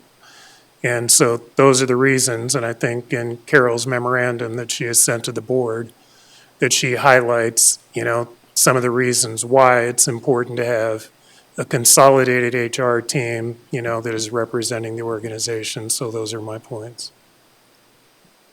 Any other comments? Mr. Chair, Commissioner Ross. I don't want to hurt nobody's feelings, but I think HR is getting a little top-heavy. And those are the comments that I get from folks. They're going to be taking over payroll. Maybe we should let them take over payroll, but, considering Brian's request, I think leave things the way it is until we can see they can handle payroll. And I apologize.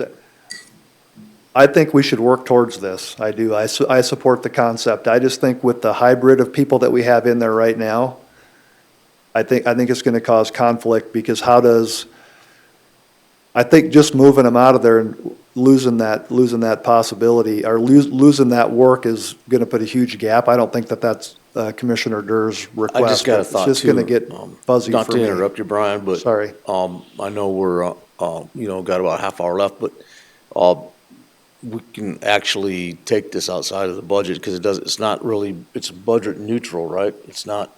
It's budget neutral, it's just having those, that budget for the personnel in the HR budget or in the sheriff's office But budget. to submit our budget, it wouldn't make a difference, right, if we had them in one department or the other?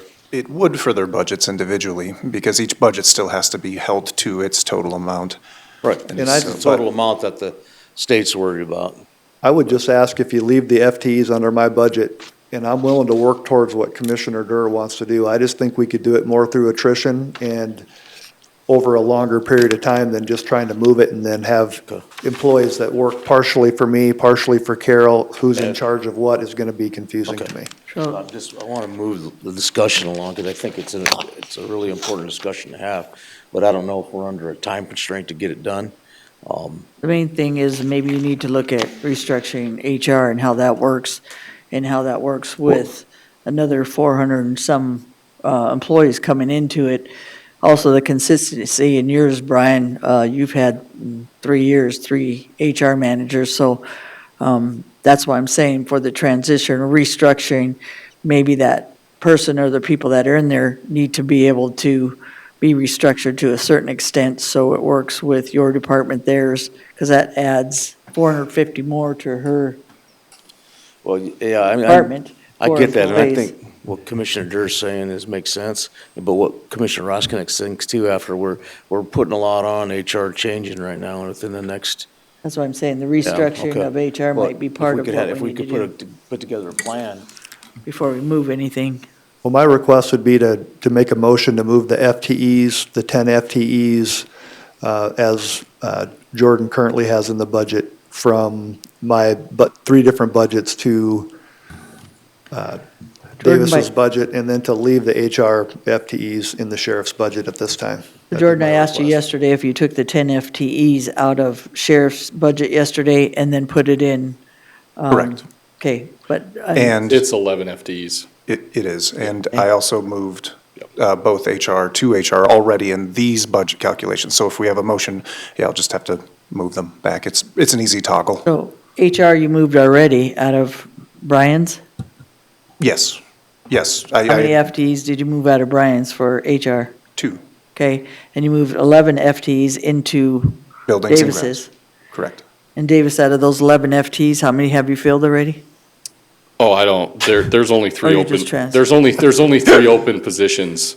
In all of, In all 11 of those, there's 3 open positions. Okay. Yep. Sheriff, would you like the motion to be that you've transferred to the Davises only getting 5, and that would help us out on the budget? Yeah, well, Don't I do think that. that for all of my buildings and ground staff, if we only probably need to be at about 10%. No, Okay. I'm sorry. I do want well-oiled somewhere in the minutes. so In the what's that motion. amount of those 11 FTEs that we're transferring? You would ask.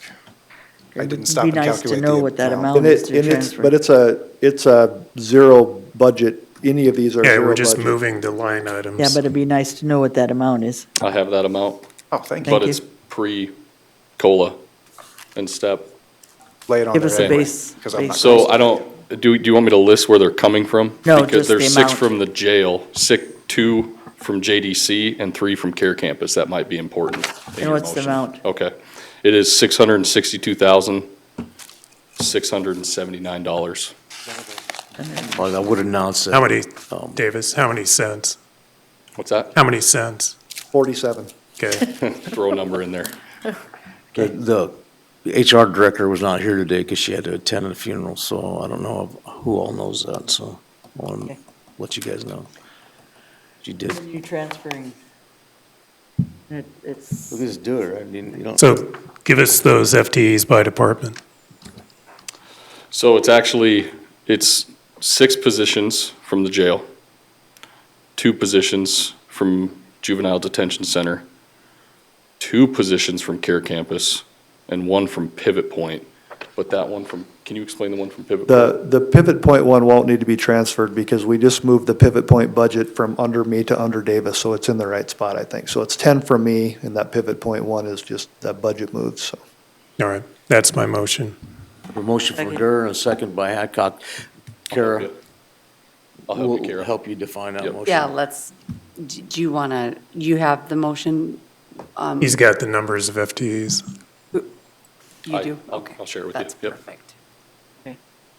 So we're moving from, Sheriff's Office to B&G. Yep.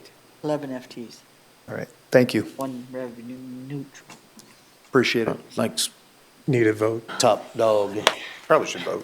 That was a motion and a second. We need to All in vote. favor, yep, all in favor, say aye. Aye. Motion carries, Kara, so. Are we making a motion on growth and CPI? FTEs, okay, from the sheriff. We can do I a think we maybe couple more better motions wait real till quick we're all here. done and see where we're at, because we're still seem to be a long ways away from having a balanced budget. Yeah, we're 7 million away.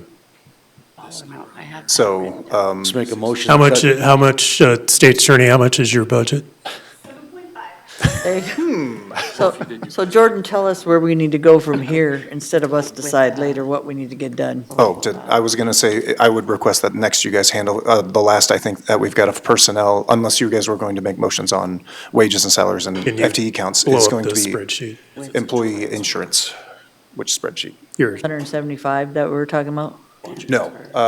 So, well, yes, kind of. So in essence, we have a figure, And then do I need to break down the? sorry. We're talking about the provisional versus. Yes, so between provisionally actual now and approved. Provisional, yes. Provisionally approved, we just put placeholders in for, all of the Well, to insurance eliminate all increases. those, what number would that be? If we eliminated any new requests, Oh, we're talking, okay, so we're not going to do insurances? actual to provisional, because the provisional is what we've approved, right? That's We've the approved the number we're working on. provisional, yes. And so you want to know what now? What- I wanted to talk You're insurance. talking about personnel, right? No, I wanted to Oh, talk right now, insurance we're real quick, talking insurance. if that's all right. Employee insurance, yeah, personnel insurance. Can you blow So- up your spreadsheet? I sure can. You woke me up too early this morning. Okay, I apologize. So in essence, that placeholder figure that I gave you guys on Tuesday, that did not include a percent increase for health insurance or dental insurance.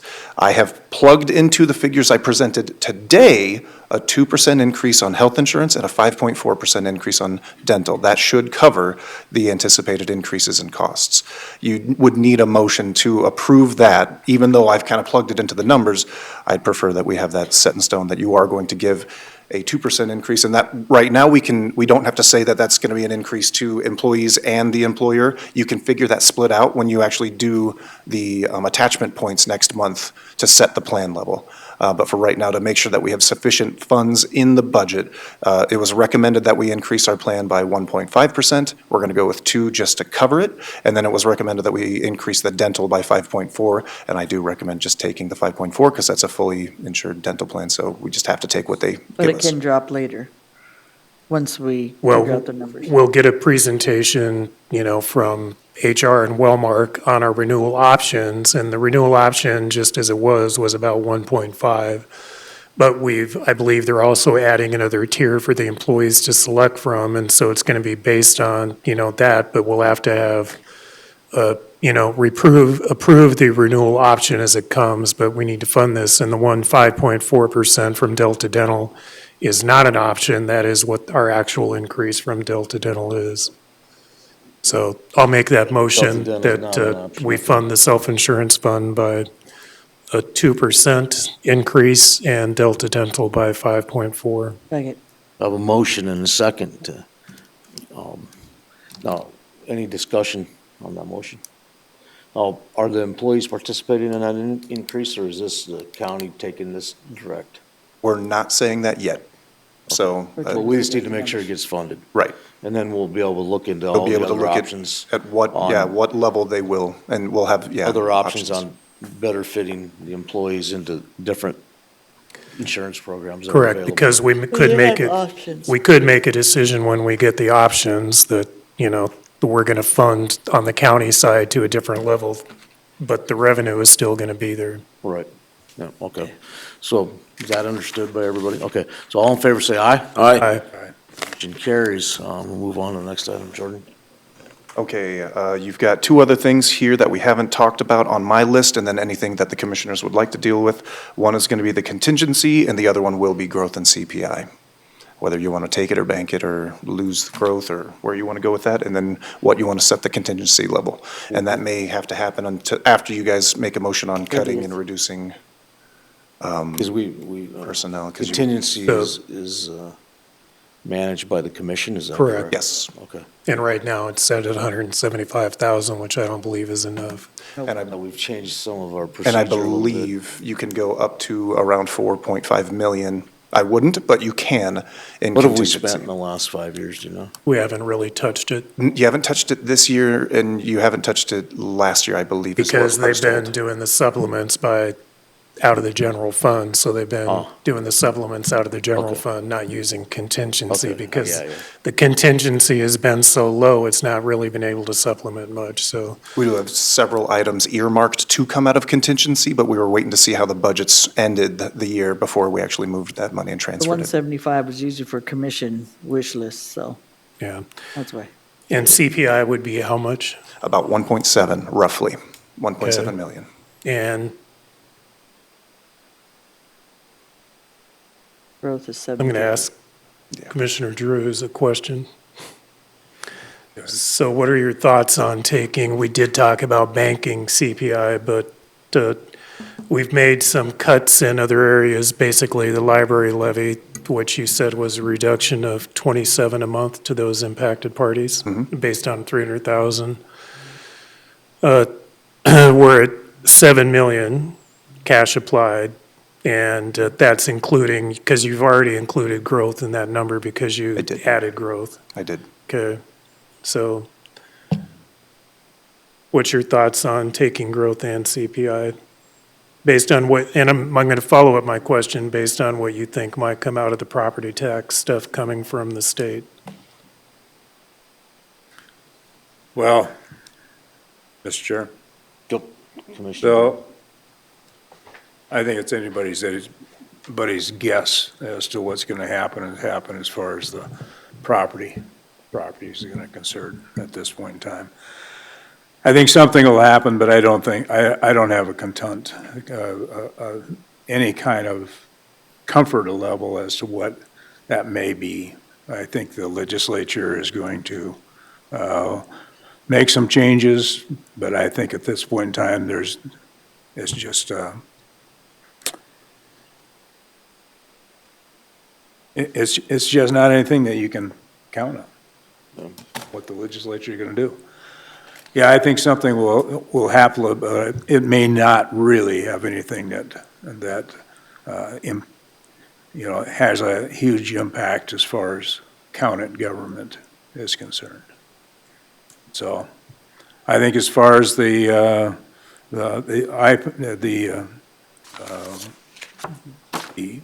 amount, as far as the CI, we haven't taken that touch in the last? We've taken all of our banked Taken it CPI. all. We've taken all of it as of last year, or this year, sorry. So how much is there now? So all we would have is going to be the Whatever that 2.9% amount is. of CPI. That's about 1.7 million. That's all we've got. But I think we need to take it. So.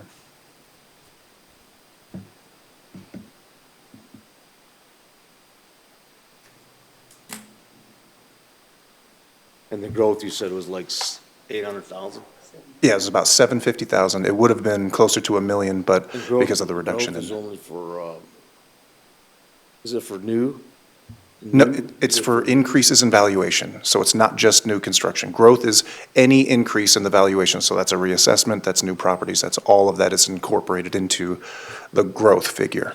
Well, Jordan, you had some other ones that added to some of the growth and some of the other numbers besides the 1.7, or did you add all those in to make 1.7? All of those would have been added in, and so it may be even just slightly less than that because of the reduction to the library levy. So it may not be a full 1.7, but it'll be So you pretty did close. add all those other pieces to it on the levies? Okay. I didn't know how you came up with that. Mr. Chair, Commissioner Roskinek. So Pennington County Housing and Redevelopment, we're selling scattered units, and right now I believe they're assessed on a PILT program. So I think right now Deb, where are we at, 7 or 8 million? So would that be new growth if they weren't? If they weren't on the tax roll and they are, it would be considered growth if they're, yeah, for when they're back on the tax roll. Okay, just trying to. Yep, same thing with the dissolution of the TIF, that number gets added back in. And Do we have any of those rolling out in 2025? Not to my knowledge. I'd have to defer to the auditor for that, but not to my knowledge. Yeah, because we'll have about 35 houses that were put on the tax roll this year. All right. What's It's next? 11:45. We need to make a motion on growth and CPI. Make a motion what? We need to make a motion on growth and CPI because we have not approved that in the provisional budget. It was flat. The Chair, I'd make a motion to keep the growth, but not CPI until on September 30th, figure out if we have to have the 1.7 or how that's going to make the difference once we look at personnel. So I'll make the motion to take the growth. And then again, right now, could you, in your motion, say that we would bank CPI? Yes, that'd be my amendment. Second. We have a motion to take the Motion. growth, not the CPI, and bank to CPI. To Kara, take did the you get that? growth and bank CPI? Correct. Correct. Let's discuss that motion. Any discussion? on Chair. that motion? Commissioner Drews. I don't have a substitute motion. I just want to keep in mind that if we're going to pass this motion and not do the CPI, that we at least keep that basically on the table for our final meeting then. That's what we're doing. Yep. Yes, Because we're gonna. I agree. So all in favor, say aye. Aye. Opposed, same sign. Hearing none, motion carries. We want to make a motion to set another meeting? The What's 29th, that, Monday? Monday. The 29th? Is it 29th, sorry. Keep saying the 30th. And then What time? what I would, 9 o'clock? Nine o'clock, 9? work? Can everybody be here that day? On the 9? 29th? Yes, sir. Yes. Right now, that looks good for me. Okay. Good for me. You, Gary? Yep. Ron? Yeah, I believe so. Okay, that'd be my motion then. I'm out of town on the 30th, so whatever Well, we we do, do I is got to be done on the 29th. That's the last day. At midnight, can we carry over to Been a midnight? motion. I was gonna say, So who seconded that? Anybody second my Second. motion? Okay. Drews, so, the motion by Hadcock, second by Drews. Carrie, you have the motion for September 29th Yeah, at 9? and not Yes. 30th? What, at 9? September 29th, yep, at 9. At 9 o'clock, yes. 9 a.m. All in favor, say aye. Aye. Opposed, same sign, motion carries. We'll be Mr. back. Chair. Yep, I'm sorry. I just want to say that, this is the first, in my 6 years of being here doing the budgets, this has been by far the most difficult to understand and to work through. And, hopefully these things will be able to be worked out, so next year we don't have the difficulties that we've dealt with this year with it. And I think part of it is because we didn't get started early enough then on some of this. So we should have been meeting earlier on with some of these issues instead of letting them lay around and dealing with them right at the end, so.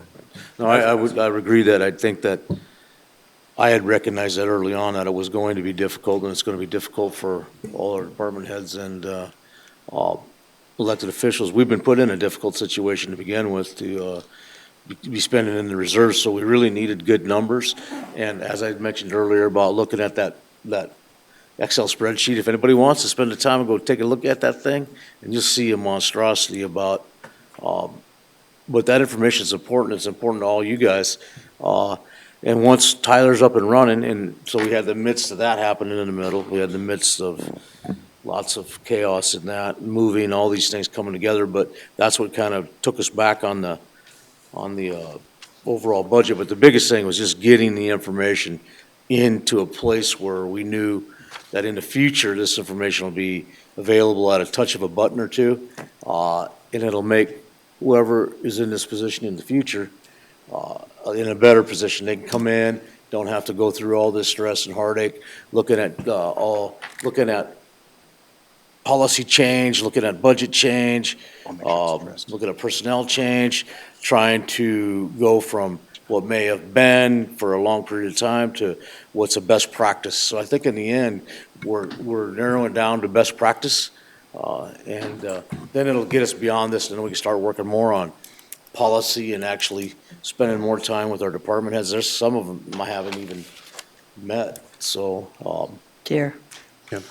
I've been here 11 years, and it has been the most difficult in one sense, but you got to think it's the most transparent. Trying to figure out, for us, transparency, once it's on the charts, trying to figure out from department heads and the changes and all that, very difficult when you're trying to figure out the transparency and the numbers and get to real numbers sometimes. Some of those numbers are in budgets that you can't really read to figure out the total amount. So without Kenner and Jordan going crazy in the back and trying to figure out what department heads, and department heads, to be fair to them, they're trying to figure out, okay, what's your bottom line? What do you want? Yeah. So for me, I like it because we've been discussing everything out front. You've been running the numbers, and then it's your first year, Jordan, so you're going to figure out, and the department heads are going to figure out how kind of we're working, or how Jordan's office is working through the budgets. And then he can have now, after he does this budget, a whole year, or at least 4 to 6 months, to figure out how to get ahead of it. And hopefully, we give him all the real numbers at that point, because the numbers kept changing on him, and he couldn't figure it out. I was in this office a couple times, and it's a hell of a job to try to do that. And so kudos to Cindy, because it was trying to herd cats as department heads, because they're not also budgeter or auditors either. So they're trying to figure exact numbers and trying to figure out what we need. So I like the process of how we're discussing things, but in the last 4 or 5 years, I have not liked the process at all, because it wasn't transparent and it was very overspent.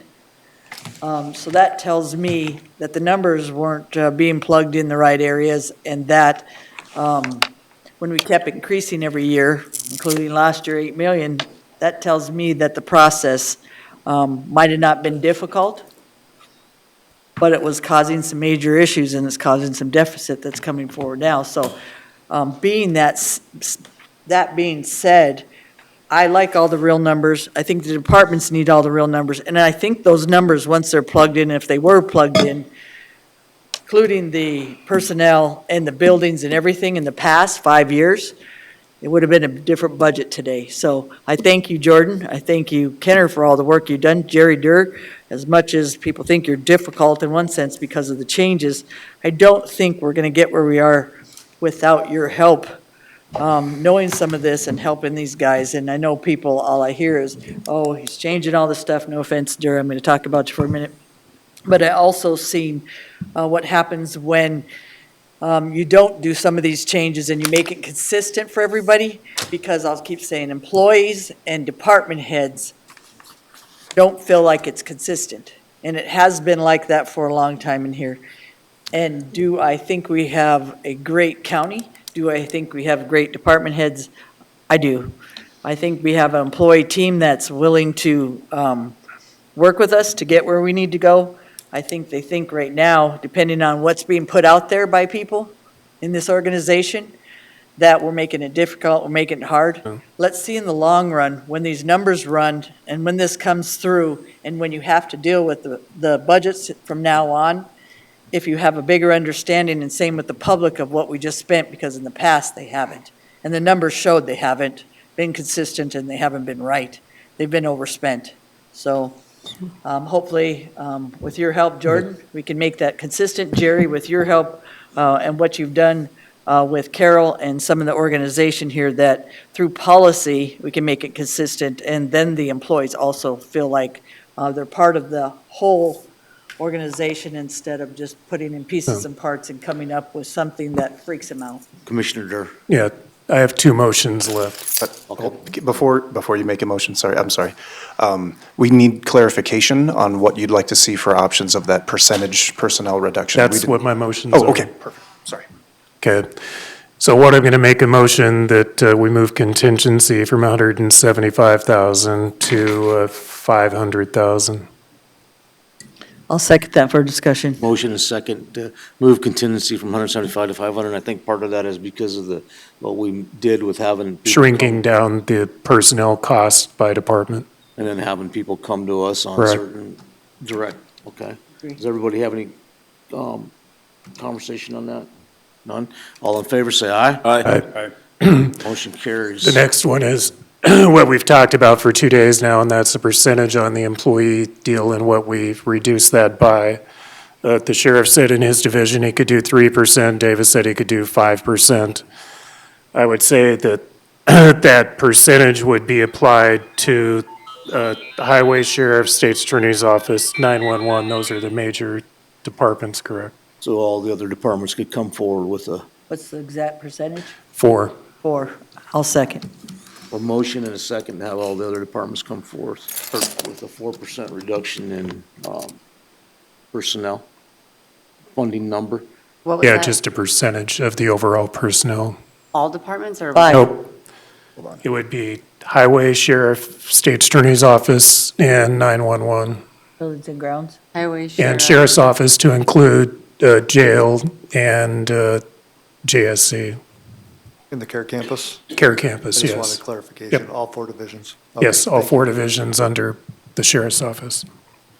Okay, I will have to, I can't type that fast, so I'll. get it Gordon from will get Jordan. you the motion. That's fine, we can. Okay. Nope, we're good. Nope, I'll get it from Jordan, he's got it. All right. Mr. Chair, Perfect. And then, so anybody, any conversation? question for Commissioner Kevin Drews. Carley. Pardon? Question for Kevin Carley. Kevin Carley? Thanks, Kevin.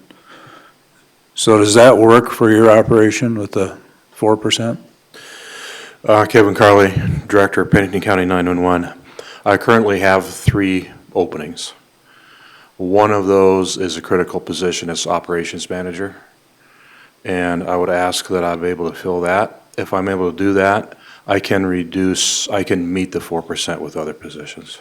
That's what we're asking. You don't have to have our Where you, permission to fill your where you do it positions. from is up to you, just so that's what we're saying, So Kevin. yes, I can do that. You run a pretty tight ship there, and we're very happy to have you on board, so. Thank you. So Kevin, to what level is the 911 surcharge that we receive back? How much of that actually can be dedicated towards your personnel?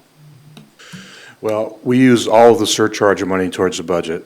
So in 2026, my proposed budget, about 60% of my budget is coming from 911 surcharges and revenue from contracts. And then about 28% of the budget is city funds, and about 14% of the budget is county funds. So for every dollar that we reduce the budget, the county budget, it's actually only about 14% of that that's actually being reduced in county funds. Actually, technically, it would be a third. It would be, for every dollar that it reduces, a third of that is county funds, 2/3 is city funds. So if I reduce my budget, the city just approved their budget on the 15th, so we requested 1.2 million from the city, about 800,000 from the county. So if we reduce the overall budget, I'll have to go back to the city and then readjust the amount with them as well, that we've reduced overall in the budget.